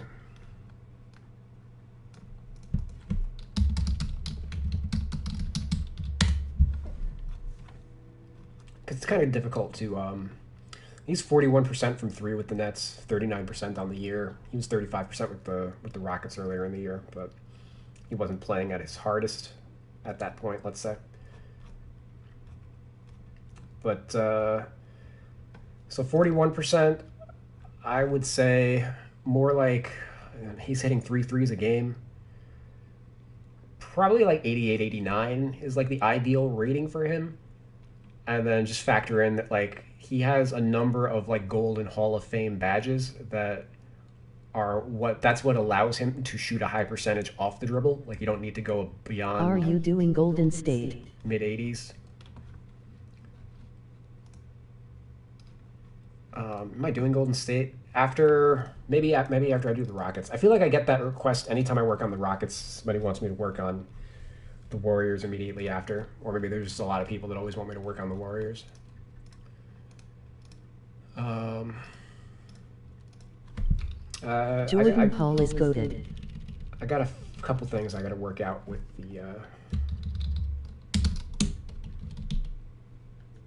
the Rockets first. So let me 50, 45.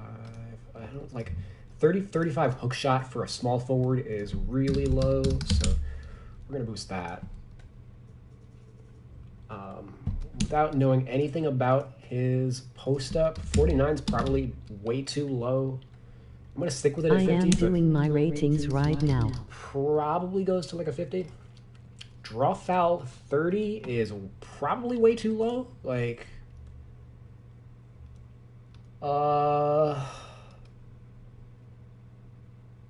mean, he drew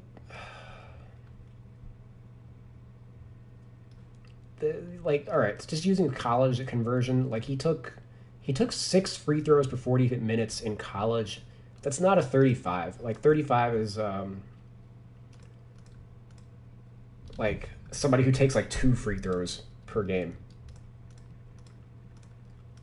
Obviously, roles change dramatically when you go from the pros to from college to the pros.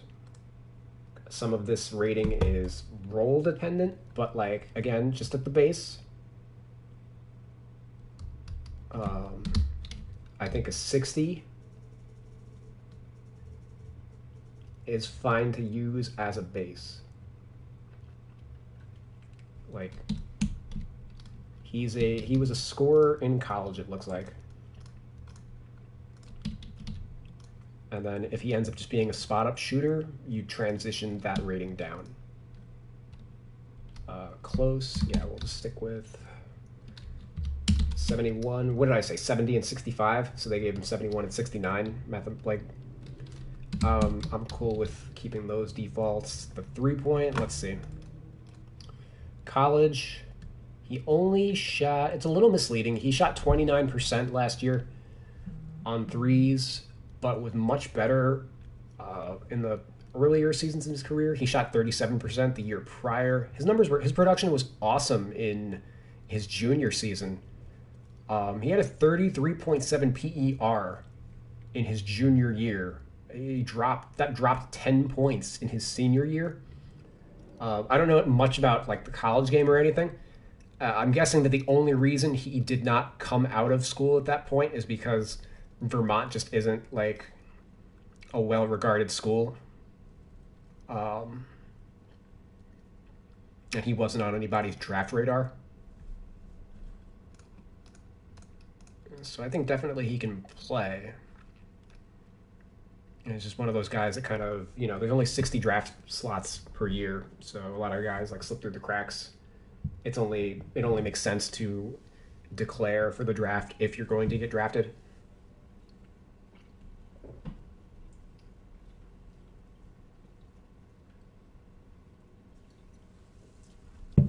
But 75 3-point is a little deceptive.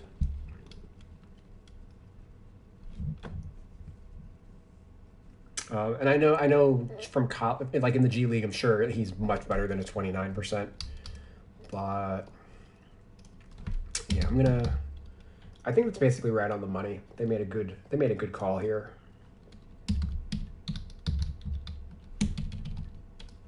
Like if I just use his career college rate and give him a standard deduction, it would basically be a 75. So I'm not upset there. Free throw rate, well, 78% for his career in college, but was 81% as a senior. I think we'll stick with that. Ball handle, 65. This could be a 70. Depends on how much he's creating his own shot. I think tentatively I'm going to make it a 70. I'll watch a little bit of tape on him. 35 vision, 2K's scale. Oh my god. Yeah, they definitely didn't crunch the numbers on him. His assist percentage was a 17.7, basically converts to like a 63. And then even if you after you penalize him, like I'm gonna call that like a 58. I think my penalties for it's probably more like a 55. I'm not gonna like kill myself doing his like conversion, his conversion rates, because we are gonna look at the G League immediately after this to adjust. But I think normally I would otherwise make that like a 55. Absolutely shouldn't be like only a 35. His AT ratio is basically 1-for-1. Okay, so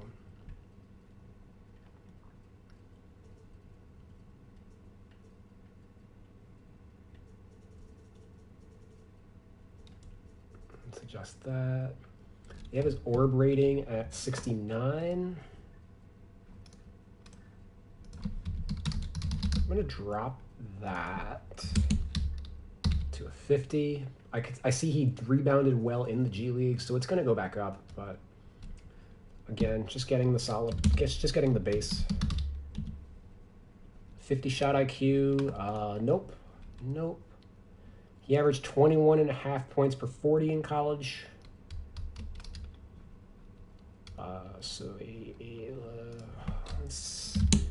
let's say he's about 70.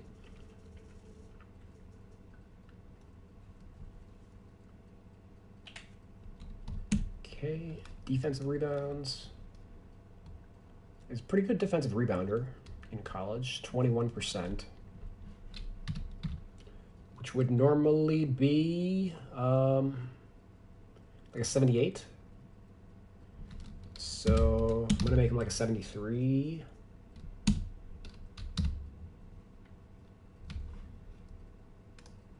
Uh, 52 interior. Nah. Like these are off. Without knowing anything about his defense, let's just make him 60-60. 47 block. He's a good shot blocker in college. Like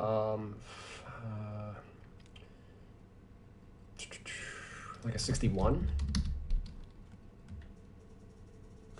He blocked 5% of shots in his senior year. Steal rate 2%. It's like a 68.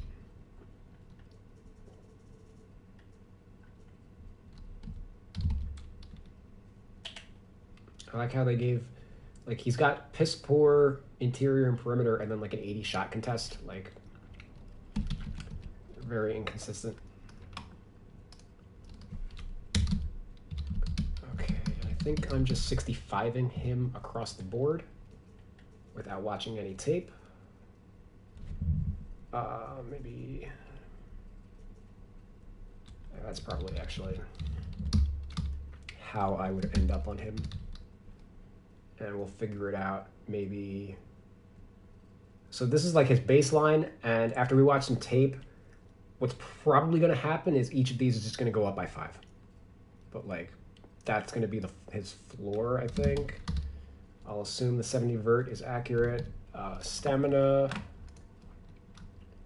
He played 31 minutes a game last year, so 85 is fine. Durability is fine. Actually, let me see. He played only 18 games as a sophomore, so he did get hurt, but he looked like he was healthy the other 3 years of his college career. So, 85, I don't care. Pass perception, 65. Decon and Ocon.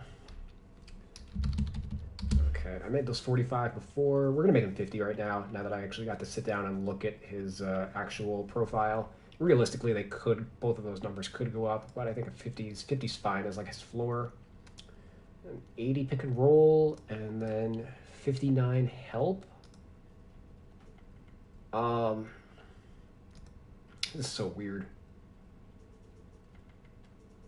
I'm gonna do that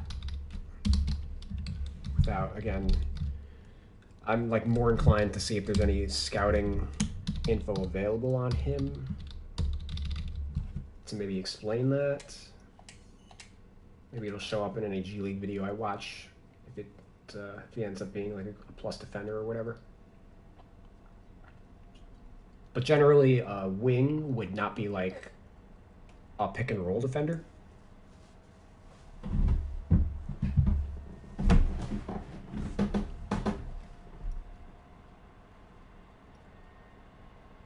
But I can see like he's got a Jimmy Butler build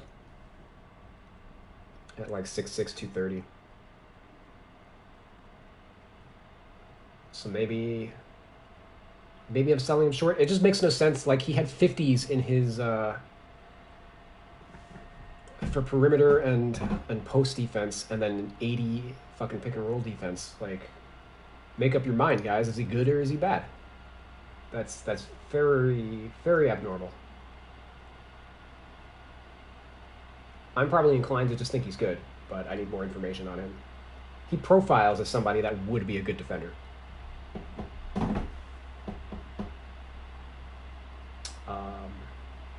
But yeah, at a baseline, he came out to 72.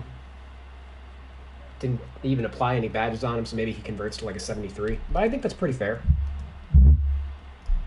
Again, he went undrafted. He's a 4-year college player, a little old at 23. His archetype didn't change. We boosted his rating by 4 points. All right, so now let's look at his G League stuff.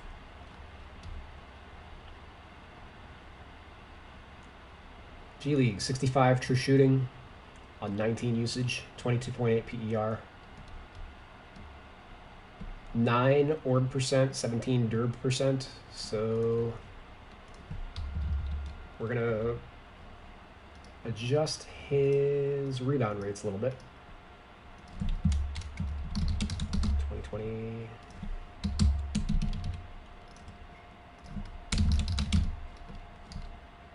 Which I think makes a little more sense for where he's going to, like, he might have played the 4 in college, it looks like. So his those rebound rates reflect a little more. He's probably at 4 in the G League also, but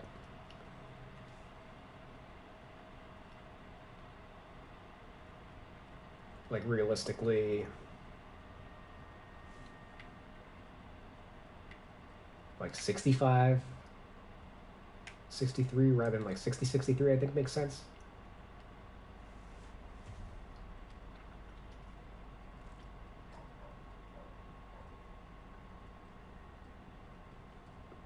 Whether or not this maintains with the Rockets probably has more to do with what position he plays. If he's a 4, he's a little more likely to see his orb rating retain, but like 40 is kind of average for like David Nwaba used to have rebound and orb rating like this, but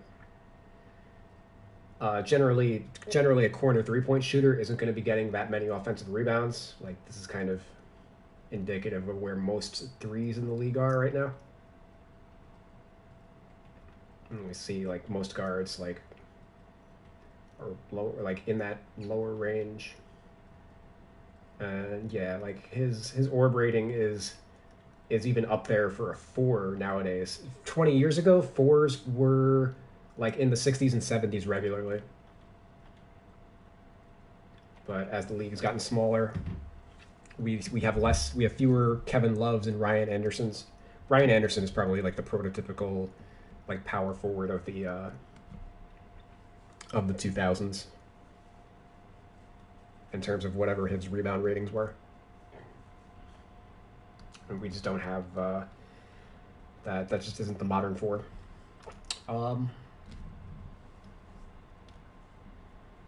Okay. So we talked about his foul draw rate. That bottomed out in the G League. He only took 1 free throw a game.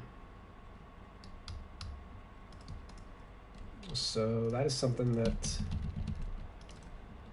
again, the reason why I did the baseline first is because we need to. I want to have notated that I would have had him at a 60 last year,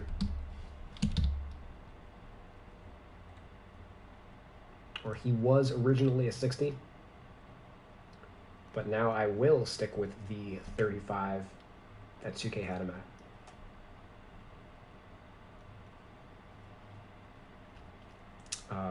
3-point.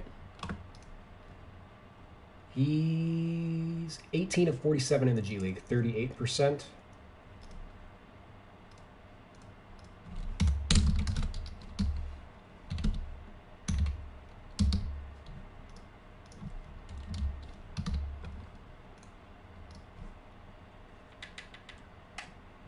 So we will do that. The rest of his shooting ratings, I think, are fine. 64% on twos in the G League. So, I mean, I would expect his, I'm going to guess that like it's his layup rating that goes up. I don't know how relevant some of this is without watching some tape on him. Like maybe these go to like 75, 75.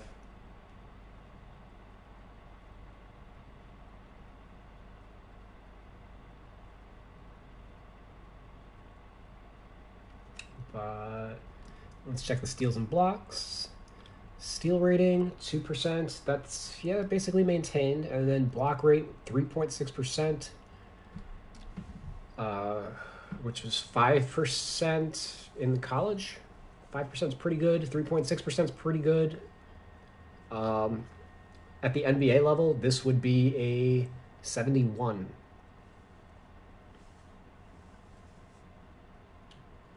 I've got it at 61.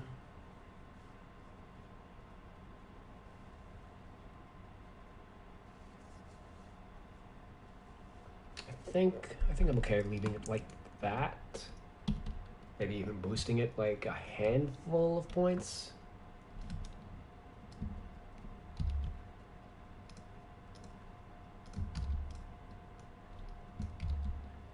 And his passing, 14.5%. His passing basically maintained. He was at 17.5% in college, 14.5% here.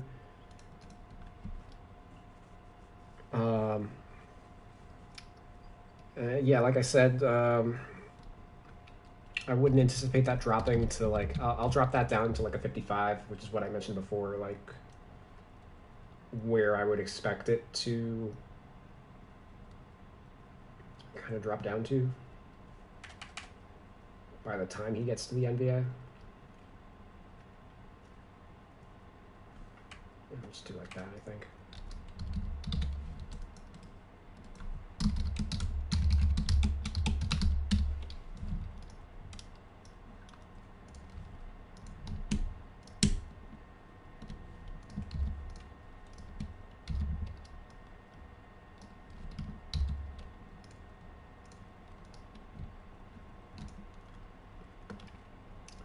Shot IQ, 20.6. Yeah, basically no change. Maybe I would drop him like 2 points. I guess I'll do that. Yeah, so whatever school competition level he played for, it hasn't. The conversion rate from college to the G League isn't that substantial.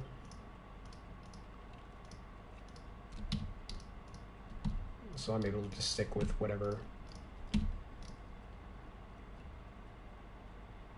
my competition penalties were. It wasn't that big of a deal. Everything else, it looks like I just gotta watch some tape real quick. So let's do that. Anthony Lamb. with 32 points versus the Erie Bayhawks.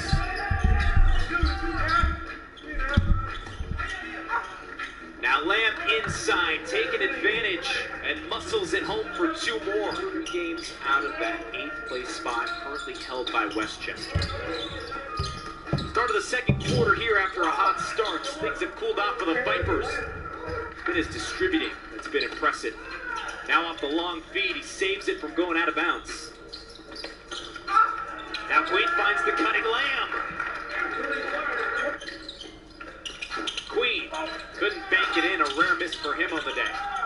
Second chance, here's Lamb. Oh! It's a corner 3. See, it was once at the most 50-33 the lead for Erie. Trying to get stops as Lamb cannot be stopped. Yeah, that was a putback. Lamb connects. He may need it in order to close out a win against the #1 team in the league standings. Yeah, he's taken 2 guys off the dribble so far, so I think 70 ball handle makes sense. Trying to keep sole possession of first with a win today. Reeves downhill, feeds Lamb, and an easy dunk. This is what's been so impressive from the Vipers. See the no-look. Osius. Oh, wow. Lamb muscles it away. Rebound in traffic. I think he's a 4 on this team also. Erie is trailed through the entire time. Back inside to Lamb. Good contest, but it doesn't matter. Yeah, there's a pick and roll. Porter got it back from Lamb. Feeds inside. Working underneath. And again, another tough one. Yeah, he's a 4. Good patience and ball movement. Lamb down the lane. Or like a hybrid. An exclamation point. I definitely wouldn't have a second position at the 2. Big win for the Vipers. Okay, yeah, so just from watching him, which I kind of anticipated, I didn't think that he would be a... They put him as a 2-guard default. Based on his build, like, there's very few 2 guards at that size. Like, James Harden's really the only one in the league. Yeah, depending on... He might just be a 4. And if we look at the 4s they got on the team, like, again, Kenyon Martin, he's big, Lamb is bigger than Kmart. He's, like, slightly bigger than Sterling Brown. Basically the same size as Jayshawn Tate. Like, yeah, I totally anticipate him being a 4 rather than a 3. And maybe that incentivizes me to change his position and move Sterling Brown back to the 3. Let me... Now that I got the tape on him. Also, that was enough tape that I can conclusively say that what I had anticipated with his athleticism ended up being true. We're just boosting him by 5 in each category.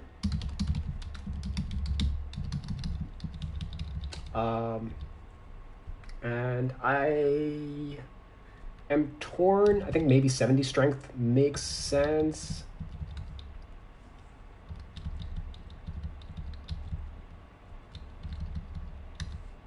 Yeah, let's go 70 strength for him. He plays a little bully ball.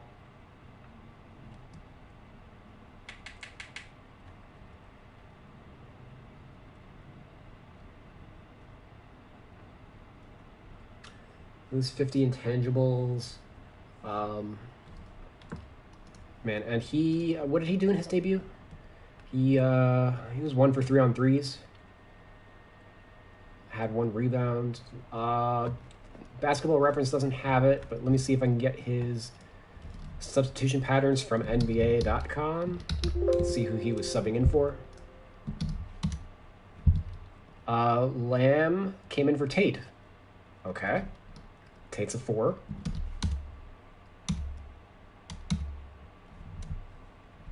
And then later Porter came in for Lamb. Tate came in for Patton. Okay. That doesn't tell us a ton. That just means everybody else kind of moved up in the lineup. Let's see the third quarter. Lamb for Tate again. Okay.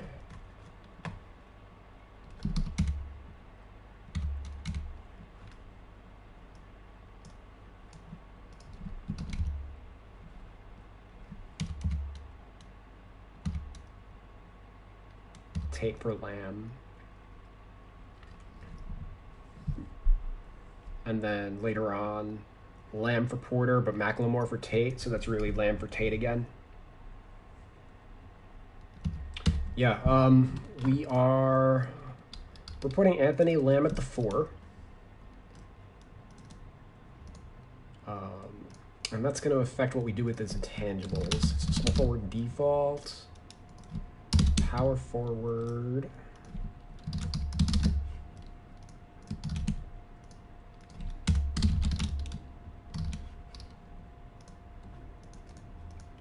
Let me just actually check out Vermont real quick, and then the other team. So their starters were, because maybe he played the 4 in college also.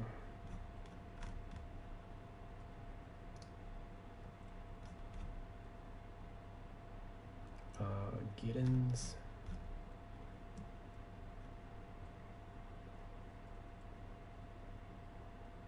Was their center, and then Shungu and Duncan.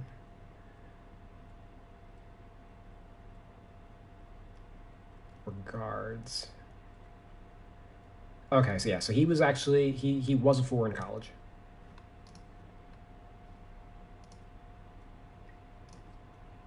Okay, so this makes some sense why they would target him, as he does fit the mold of players they typically go after. Okay, that drops him 2 points. Okay.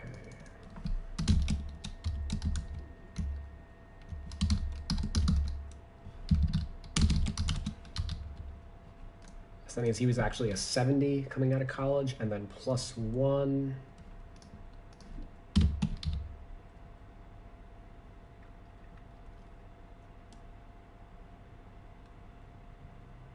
+1 based on his G League production, and then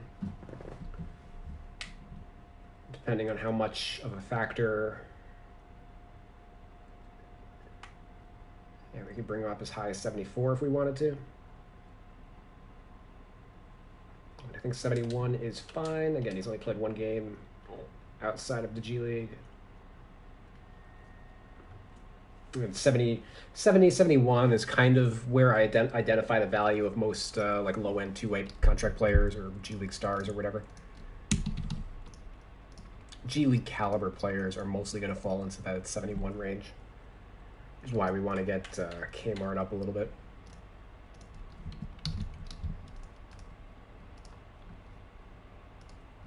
But yeah, and I guess all of that is without touching his badges, which I guess we can do.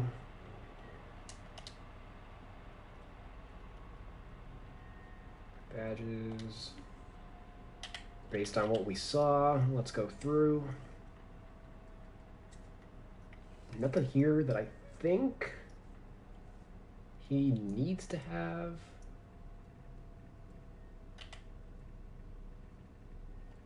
Corner specialist, I think, is, especially at the NBA level, probably the most likely to carry over. So we'll do corner. Oh, you know what? There actually is something that we can do for him. So corner specialist, and then put back finisher. It looks like he attacks the glass pretty well for a guy his size. Where the heck is it? There we go. So bronze there, bronze there.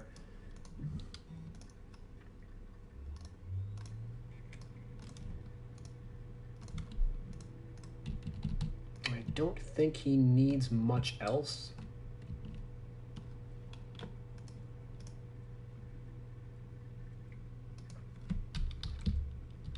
I didn't really see a ton. Again, that's the highlight tapes only focus mostly on offense, not defense, but I guess let me just Google Anthony Lamb defense and see what pops up.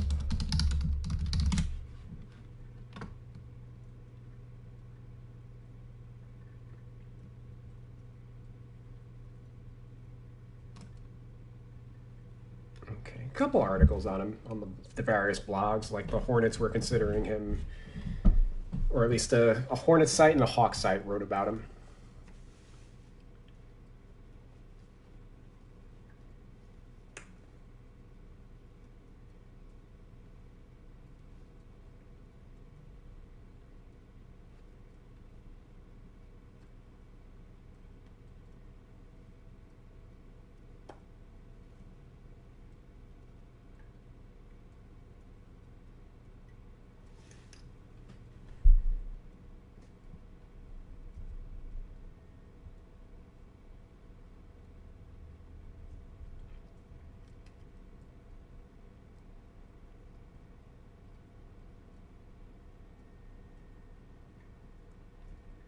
Okay, and they mentioned, so he was a go-to guy in college.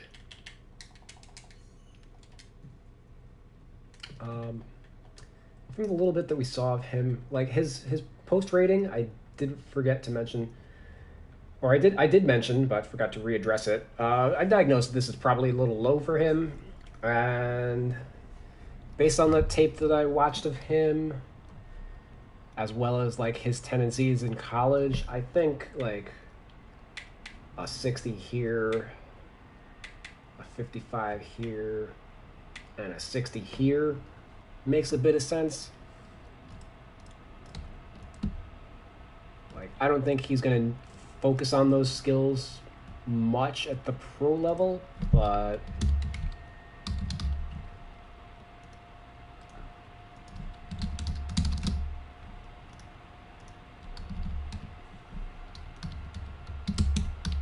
certainly he's not unplayable.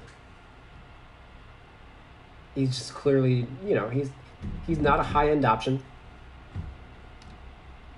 but he's not abominable either. And mid-range,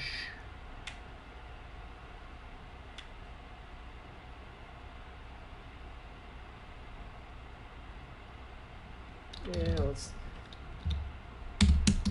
we'll clean that up and go like so.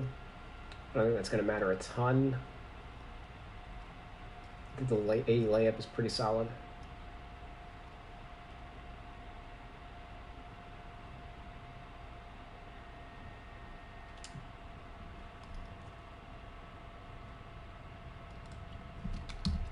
Yeah, I think I'm a little more content with him at 72. Oops.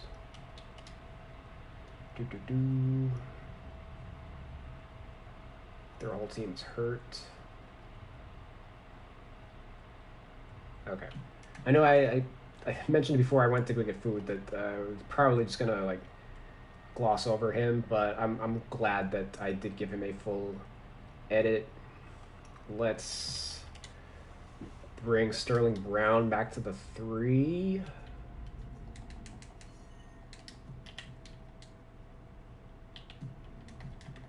Which pumps him up to a 76.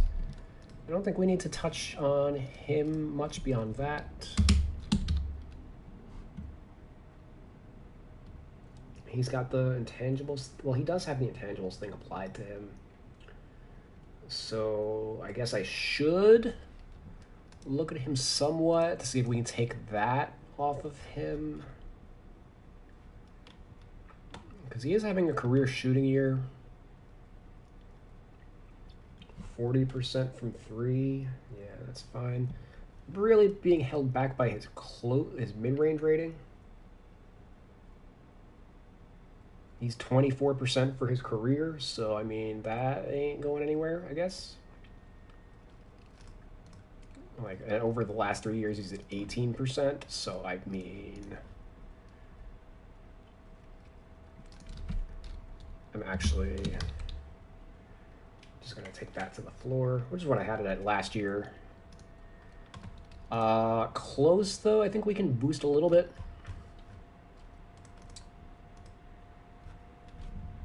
This year he is 7 of 19, 36.5%.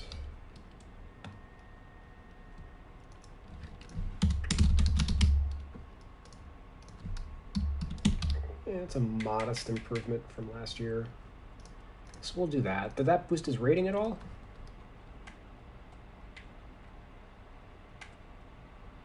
Something else did, but... Or was it the switch? Or no, his rating... Okay, never mind. This dropped his rating. It was a 76, now it's a 75. Okay, so we gotta... I guess boost him back up.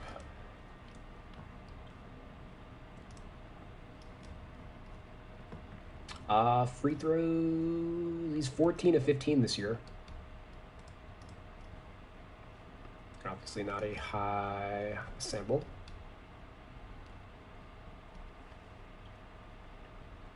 Assists are up a little bit. Steals are up a little bit.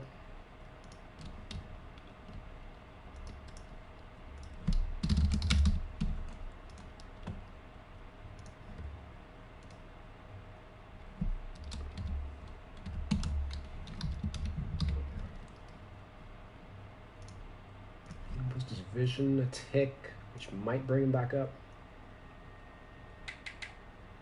Yeah, okay. Let's look at his defense. 60 seems a little low.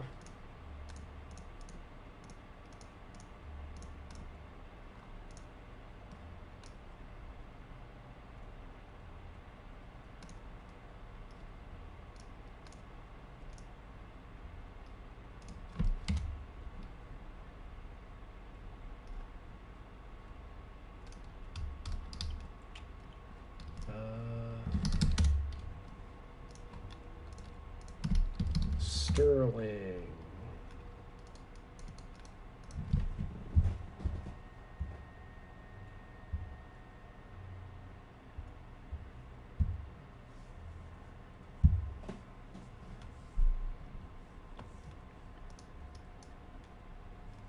Well, he's 86th percentile this year in 25 possessions. Last year was 80th percentile.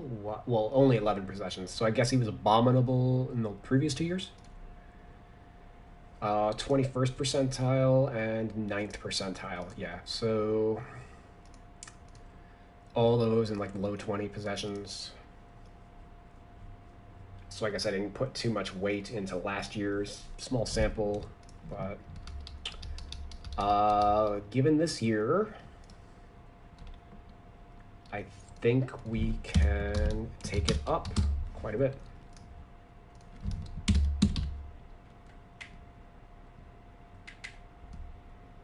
I think we just go full 80 with him. 20-point boost.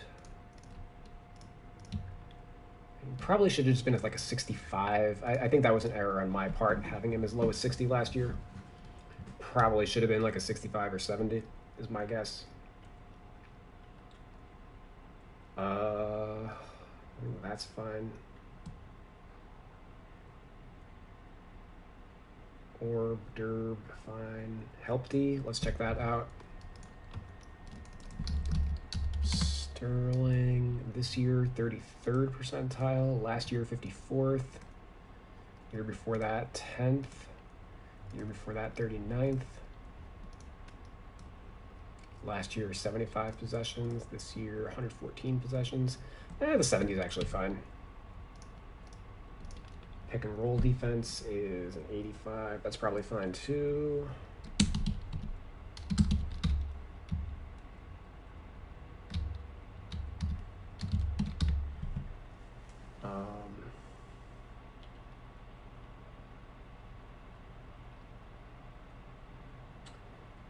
Yeah, I think the issue now from here isn't his attributes, it's his badges. I only have 3 for him, and 2K only has 1. So...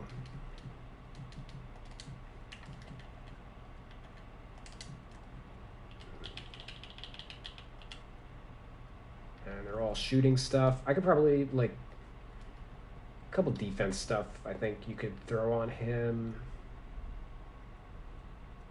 Catch, corner, slip. Yeah, those are all fine. I don't think there's anything really with his finishing.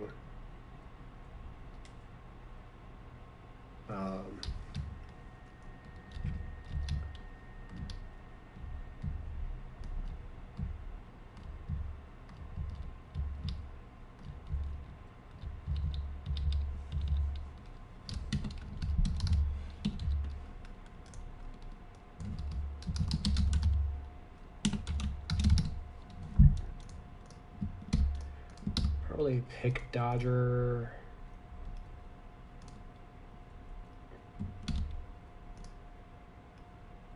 What's his steal rate? It's pretty average. He's got solid rebound rates for a player his size. I don't think he needs rebound chaser or anything. Clamps, Dodger, Trapper.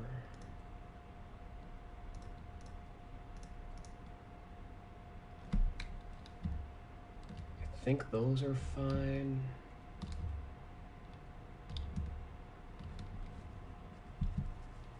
Yeah, I don't think he needs a ton.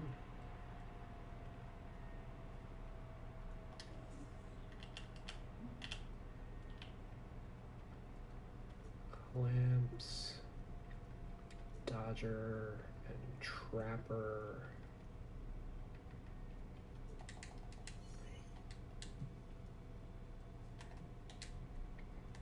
I think those are fine tweaks. Let me see how far away he is. I mean, yeah, technically, only a 75.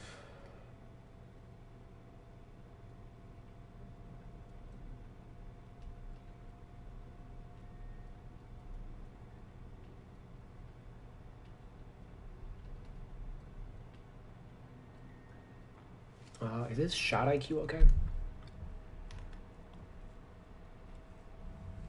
Yeah, I mean he's not a crazy scorer or anything. He's just offensively he's just a corner shooter for the most part.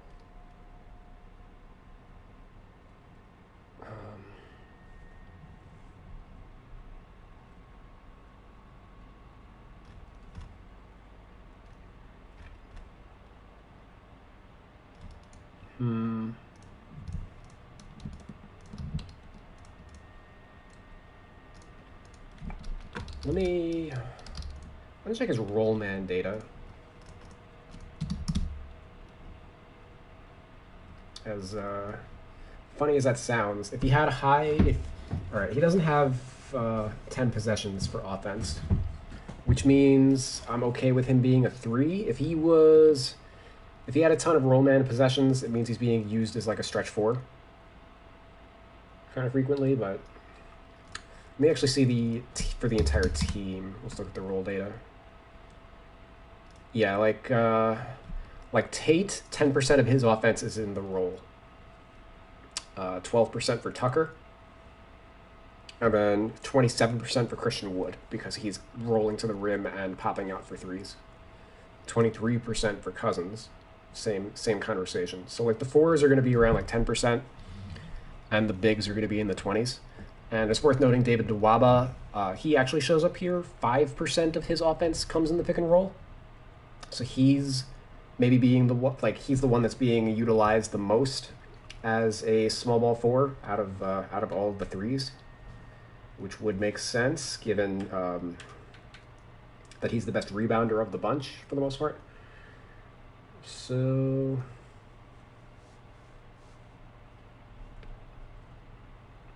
yeah, although he is the one player that I don't have at the 4 as their second position.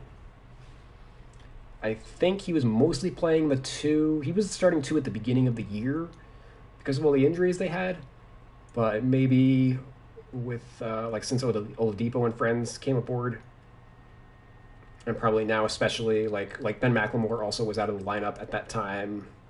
Kevin Porter got added to the team. Like I don't think Nwaba's going to play very much 2 moving forward with this team, so maybe it makes sense that even though he might have played more minutes the 2 than the 4, that we need to switch him his position. And again, he's currently out with a wrist injury that he did not have surgery on, but isn't playing through it. So this might be splitting hairs on something that doesn't actually matter. Let me just see what he did in his most recent game, which was February 28th against the Grizzlies, where the Rockets lost by 49 points. Oh boy, so this is going to be great. Very, very important data to be looking at here. But Nwaba. We're 30. Ooh, Tate came off the bench for this one because looks like this is one of the last games PJ Tucker played.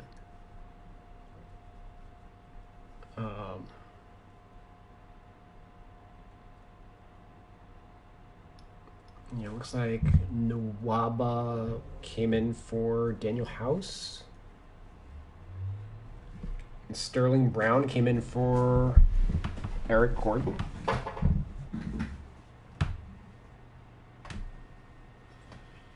Their lineups are like just parsing the lineup data for this team is such an act of futility.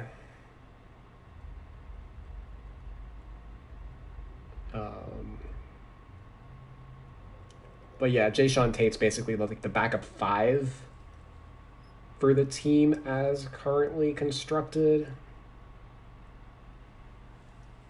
Especially with Tucker out, and I've got like Tate's secondary position as the 3, so like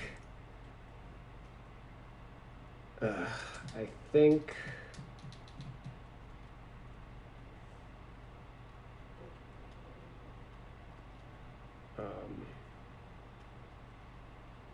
where's the secondary position? Oh, for next page. There we go. Okay. I think we do that, and I think we do that, even though, like, he's still, I think, playing time at the 3.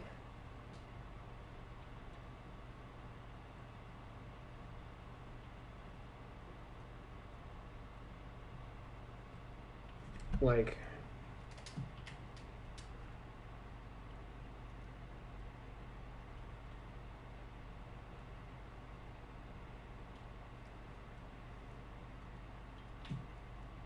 I don't know. This year is so. It's been a weird year.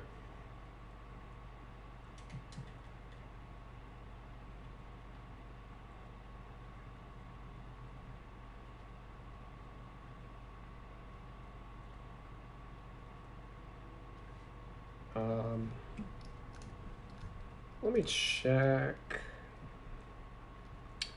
his post defense. Or let me just check the post defense for the entire team and see if I see anything notable.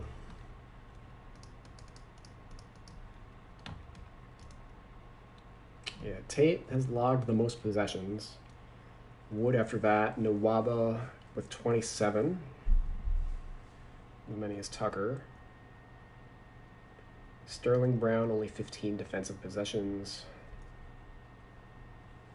Yeah, there's no reason to boost that. But Nwaba showed out, and 65 is...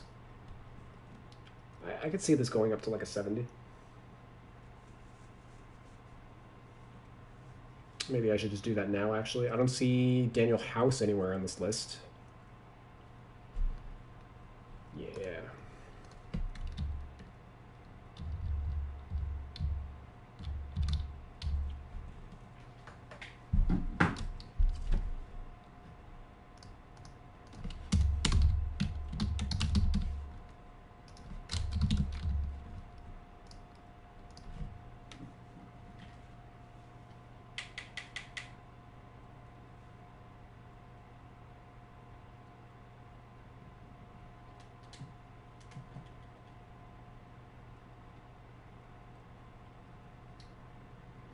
I think this is fine.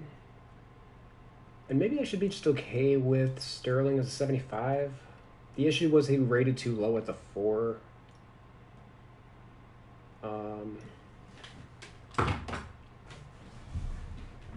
And like...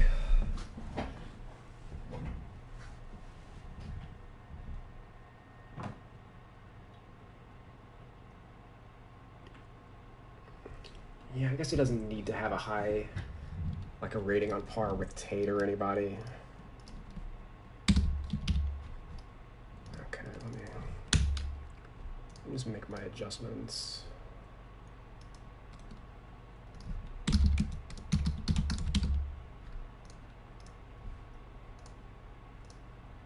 To my document.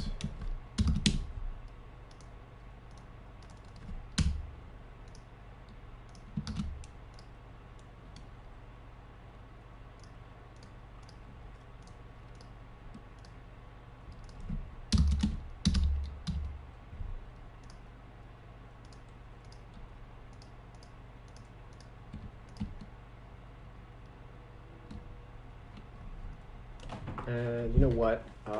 Because Patton became the starting 5, and Tucker ended up not starting at the 5, we are going to switch him back to the 4.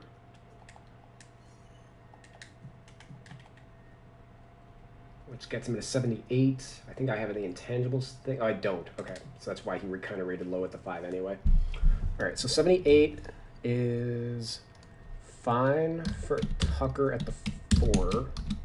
And to be clear, whatever team he plays for next is going to be using him at the 4 anyway.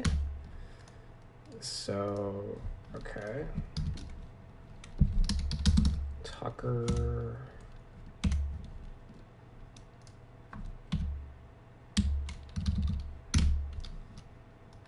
Okay. I'm gonna shuffle and stuff around.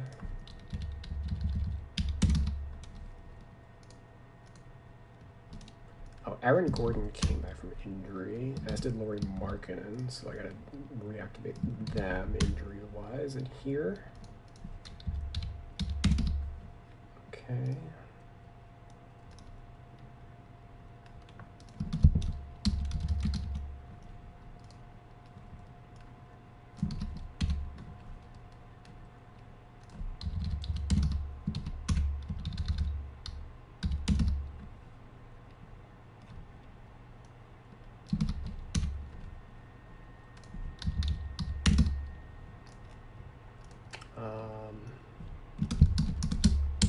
Sterling Brown.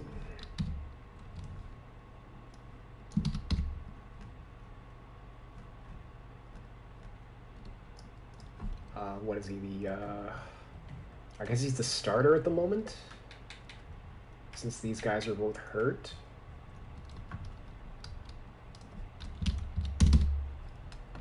So he's the second worst starter in the league, ahead of Isaac Okoro, but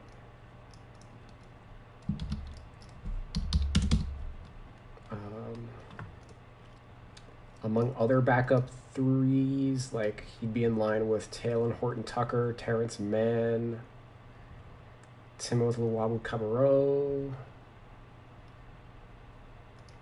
Kevin Knox, Torrey Craig, Dylan Windler.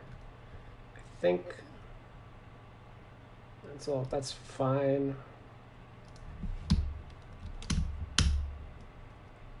And his archetype is 3-point specialist.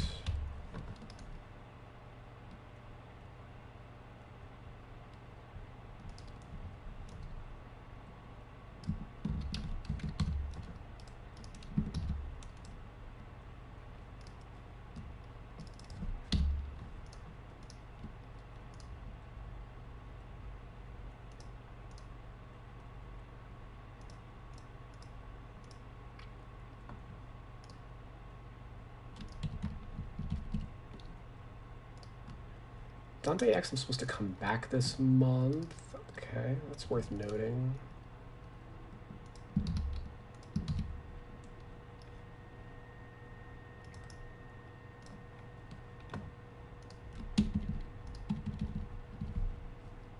Okay, but I think we can move on from there. Tucker, I didn't think I was going to spend that much time on this team. I didn't realize they were in such kind of dire straits, or like not even dire straits, just like there's so much fluctuation with them that I guess they need more attention, more regular attention than what I had been giving them. as things are just like rapidly changing for them on the seeming like a week-to-week basis, it would seem. Which makes sense. They are like, of all the teams in the league right now, they're the most in transition, and they're transitioning from a perennial playoff team to a rebuild. So that would make sense. Tucker and Tate are fine. Let's just touch on Justin Patton. And did the Rockets actually play today? I'm not aware of the schedule. It looks like they're just tipping off against the Jazz right now. Let me see the preview then. Shorthanded Rockets at risk of seeing losing skid reach 15.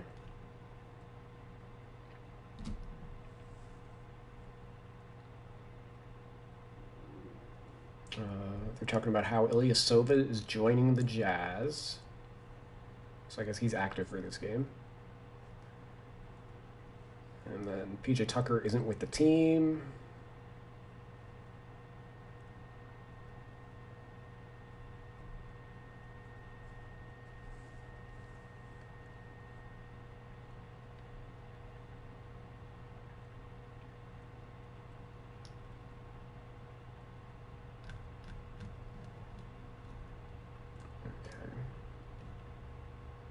All right, game started. Interesting. All right, so Kevin Porter is the starting point guard for the Houston Rockets. Ben McLemore is the starting 2. Justin Patton at the 5. Brown at the 3. Jae'Sean Tate at the 4.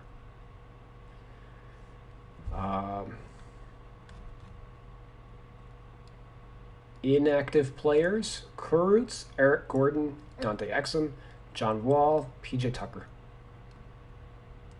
So those are the inactive players, but I'm gonna guess that Oladipo and Wood are technically out.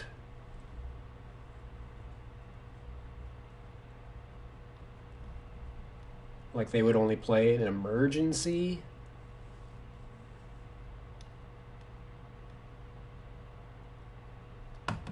I would imagine that if Christian Wood was ready to go, he would just be starting. And I'm going to guess that Oladipo is not playing because it's the second night of a back-to-back.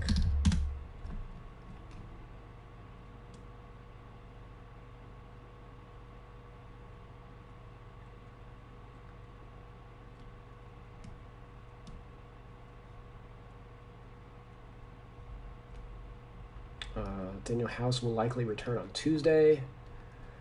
Ditto for John Wall. Christian Wood expects, the coach expects him back on Tuesday. All right, so it looks like everybody's coming back on Tuesday. David Nwaba said he will be available to play some minutes if needed on Friday versus the Jazz.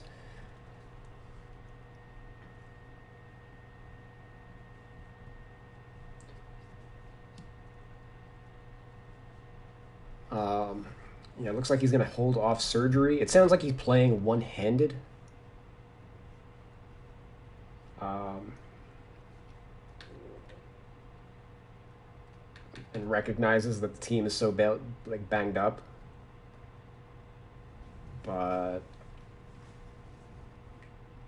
we'll see. If he plays, I'll obviously activate him.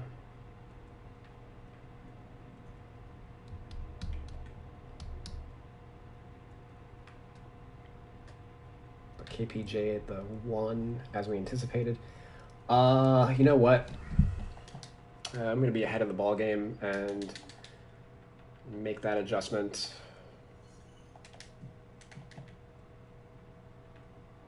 And that tanks his rating, so we're going to have to boost it up.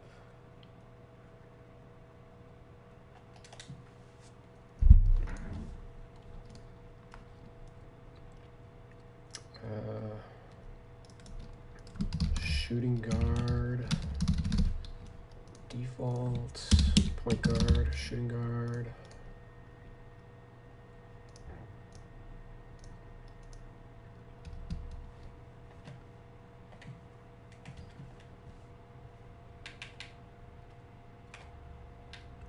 And maybe this means that we move Mason Jones back to like his natural 2.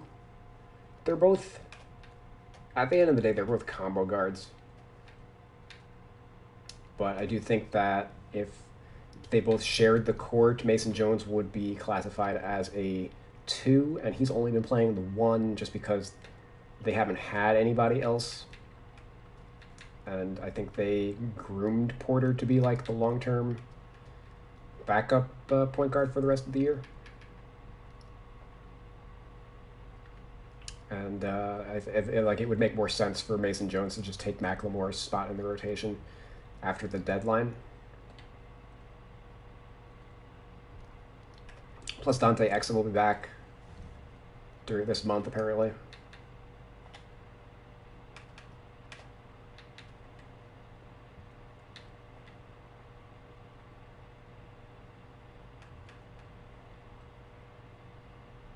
Hurts is not active for this game.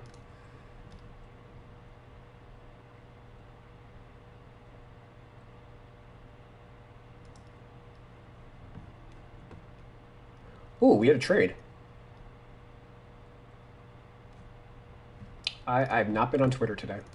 Let me run to Twitter.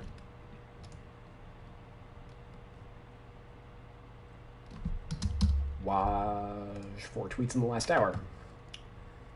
Yep, Embiid, hyperextended knee or something.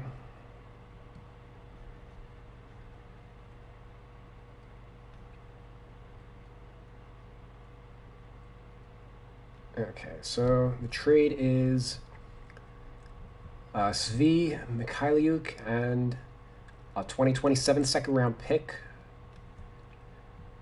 for Hamidou Diallo.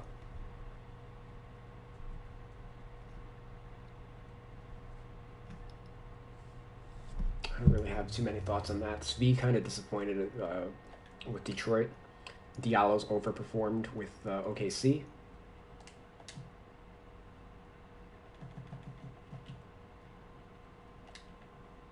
As I see, he's got 78 overall. He's definitely the better prospect of the 2. I would say he's a good athlete, subpar shooter. It doesn't go great with obviously you want players to be as good shooters as possible, which I guess is why OKC is making this deal like long term. First of all, Svi is like a 2 only because the Detroit's options suck, but he's realistically more of a 3. So maybe they identify him as a good fit next to Shai Gilgeous-Alexander.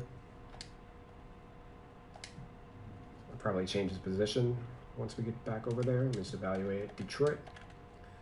So the fact that Svi was like playing out of position at the 2, this trade makes swap for both teams. They have like a prototypical 2 guard to man the position now. I'd anticipate Diallo to start over Wayne Ellington.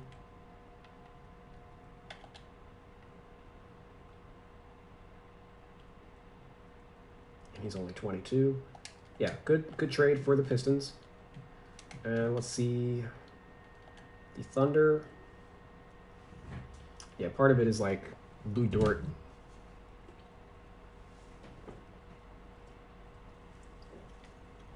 Like if you can merge Lou Dort and Svi together, you'd have the perfect player, right?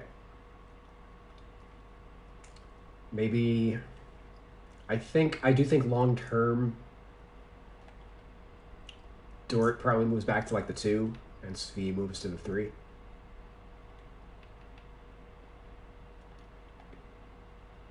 Also, their lineup is kind of a little all over the place. Because Justin Jackson's more of a 3 than a 1. But the fact that they called up Ty Jerome, I think maybe means I can move JJ back to the 3. As I assume he's the backup point guard now. He wasn't before because he was hurt and or with the G League. And as soon as George Hill is healthy, it would make sense to swap him back.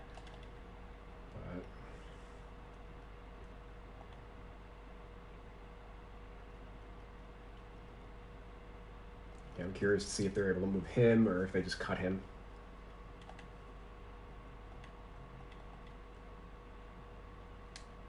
Okay.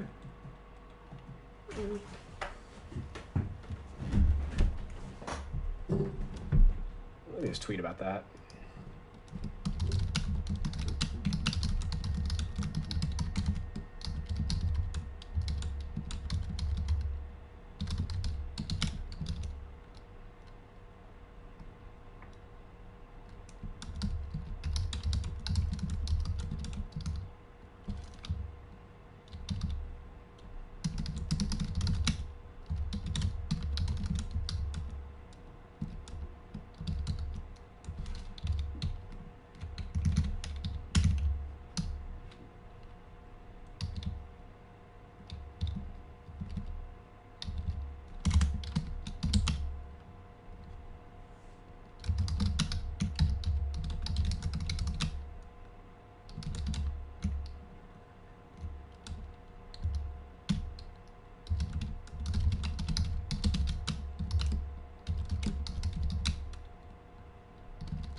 Good trade for both teams. Diallo was a prototypical shooting guard. Svi was starting, but is more of a small forward. And Svi is a good handcuff to Lu Dort and might make more sense as a starting small forward moving forward. Dort might eventually end up in Diallo's role off the bench. That's basically my official diagnosis of that trade.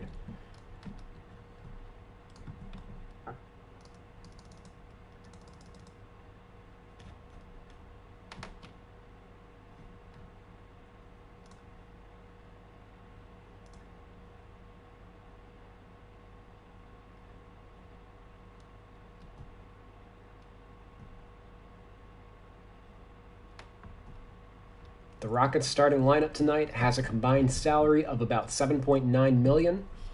That's less than every Jazz starter except for Donovan Mitchell, whose max contract extension kicks in next season. It's a cute little notable.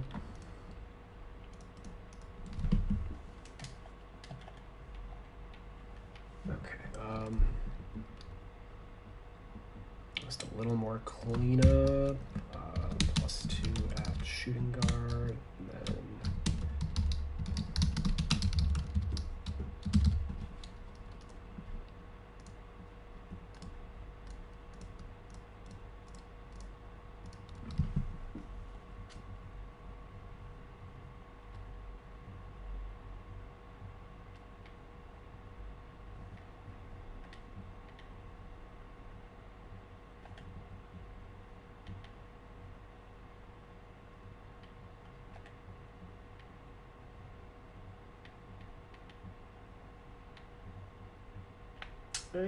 yeah, let me just glance at Tate, make sure that nothing crazy's happened. He is one of their more important players.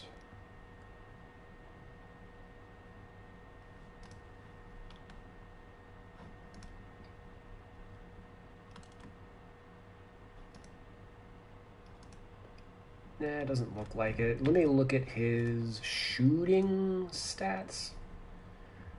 64% on layups, 55% assisted, that checks out. And then 35 of 66 from close range.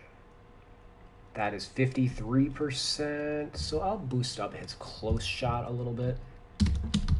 And by a little bit, I mean, let's do +10. That boosts his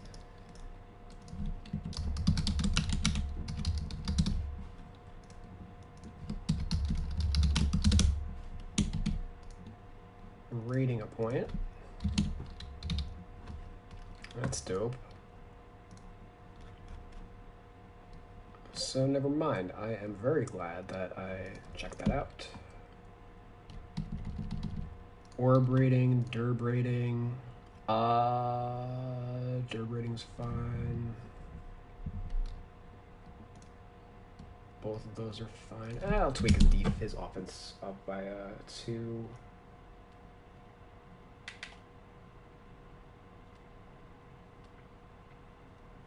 Otherwise, everything checks out. Oh, actually, you know what is... I'm not going to do this now, but 0 badges, that's a little sus.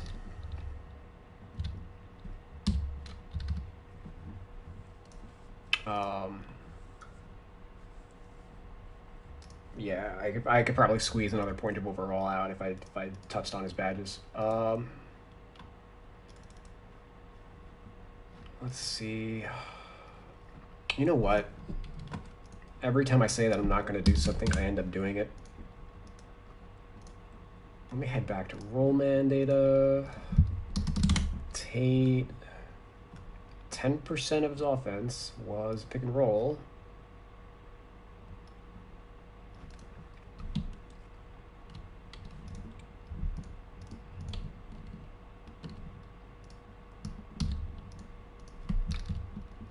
So let's do roller and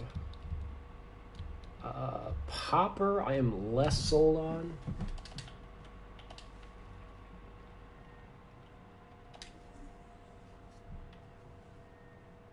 But I think popper's okay.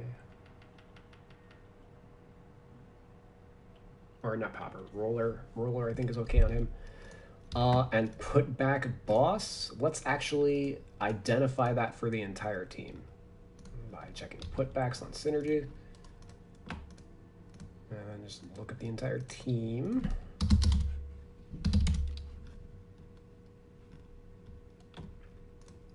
Okay, and it's 11% of Tate's offense. Pretty good percentage. Ditto for Nwaba. Same conversation. Kmart Jr., 27% of his offense. That makes sense. He's basically that's all he's going to be known for is like crashing the boards and stuff. Similar to like his father. Yeah,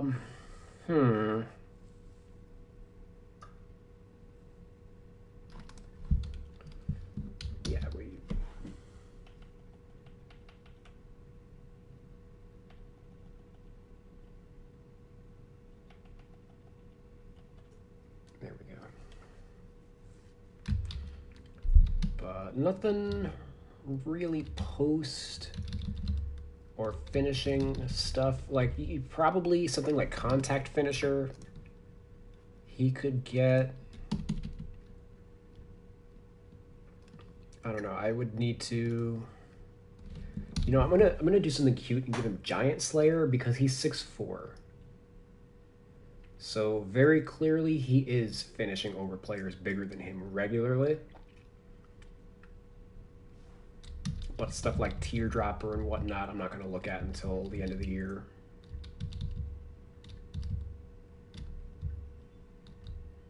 Let's check his shooting stuff.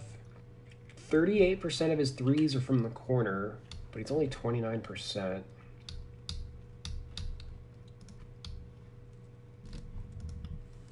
I don't know how much of that I care about. I'm sure that's going to even out. Let's give him corner. Not catch, just corner. And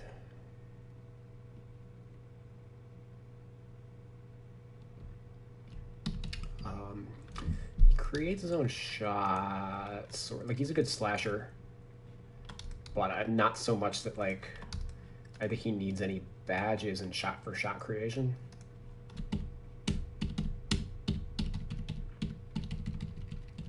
Kind of the same thing with like his passing stuff. Like he's a good playmaker, but like good enough that he needs any badges? Not really. Then we're just talking about his defense. which I honestly I haven't seen a ton of Rockets games. I don't know a ton about him defensively.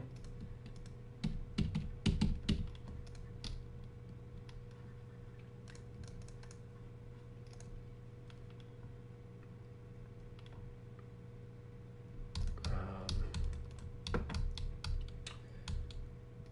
me see pick and roll for this team.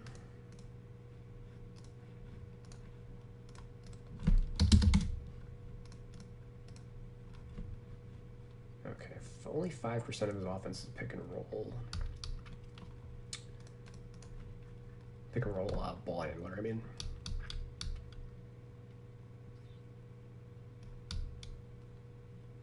Uh, 16% on defense.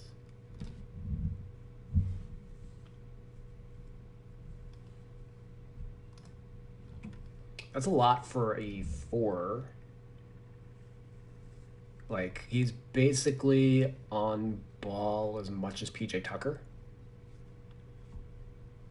But his efficiency or effectiveness, I guess, is not comparable at present.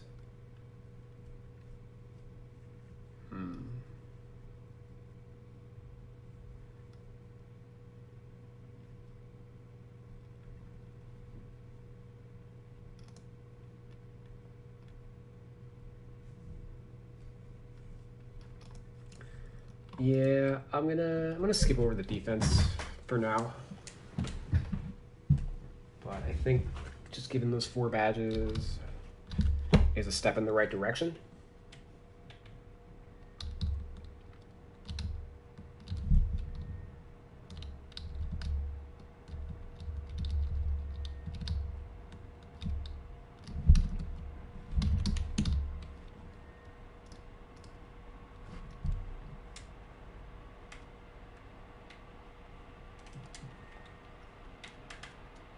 Okay, so that leaves Kmart. Wood hasn't played since the last time I edited him. Kurtz, I don't fucking care about, but I did drop him a point from adjusting his consistency stuff. Let me just see the last time he played. He's been out of the rotation. He missed the last 3. In the last month, he's played 3 minutes, or 3 games, I should say. 22 minutes total. His shot 17% in that time, so yeah, nothing to see here. Has a 2.1 PER on the year in 91 minutes.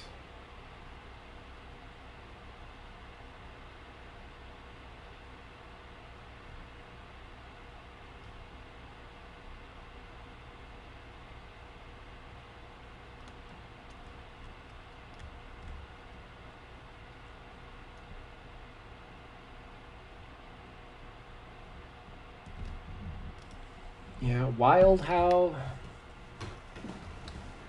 his career has basically been in free fall since his rookie year. You would think that a 20-year-old who averaged 9 and 4 would continue to progress, but the opportunity just hasn't. A, opportunity, but B, he hasn't stepped forward, and he was kind of a product of the system. Like, he was starting for the Nets because they didn't have anybody else.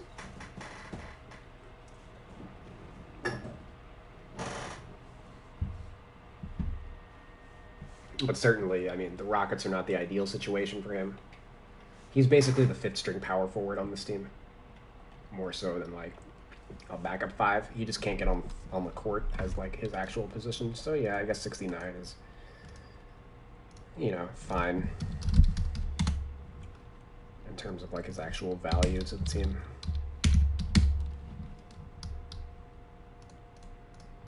He's another one that I guess I could boost him up by giving him more than 1 badge.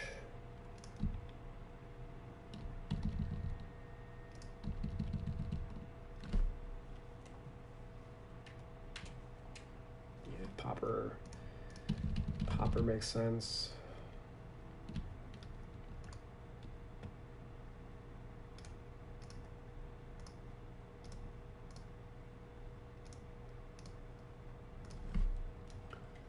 Where's Kevin Porter?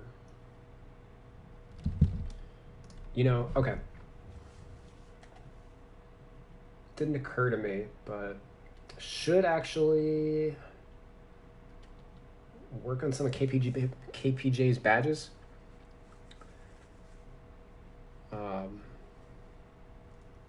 Because if he is a playmaker now, that's not reflected here. Everything here is shot creation and stuff. Nothing with his passing. So let me just review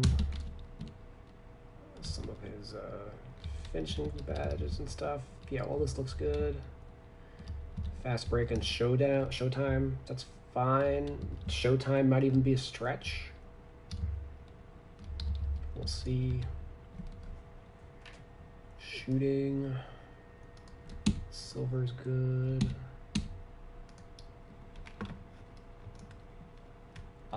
Was he not slippery off ball? Let me see.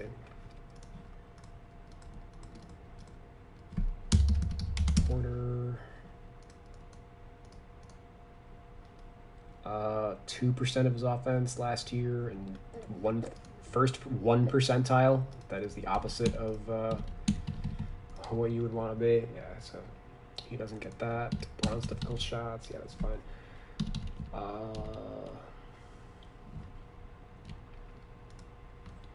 Is there a reason for him to be maybe tireless in volume? Kevin Porter Jr. Not off his Cavs sample. Let me see his G League sample. 30th.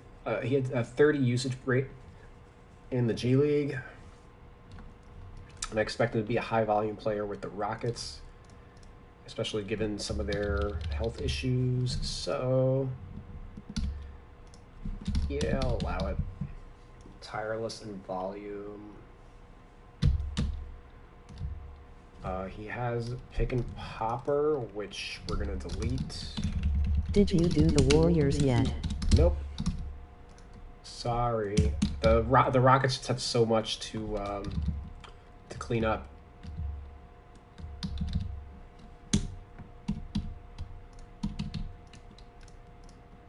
You guys should know me by now. I'm extremely intensive.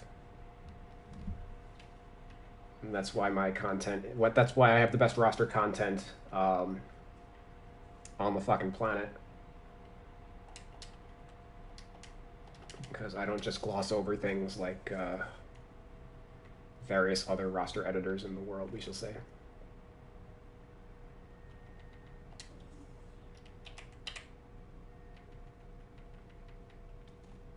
Yeah, let's take off Popper and add.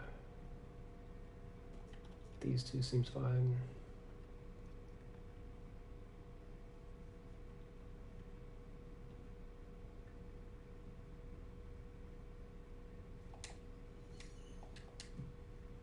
Yeah, those are fine.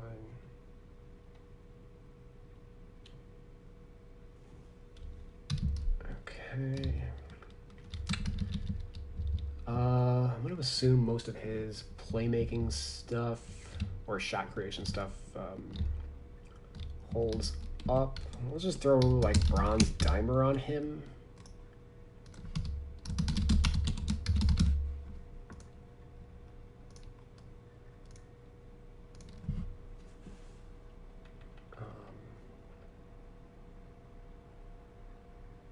He's got pass fake. Oh, he used to have bailout, but they took it away from him. I'm going to give it back to him.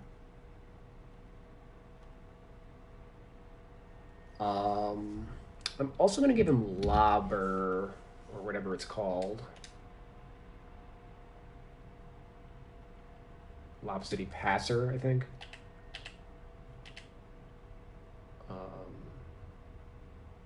Yeah, Lob City Passer, Dimer, bailout.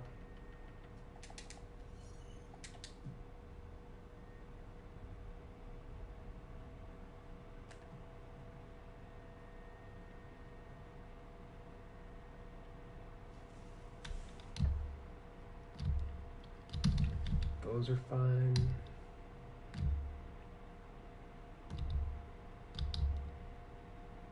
Okay. So, I mean, 18 badges is plenty. Maybe even a touch exorbitant. But 2K gave him 12. I've got him at 18. Doesn't exactly, like... I'm not super high on him having 18 badges and, like, Jayshawn Tate only having 4. But I think some of these are... Like, scoring badges are a lot easier to give out than, like, defensive badges. And same thing here. Like, there's just way more offense than there is defense.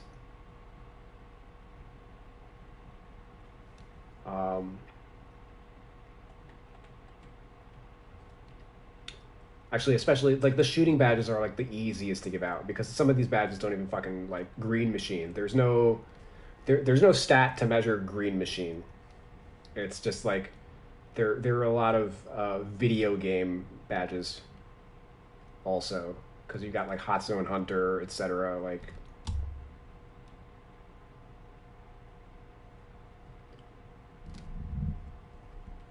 So if you're not a shooter, you're going to have a lower badge count.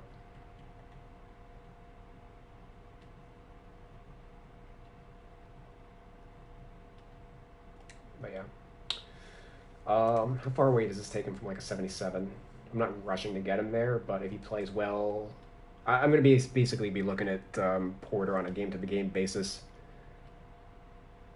for the foreseeable future. Like, this 59 could very quickly become a 69. Yeah, he's pretty close to a 77. Depending on what he does the next couple games. I can definitely see him going to, like, a 78 overall. Alright, so we got Kirk's out of the way. Wood's done. Let's just look at Justin Patton. He doesn't have a ton of... I did do his ratings when he got signed by the team. He's tripled his career minutes in his 7 games with the team. So we do have a little bit more of a meaningful sample to go off of. On the year, he's an 11.6 PER. Rebound ratings are basically unchanged. Posting good block numbers, which is the most relevant item because he didn't block a shot in his first 3 years, although I did wait. He obviously blocked shots and stuff in the G League. So it's not like he had crazy low block ratings or anything. All that stuff's kind of mostly accounted for. It's another same conversation with all these other guys. He's only got 0 badges. That hinders his rating a little bit. And I guess I can figure out where to throw one on. Let's go rim protector. Since he has a solid block rate.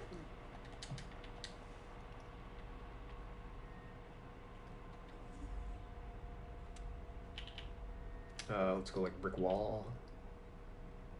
And either roller. Did he have... No, he didn't qualify yet with his roll data, but he's 6 of 20 on threes, and 20 of his 37 shots are threes, so pretty safe to say, like, pick and popper is okay to throw on him. So what did I do? Rim protector.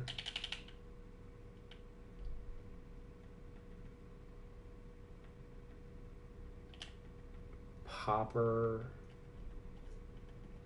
This is all just like baseline stuff, like based on what his, we look at him and we can identify what his skill set is. Very easy to just throw a bronze on. I think everything else is fine. I'm not trying to load him up with like post or finishing stuff.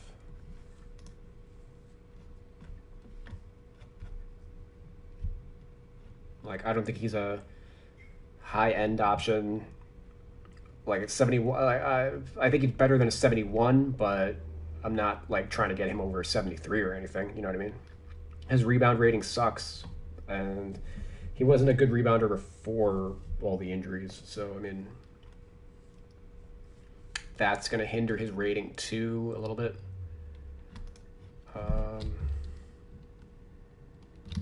Yeah, so two badges on Patton. I'm cool with that. I'm going to boost his steal rating a little bit. And by a little bit, I mean, let's make it a 70.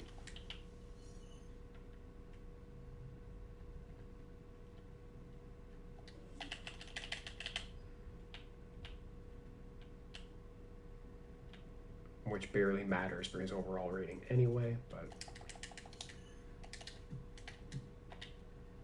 Okay, well, whatever change we did, got him to 72. So, content.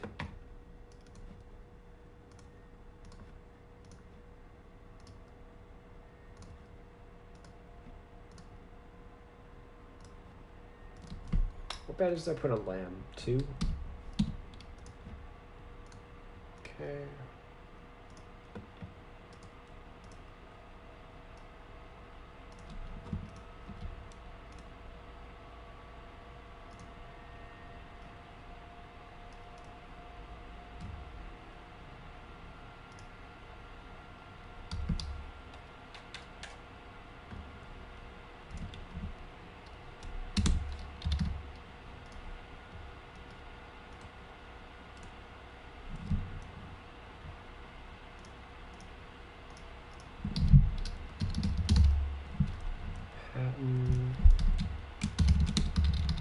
This one.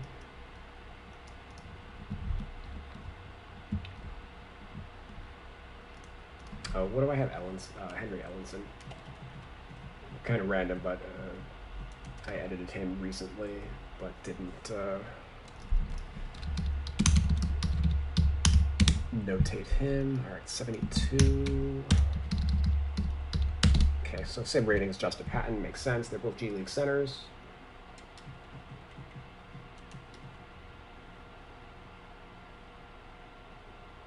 Garbage. This 90 is not going to hold up. That's the only thing holding them together right now.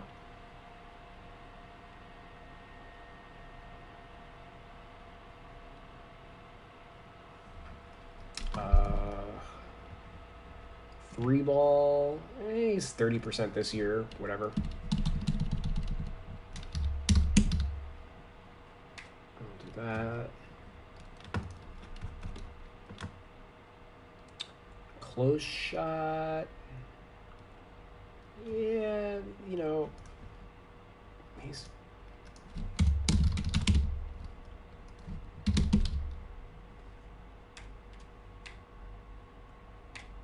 We'll do that.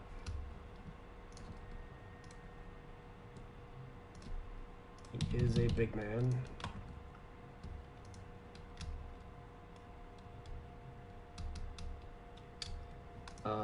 Actually, we're gonna do that. I have no problem getting aggressive there.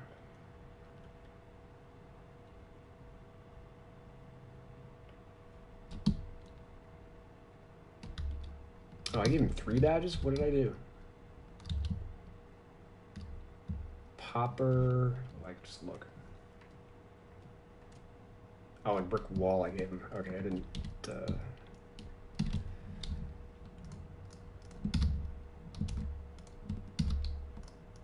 properly notate that. Okay. Okay, I think we're just down to Kenyon Martin Jr. So just like we did with Anthony Lamb before.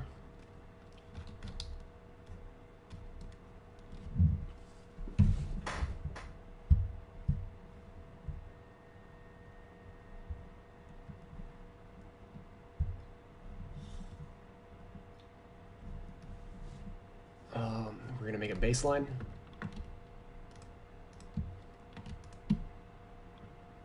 based on his college production. Oh wait, he didn't actually play in college.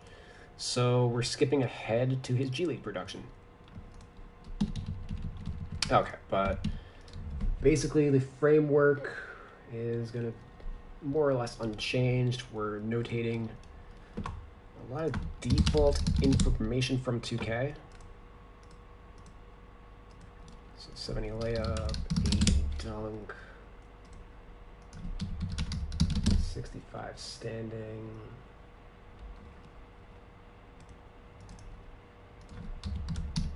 '64 default, 66 mid, 64 3,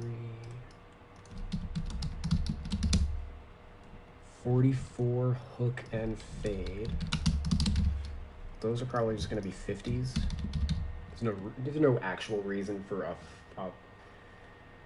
players to be that low to begin with. 35 draw foul seems silly for his player archetype. Sure, 40 shot IQ, that's way too low. 62 ball handle might be. I'm probably gonna have it either 60 or 65, so it's fine for them to hedge there, I guess. 28 vision is lower than my floor. Already did the consistency stuff. All right. 50 interior defense. Highly unlikely. That's way too low. Just by scale. I don't think 2K is aware of their own scale for some of their defensive ratings. Even if I think part of the issue is they originally had Kmart as a 3, and then when you change him over to the 4, his some of his ratings don't really translate very well. Like this 83 speed is pretty like he's a 4, but he's a 3 that plays the 4. Let's put it that way.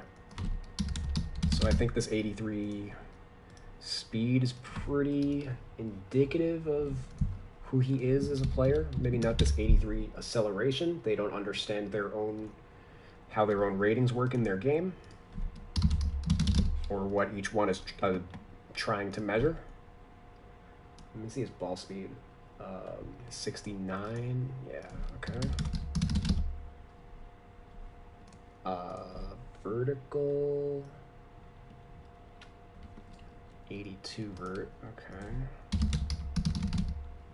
I think his father was an 85 or an 80, if memory serves. Stamina, well, whatever. I can just look at his minutes for that. 62 help and 40 strength. Get the fuck out of here. 40 fucking strength for Kenyon Martin's son, who's 6'6", 215. Like, they are so bad at their jobs over there. All right, 76 for that.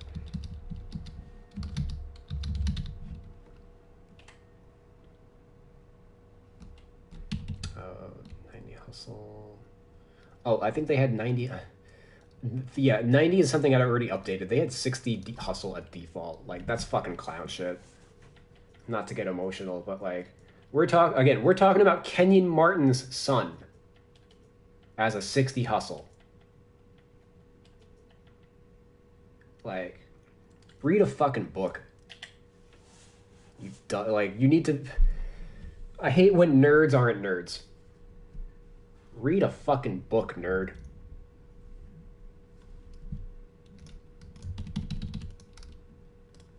All right, 72 default.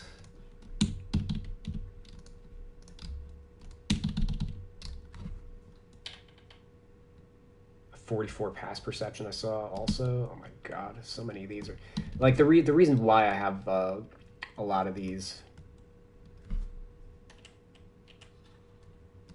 is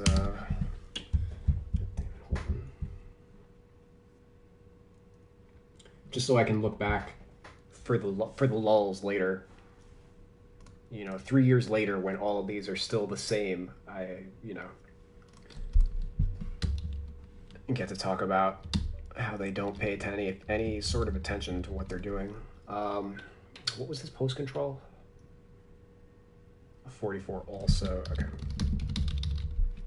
That's not going to hold. Okay.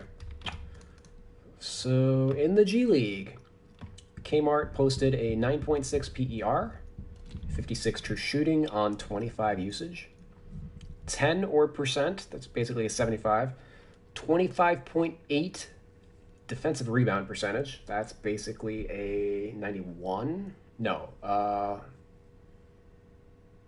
89. 8 assist percentage, that's like the 50. 4.8 block percentage. For the G League, that's a 83. And I would probably convert that to like 59 for the NBA. Block rates in the NBA and like the G League in college are a little different. But he averaged 20 points and 13 rebounds per 36 minutes. Basically in line, like he's his father's son. Only 5 for 35 on threes, so that's not a part of his game as of yet. I didn't look at his NBA stats, but based on the G League, that is a work in progress.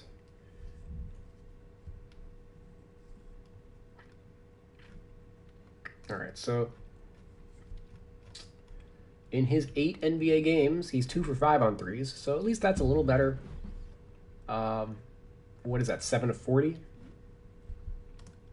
Combined, 18%. Still nothing to really write home about.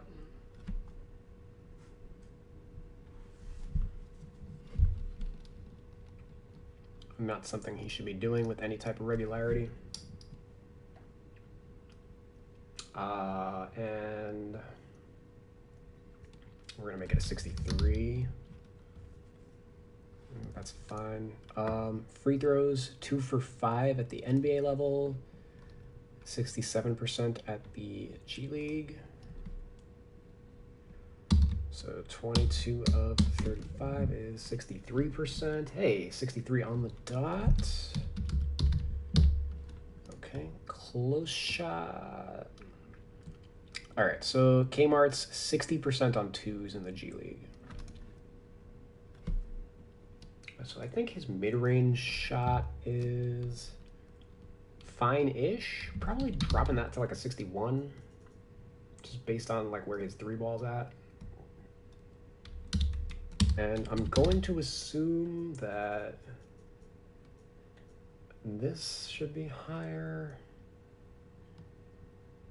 I mean, that's not even a given either, because like we could basically just leave him at like a 69 close and then just give him a very high like layup and dunk ratings, because it's not abundantly clear how he gets his twos from looking at the G League stuff, as they don't have that data. Hey John, hope all is well.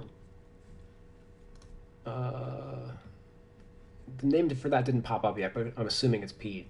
Hey, what's up, Pete? I'm good. How are you doing? I've been working on the Rockets for feels like all day, but I did take a break and left the camera running. I don't know what my stream is up to right now, or what my run time is. Started streaming 6 hours ago. Yep.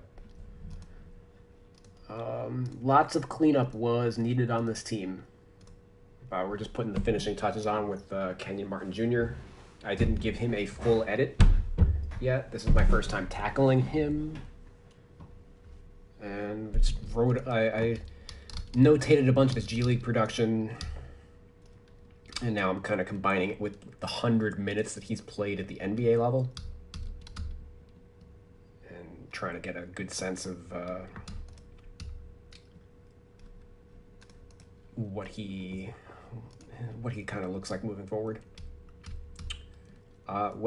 So he has not taken a mid-range shot, and he has not scored at all from close range. So that kind of answers my question in that we'd probably just be maxing out his rim scoring. I am good. Def a team that needed the most cleanup. Injuries allowing the young guys to get minutes. Yeah, well, also just moving forward, they're the team that's the most in transition. You know, they were a perennial playoff team, and they're transitioning to a rebuilding team. Like, PJ Tucker's not playing for them anymore. Oladipo probably gets traded in the next 2 weeks, is my guess. At least if anybody actually wants him. And obviously, because of their style, like their positions have just been like fluctuate. A lot of guys have been fluctuating around a little bit here and there. They recently called up Anthony Lamb. We gave a full edit to him. And Kmart also returned from the G League. Basically, the G League season's almost over, so we get to look at those players who spent time in the G League now have meaningful samples to kind of measure them that they wouldn't have gotten, at the end of an NBA bench. So we're able to. I think the Kings could make some moves to sell off vets. Barnes and Pelika especially. I heard Barnes might get absorbed by like the Celtics with their with the Hayward cap exception thing, trade exception, which makes sense. That's kind of like the caliber of player they should be targeting with that, I think. G League is done. Lakeland beat Delaware for title. Okay, cool.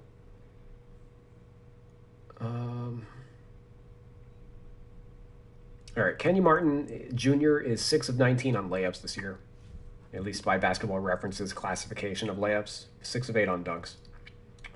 So definitely, I think leaving his layup rating the same.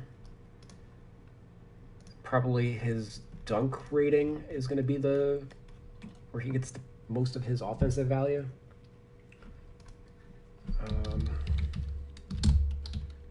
50. Mason Jones back to replace injured Gordon, but I am sure you got it in already. Yeah. Oh, that's the other thing is Kevin Porter Jr. Kind of like took the NBA by storm last night. With he had 13 points, 10 assists last night, and he's starting at point guard right now. And obviously, they played him as a point guard in the G League, grooming for him for this opportunity. So I put in a ton of work working on him. Hey man, how's stream, bro? Who dat? Hey, what's up? Anyways, stream's good. How's your day today? Day's pretty good. We're putting the finishing touches on the Rockets. We're working on Kenyon Martin Jr. at the moment. Okay. Draw foul. That's a tricky one. I think 50 is fine. It's definitely not 35. At the NBA level. Nice bro, loving your stream though. Thank you. I think 40 is fine. Pretty low end. I don't want it to be high. Drop that down to 69. He looked great in the G League bubble. They will make a point to get Porter Jr. heavy development minutes. I'm gonna leave a like and sub, bro. Hope you can do the same, bro.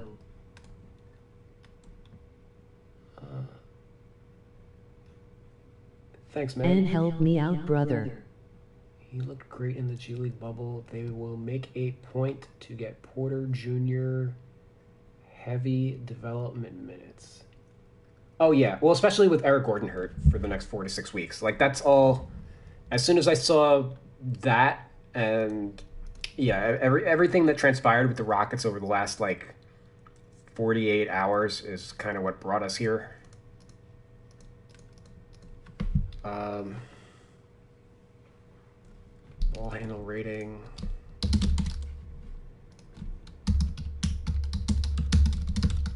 Normally I would have done this off my PC, but I edit slower when I'm streaming off my PC, and I had a feeling that there was going to be a lot to work on. I just wanted to power it out, so I wanted to edit. Whoa, I hate the Z Highlights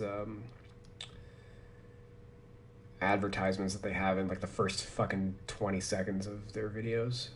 Here we go. Luke Walton didn't specify a number of minutes. Gordon missing, and Kmart Jr. had 13, 9, and 3 blocks last night. So it looks like that was his career game. Oh my God. Got his own shot back and deposited it home. All right, well, he posted up. To work here and get busy. Ugh. Halliburton had it blocked by Martin. I'll post the link in chat. Rockets get a stop at the defensive end. 16-point lead again, and Fox has 22 points, 7 assists. Martin inside. Barnes goes quick on the drive, ran into traffic. Looks like he got hit. Martin Jr. at the other end with a conversion, and the lead is down to 12. Third in the NBA in threes made this year, behind Steph Curry and Damian Lillard.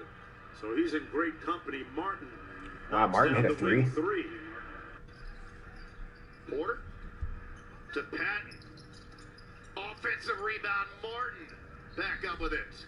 Yeah. Love his energy. Easy putback boss for Kevin Martin Jr. Gets it to Buddy Hield on the move. Buddy downhill on block that, yeah. All right, he's getting chased down. Okay. But it changed the game, similar to what we see Steph Curry doing behind the arc. Oh yeah, another chase down. Love it. Everything that they did, baggy shorts, black shoes. Is that another? Oh my God.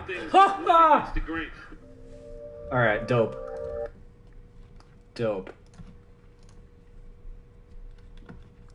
All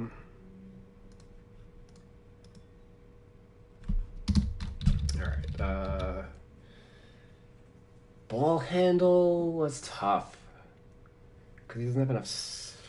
Would have to watch more. I think 65 ends up being fine. We're just lean 65 because he does have the build of a 5. I think 50, 50. And let's go 47 vision. It's probably fine. 75 hands. Orb. That's going to be the kicker, right? So off the G League, what did I say? 75 and 89. So I'll just go 70 and 84. Those are big boosts to his rebound rating. That was essentially what was holding him back before, is they had him rated as a full-on 3. They must have thought. I'm sure they copy and pasted DeMarre Carroll when they added him into the game, which I think isn't totally unreasonable. But they did it off of old DeMarre Carroll rather than young DeMarre Carroll. Is I think the key distinction. So, oh yeah, this is getting changed. 40. This is off the G League. Yeah, we're gonna say 59 as a baseline. And we'll say 56 seal as a baseline.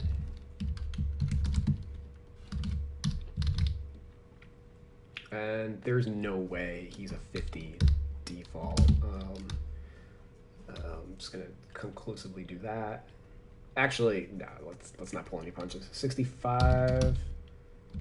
65 and 65, I think, seems fair.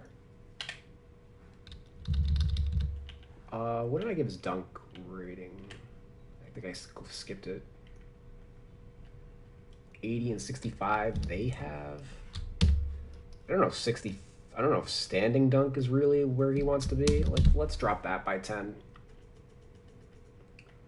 But do that by 5. I think that makes a little more sense. Oh, and shot IQ we skipped entirely as well. So in the G League... Ooh, also I'm going to decrease his pass accuracy. He's not a good passer. Okay. Shot IQ 80, so 62 by formula.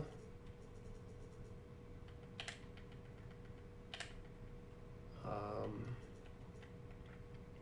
think that's all fine. I'm gonna say that this should be a 75. There's no way that his acceleration's an 85. Let's go 75 to be in line with his lateral. Let's just round it down to 80. Strength, so 60, easy.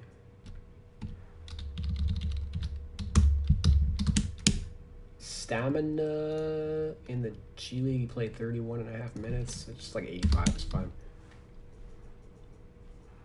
90 hustle. I'm like debating whether or not I just push that further up. I think 90 is okay. Durability 80. Pass perception 55.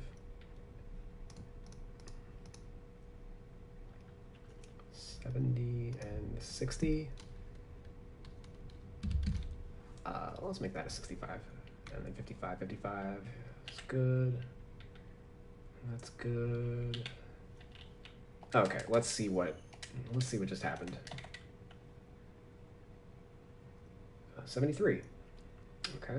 Here's Lamb, by the way, who I quickly diagnosed that he is a 4, not a 3.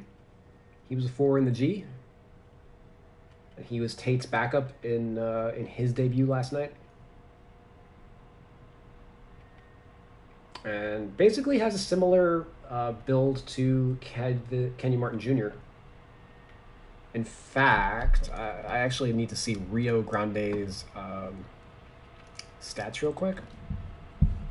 Because one of those guys might have been playing the 5. Well, Anthony Lamb, he joined the team. He played for another team. He played for Canton, and they acquired him later. Because he only played 6 games with the Vipers, but he played 6 games also with the Charge.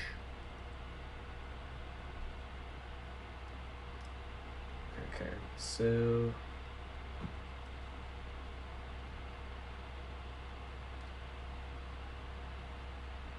yeah, it looks like Kenny Wooten and Ray Spalding. Yeah, other players played the 5, and like Martin was a 4, and then Lamb started the 4 in the games that Martin was up with the big club. Probably what went down.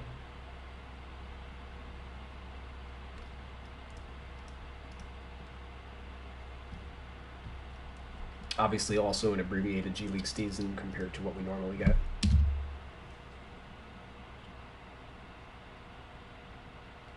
I didn't do any badges for him yet.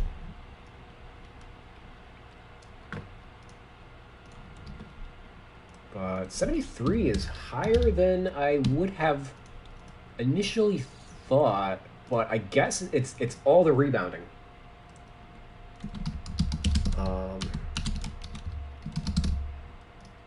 Slasher, was a slasher, now he's a finisher.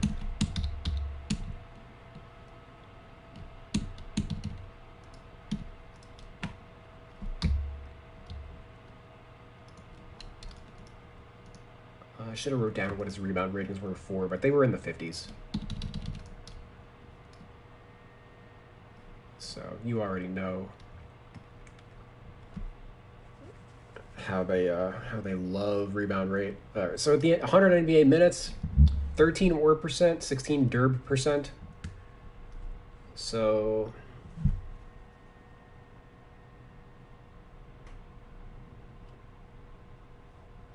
I think we go like that. Just +5 there and -5 there. 13 OR percent is really like a 90, and 16.5 derb percent is like a 67. But I don't want to get too extreme. Like, if I want, like, I guess technically, hold on. Let's do that. Let's do that. So +10 here, -10 here. That's about as extreme as I want to do with him. And his block rate right now is 6.9%. We saw him block 3 shots, or I saw him block 3 shots. If you click the link, you can see him block 3 shots. I'm going to be boosting his block rate, as I do think that's going to translate pretty effectively.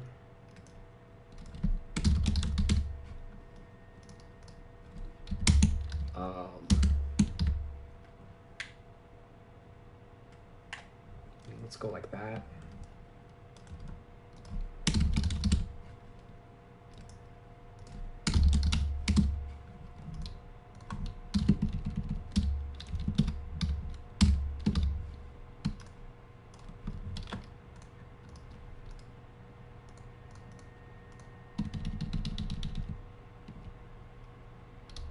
And realistically, like, could definitely go high. In fact, yep, let's convince myself. 79 is good.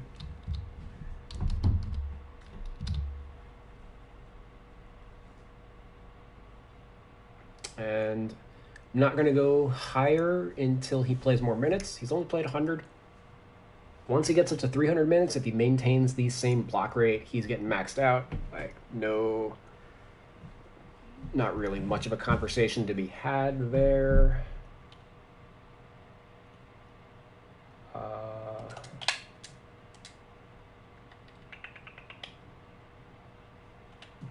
So I think from here we just work on his badges.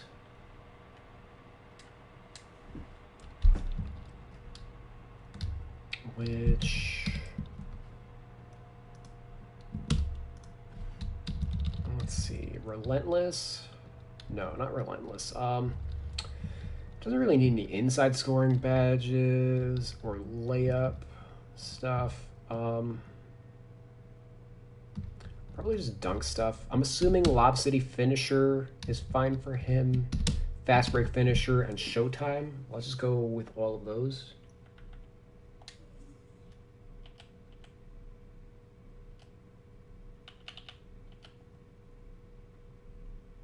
And Putback Boss. Putback Boss, I think I'm actually going to just flat out start with silver for that. I think he showed me enough.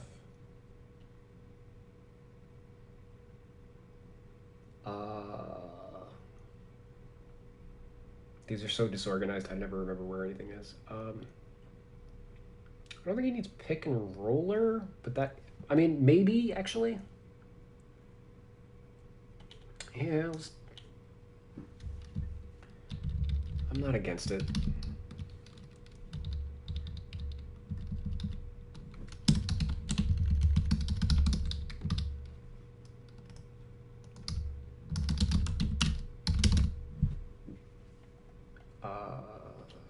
Fast Break, Showtime, the other thing, and right, the Lob City is over here. Catch and shoot, nope, none of these. Pretty awful as a shooter. None of these. I don't think he needs downhill. Yeah, he's not, he doesn't run the break. He runs on the break, but he not with the ball in his hands. Defensive stuff. Pogo stick. Chase down, I will. You know what? I don't have an issue giving him a silver there either.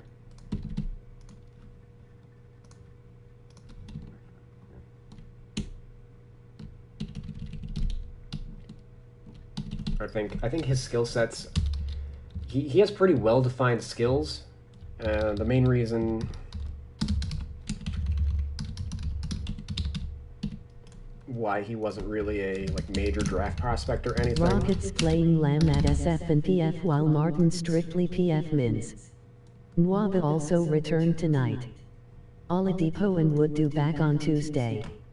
Possibly. Oh yeah. Oladipo, Wood, and Wall are due back on Tuesday, according to whatever Roto World is called nowadays, like Edge Sports or some shit. NBC Sports Edge. They got bought like a month ago. And yeah, Nwaba, he was supposed to have wrist surgery, but put it off.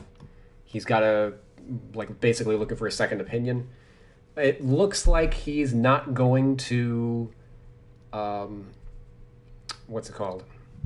He basically wants to play because the team is so shorthanded. And it's got the kind of outlook where, as soon as everybody's healthy again, he'll probably have the wrist surgery. It would knock him out for 4 to 6 weeks, which is close to how much of the season is. There's only 2 months left in the season, and he's 28, so, by the time he comes back, there's not going to be... Whenever he has surgery, basically, he's just going to be done for the year. And because he is a fringe guy... I think he does have next year on his mind. Especially since, because he's also of that age, contenders might be looking at him.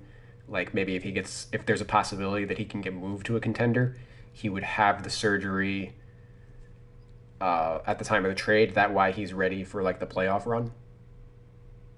But I think until that becomes clear, it's a wise business decision for him to at least tough it out for the next 2 weeks to see what's what after that. But I mean, I also don't think that he's going to be able to build much on his value while he's only playing with one hand. But the fact that he is willing to tough it out, GMs do notice that. It certainly adds to his legacy as a hard-nosed team guy, tough guy.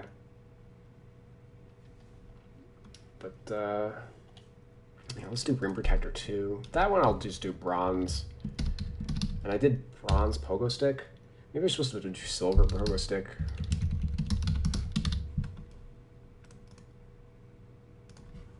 I don't like to give that badge out very often, but I think Martin is an exception.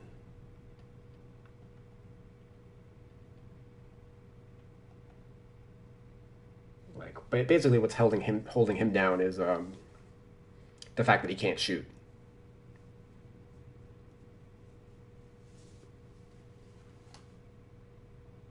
If he can solve that issue, then he's gonna have a long career ahead of him. Sucks for Steven Silas, as I think he is a good coach who just got the crappiest luck with Harden's situation and now injuries at. Well, I don't think it's... I wouldn't call the Harden situation bad luck. Because we all... if Steven Silas didn't know what he was walking into when he took the job, then he deserves whatever's happening to him, right? This is just... The writing was on the wall with the Rockets the moment that they didn't extend D'Antoni. You head into the season with a lame duck coach. He lost in the playoffs and decided, no thanks, I'm not coming back. The GM leaves. They end up trading Westbrook. This is not,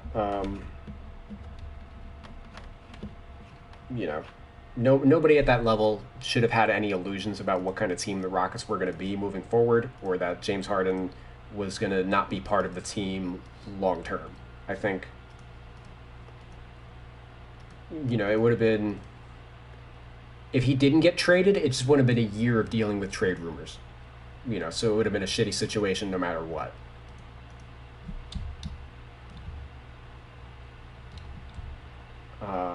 If anything, him being dealt earlier makes Silas's job a little easier. Because we know, you know, it's easier for him to game plan. He doesn't have to deal with them like a mercurial star or anything. Doing diva stuff, like... I don't feel that bad for Stephen Silas. He's got a job.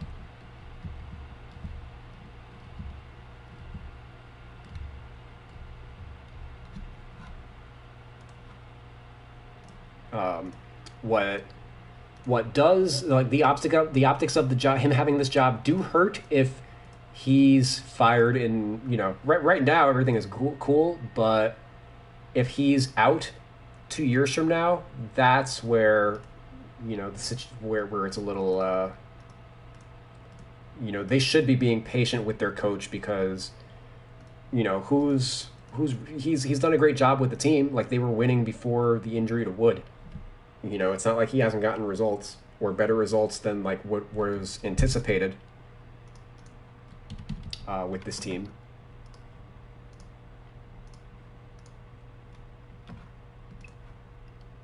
But if he's like the fall guy and they bring in, you know, a bigger name than him later down the line, that's a little shitty.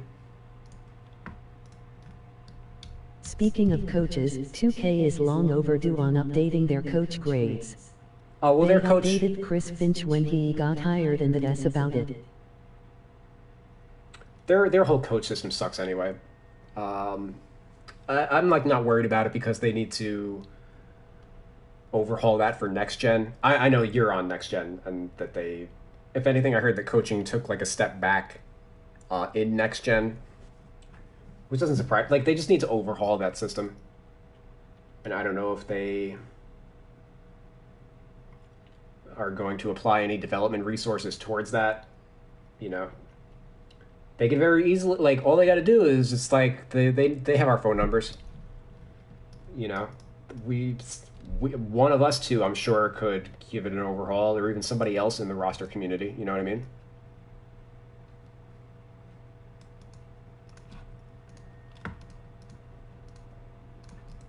Coaching is the same except that they added one additional coach. Oh, there's 2 assistant coaches for each team? That's cool. Because each team has like 5 assistant coaches, you know?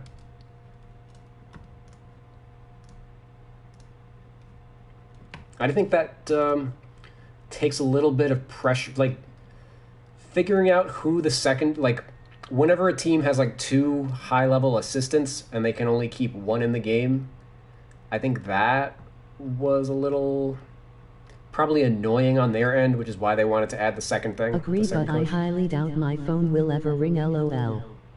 Yeah, same. I mean, not for you, but for me.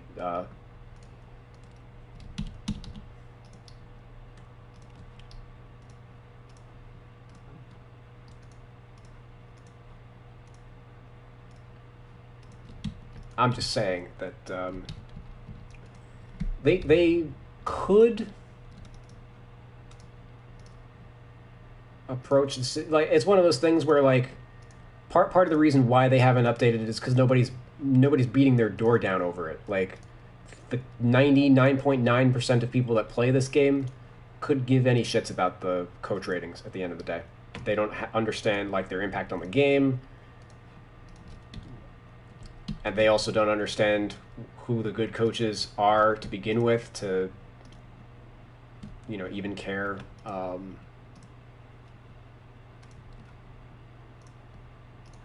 About those ratings to begin with. So I mean, it is, you know, they have bigger fish to fry. They did do a good job of actually getting all the correct coaches in for next gen. It could be a lot better, especially the coach ratings, but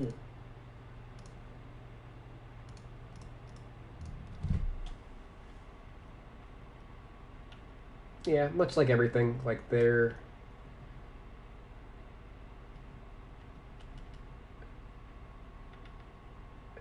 have there are things that could be done to improve upon what they're doing. 8 badges for Kenny Martin. Not bad for a second rounder. And they of course have 0 on him. What did I give to the rest of these guys on the team?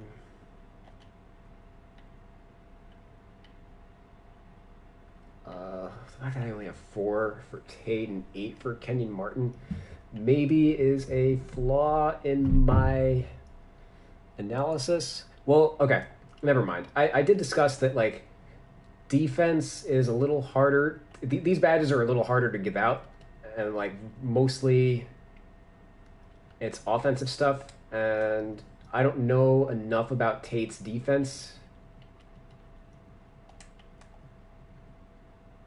Like, we conclusively saw that, like, Kenny Martin Jr. is a good shot blocker. End of story. And Jayshawn Tate, I don't believe is remotely close to that level as a shot blocker. Yeah, he's not. So, can't give him any of those badges.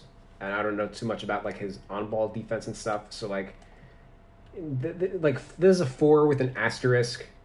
He's going to get more badges by the end of the year. I'm just not going to, like, I'm not super worried about it at present. He doesn't need like more badges to get his overall up. It's just, you know, I don't like this split.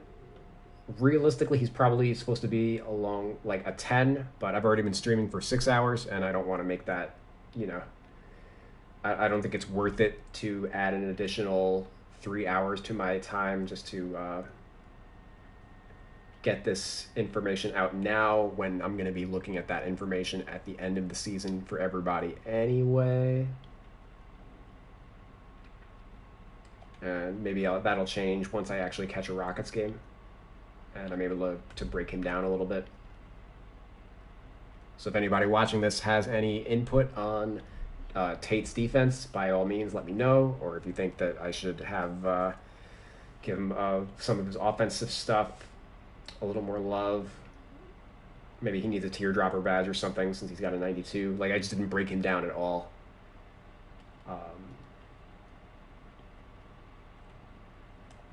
21 badges for PJ Tucker. Because he's got 14 of these.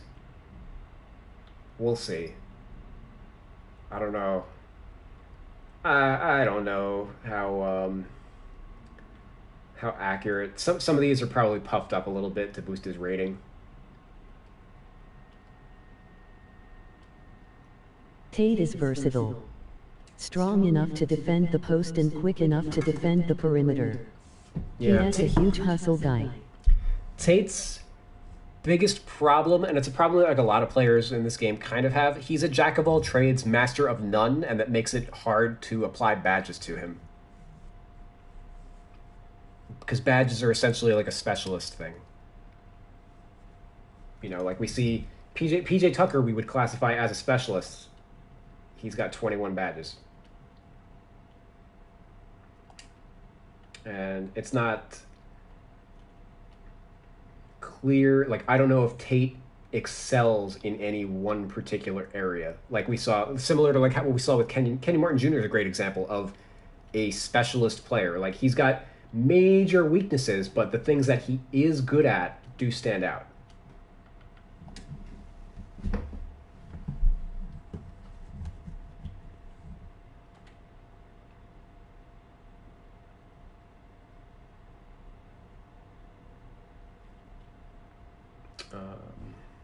Correct. He floats between SF, PF and even small bowl C. Doesn't he excel in one thing but does many things above average? Yeah. He plays all 5 positions. He's played point guard and stuff.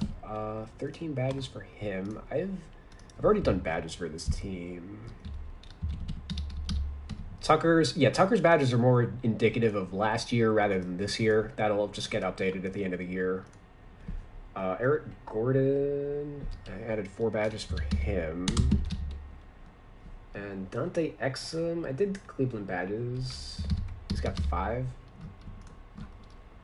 Okay, so I've got the badges done for this entire team, actually. Like, cool, like, asterisk done. Some of them do need a little bit of work, but let me just ratchet up the totals. All right, 40, 42, 1, 12, 3, 15, 10, 17, 3, 3. I think Milwaukee could be a trade partner or buyout destination for Tucker. Yeah, makes sense. They do need a 4. Behind Giannis. The Rockets have 2K's given them 162 badges. Let me see what I'm at. I'm probably at 200. I'm a little more liberal with my application. They just load up stars. All right, hold on. 38 plus 40 plus 4 plus 3. 18, 7, 10, 18, 2,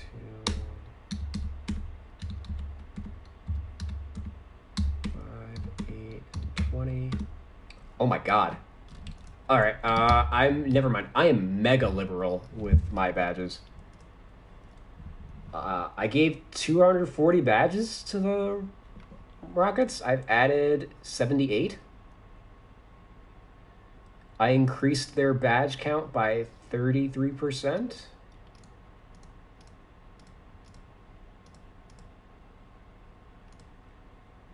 I guess that's not crazy. Because, I mean, like, again, I gave... And this is before I even work on tape, but, like, yeah, like, also, I'm firmly in the camp of, like, again, I've identified 4 badges as very low for tape. Because I got Mason Jones with 10.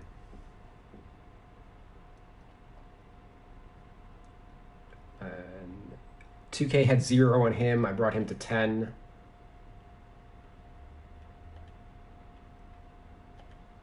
They had 0 on Kmart. I brought him to 8. They have only 15 on Wood. I brought him to 26. They have none on Patton. They have none on Karooks. They have none on Lamb. I still feel like I had... Maybe I made a typo. I'm still not believing this. Let me just make a formula in my thing. Maybe I just manually calculated wrong. I'm not believing it.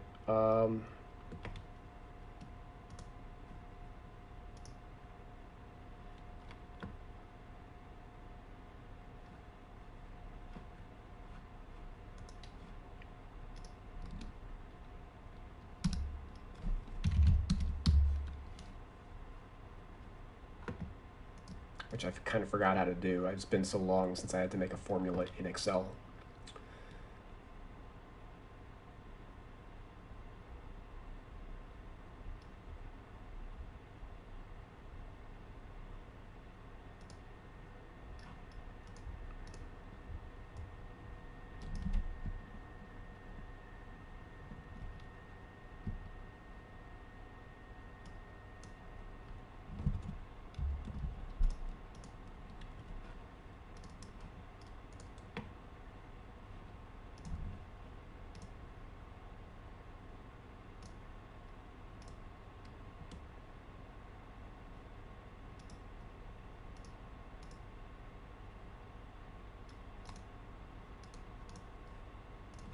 Okay, I kind of remember.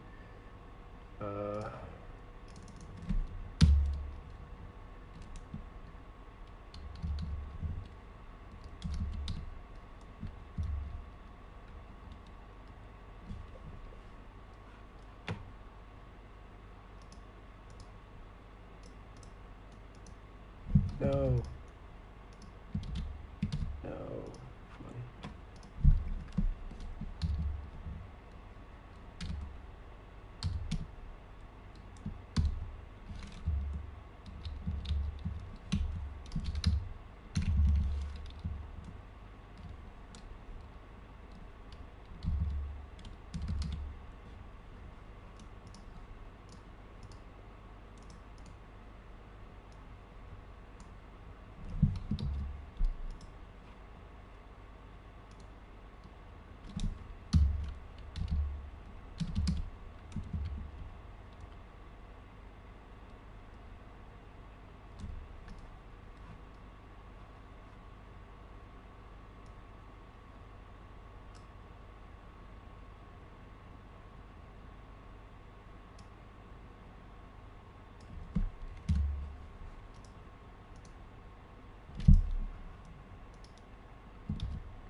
Oh my god, I gotta Google this. Sum formula in Excel. One of my more embarrassing moments.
All right, I don't know.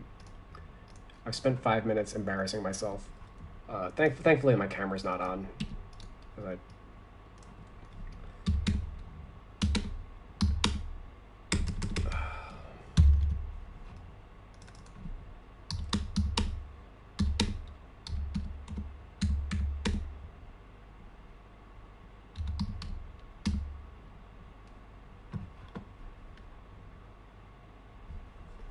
yeah, what the fuck?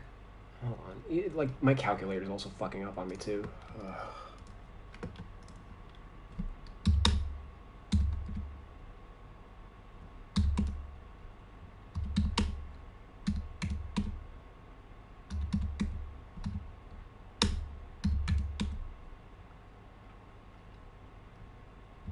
Why is it not showing the work? 3 plus 4 plus 6, 38, 40. What did I changed one of my calculator settings somehow. And it's messing me up.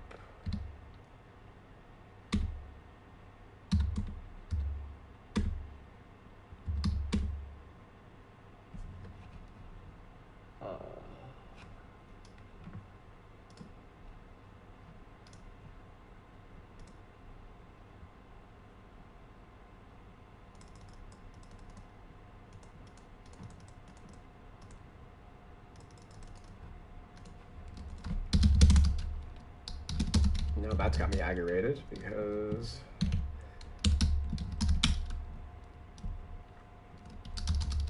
I didn't ask to change any settings in my calculator. It's my default Windows calculator.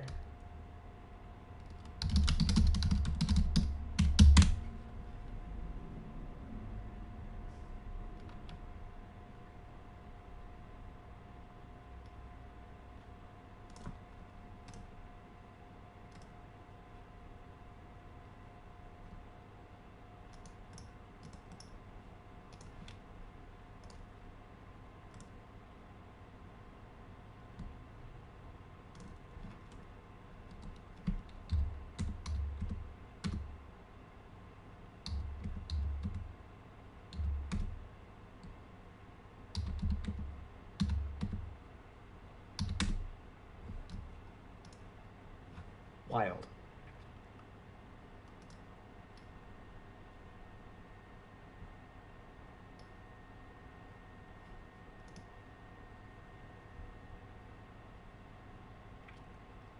Yeah, it's not showing the memory. How do I... and of course...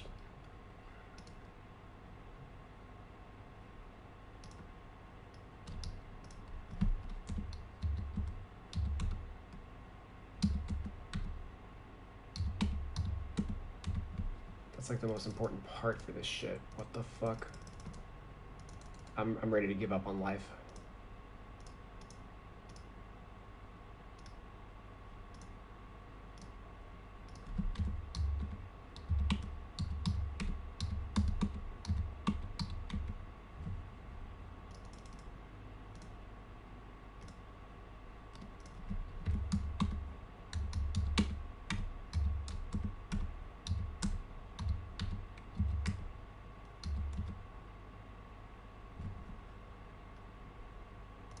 Alright, well I don't know how to work Google Sheets, and I don't know how to work Calculator. Great.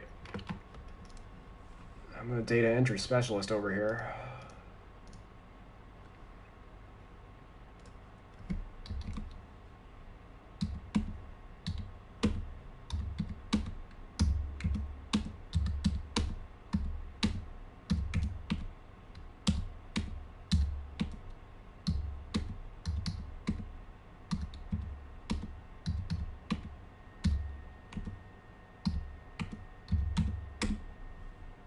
Okay, well, whatever I said before was incorrect. The actual total is 230.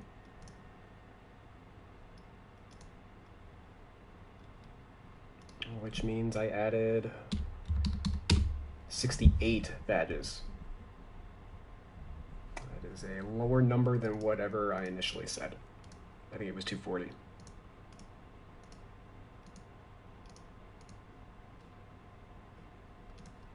Okay.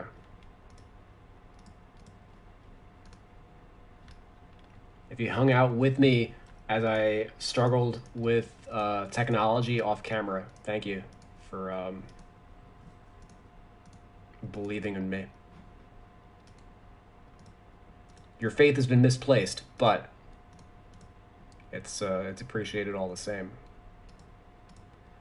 All right, so I got Kenny Martin at 74. That's oddly fine. Let me see how the box for this Rockets Jazz game is going. Is it on TV? We've all been there at some point. Data entry sucks. Oh my god. Kevin Porter Jr. has 22 and 7. What are we in the third quarter? Third quarter? Almost the fourth. Patton 13 and 5. 3 steals. I boosted steal rating to 70. We're gonna boost that further because, like, heading into this game, I'm just gonna make that an 80.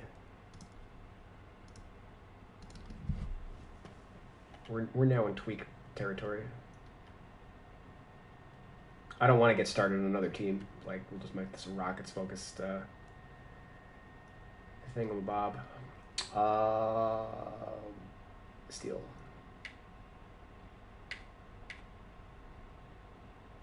Pass perception. Ooh, I forgot to touch that when I boosted his steal rating.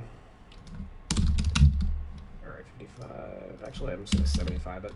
Fuck it. How far away are you from the next tier?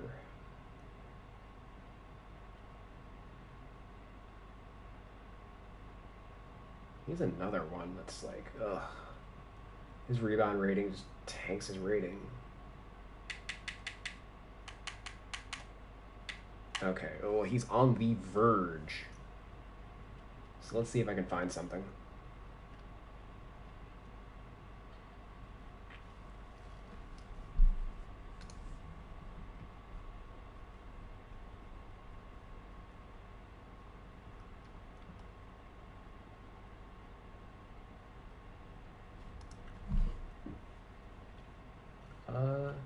kind of boring, but I think his hands rating.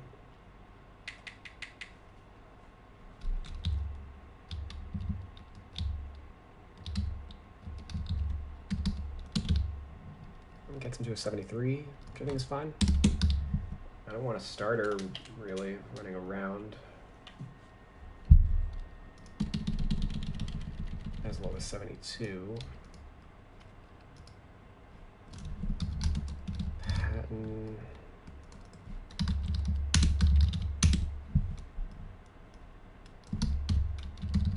At least gets him into Taco Fall territory.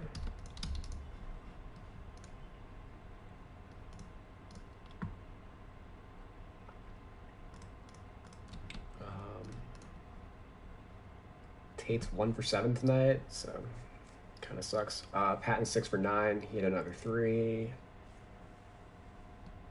McLemore's 3 for 14. Kind of, it's been the trend for him. He hasn't been able to get it going this year. Porter hit a 3, I think, or hit some free throws. 25 points, 10 of 20. 7 assists. Yeah, he's gonna go up by tomorrow. Kmart 0 for 2 on 3, so he is taking them. He's just not making them. But 9 points, 7 rebounds, 3 for 8 from the field. Anthony Lamb, 3 points, 5 boards so far. 1 for 2 on 3s, 1 for 3 on 3s now. Nwaba, yeah, I guess I need to pop him back into the lineup since he did play. Oops.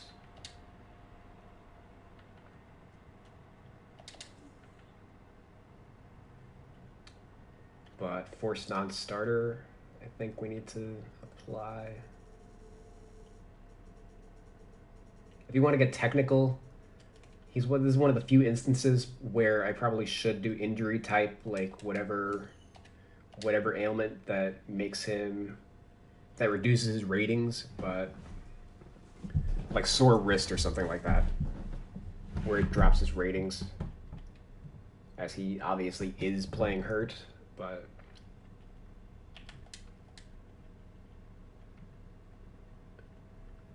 I'll pass on that.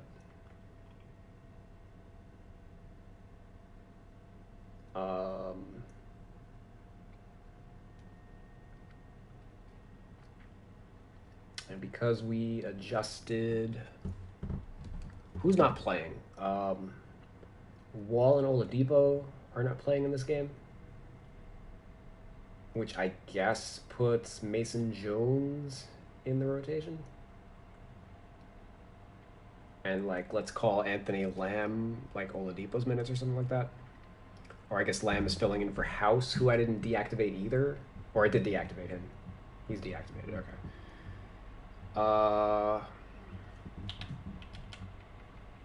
Yeah, let's do that.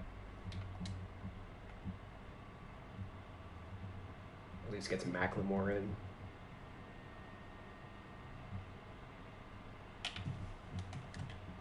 Anything I can preemptively do here. 7 assists in 30 minutes. So let me see if I can figure out what he's going to end up with at the end of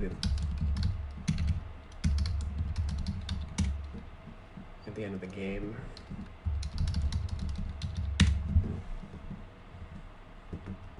So right now, through 59 minutes, he's got 17 assists with the Rockets.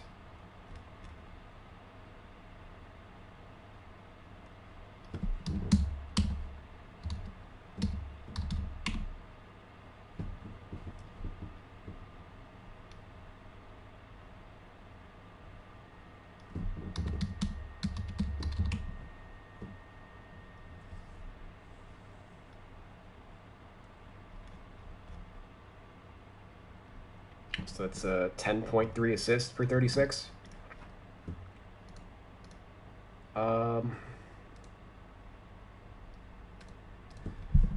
right. Yeah, let's preemptively.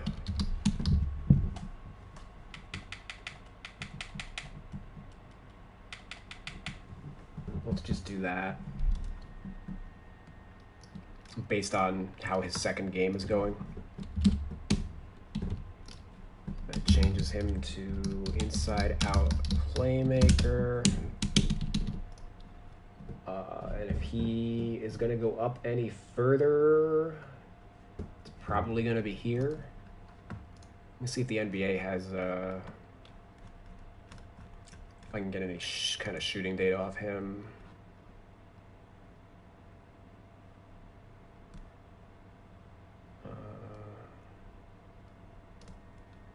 Where's he? Oh, does he have the right jersey number? No, I don't think so. I think he's number 3. Or at least, according to the NBA, he's number 3.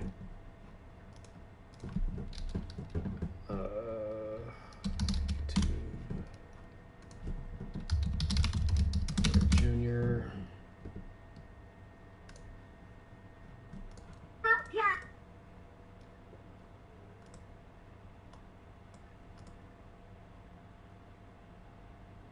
Yeah, he's number 3. Okay.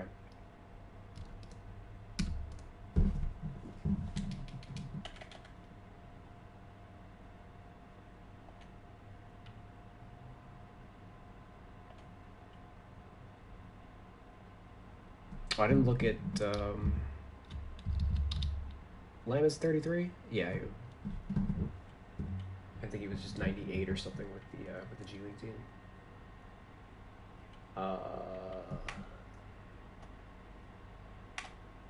Okay. Did his number change at all when I re-added him to the team? No, he's still number 9.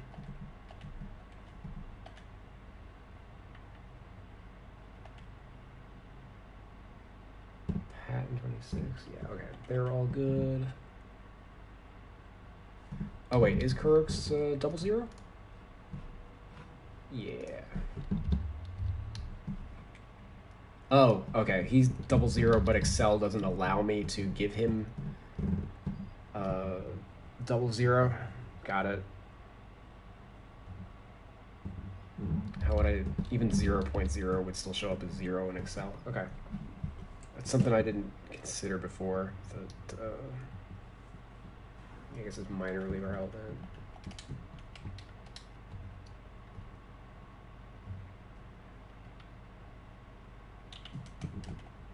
All right, so yeah, let me see Kevin Porter's shot chart for this game. Looks like he's 1 for 3 from mid-range. Maybe 1 for 2, depending on how they log one of these jumpers.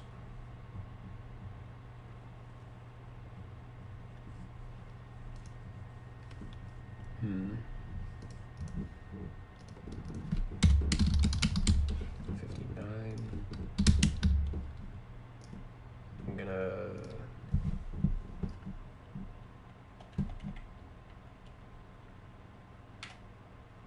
cheat a little, just give him a +1 there.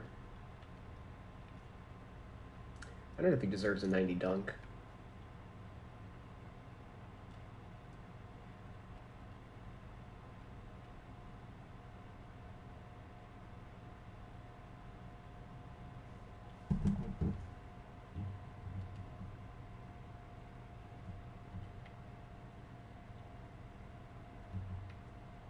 Some of his badge quality I'll know more about later.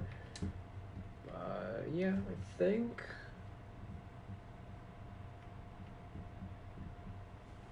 this makes sense for the new look Rockets, or newer look Rockets, whatever they are right now. Kevin Porter. Let me just do a little bit of cleanup here, and then I'm going to call it on my stream, I think.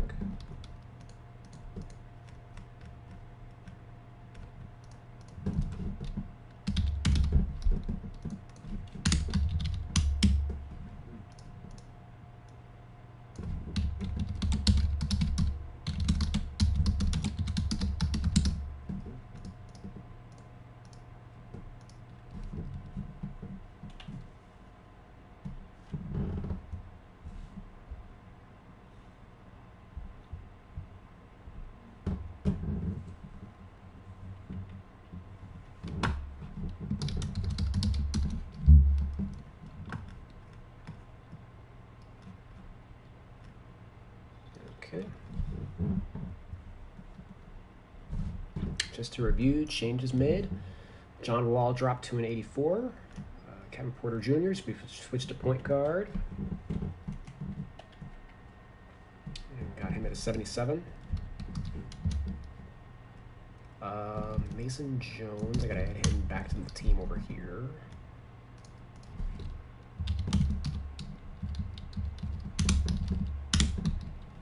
Okay.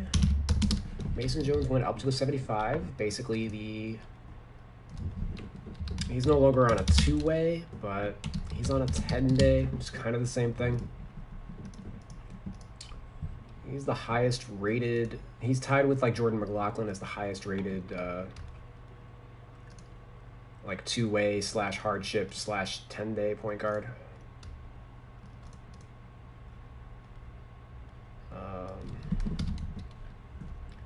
Oladipo we dropped to an 84. Eric Gordon we dropped to an 80. He's out for 4 to 6 weeks. Ben McLemore, gonna shuffle him up to second string. He's the worst second string shooting guard in the NBA at present. Sterling Brown, the 3. Got him in a 75. He's the second lowest rated starting 3.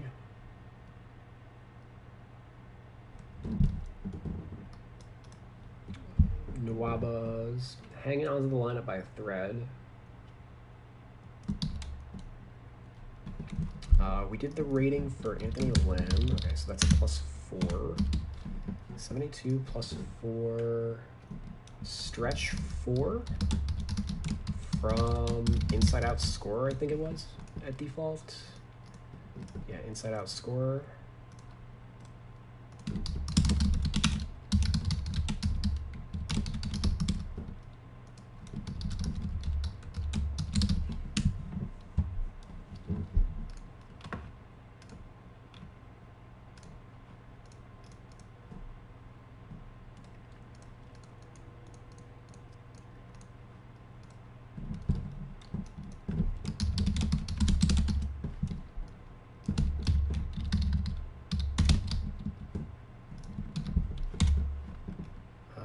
Got Tate. Oh, that's right. Tate is a +1, which ties him with like Taurean Prince and Roy Hachimura as like the bottom 5 starting 4s in the league.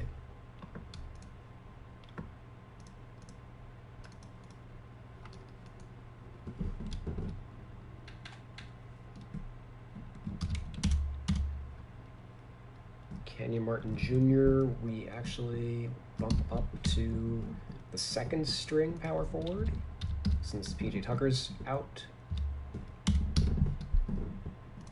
And 2K's got him at a 67, so I've got him at a +7 at 74. They have him as a slasher. I've got him as a finisher. Okay, and worth noting, he's the 3rd lowest rated backup power forward among second stringers. Thanasis Antetokounmpo is the worst, and I think that's a pretty fair comparison for Kmart. His Greek Freak's little brother or older brother.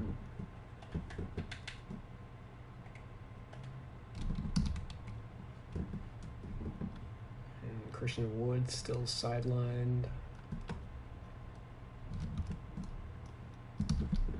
But Justin Patton is holding down the fort as a starter right now, and he's the lowest rated starter in the NBA by a considerable margin. Lower rated than Kevon Looney, which is saying something. But he'll slot in as the backup once Wood's back. No problems there.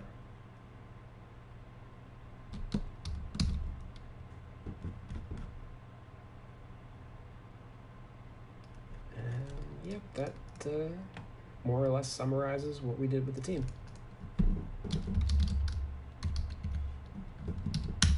Thank you guys for watching, and I'll check y'all next time. I'm not sure what team I'm going to work on next. I think Detroit actually needs the most work. I did switch around like Jeremy Grant's position and Sadiq Bey. They are without, they did just let go of Blake Griffin. They just made a trade, moving Diallo or Svi Mikhailiuk for Hamidou Diallo. Saban Lee is super underrated. He's been playing well in the absence of Dylan Wright, who just came back from injury. Ditto for Dennis Smith Jr. So we need to work on those two guys. We'll check in with Diallo and that trade. And I think that's probably it. Probably check in with Jeremy Grant, who rates a little lower at the 4 than he does at the 3. Let's see if there's anything we can do to buff him up a little bit. But yeah, otherwise they don't need as much work as the Rockets did. But yeah, that's probably next on my priorities list. So thanks again for watching, and as always, if you want to download my roster, you can just search my username Real2K Insider, or just search for Real2K in the file name.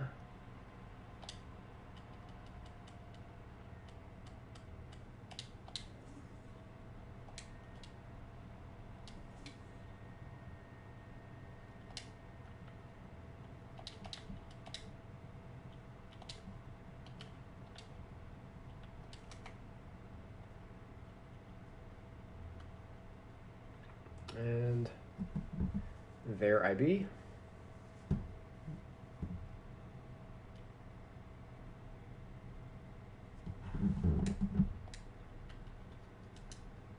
I'll check you guys out later.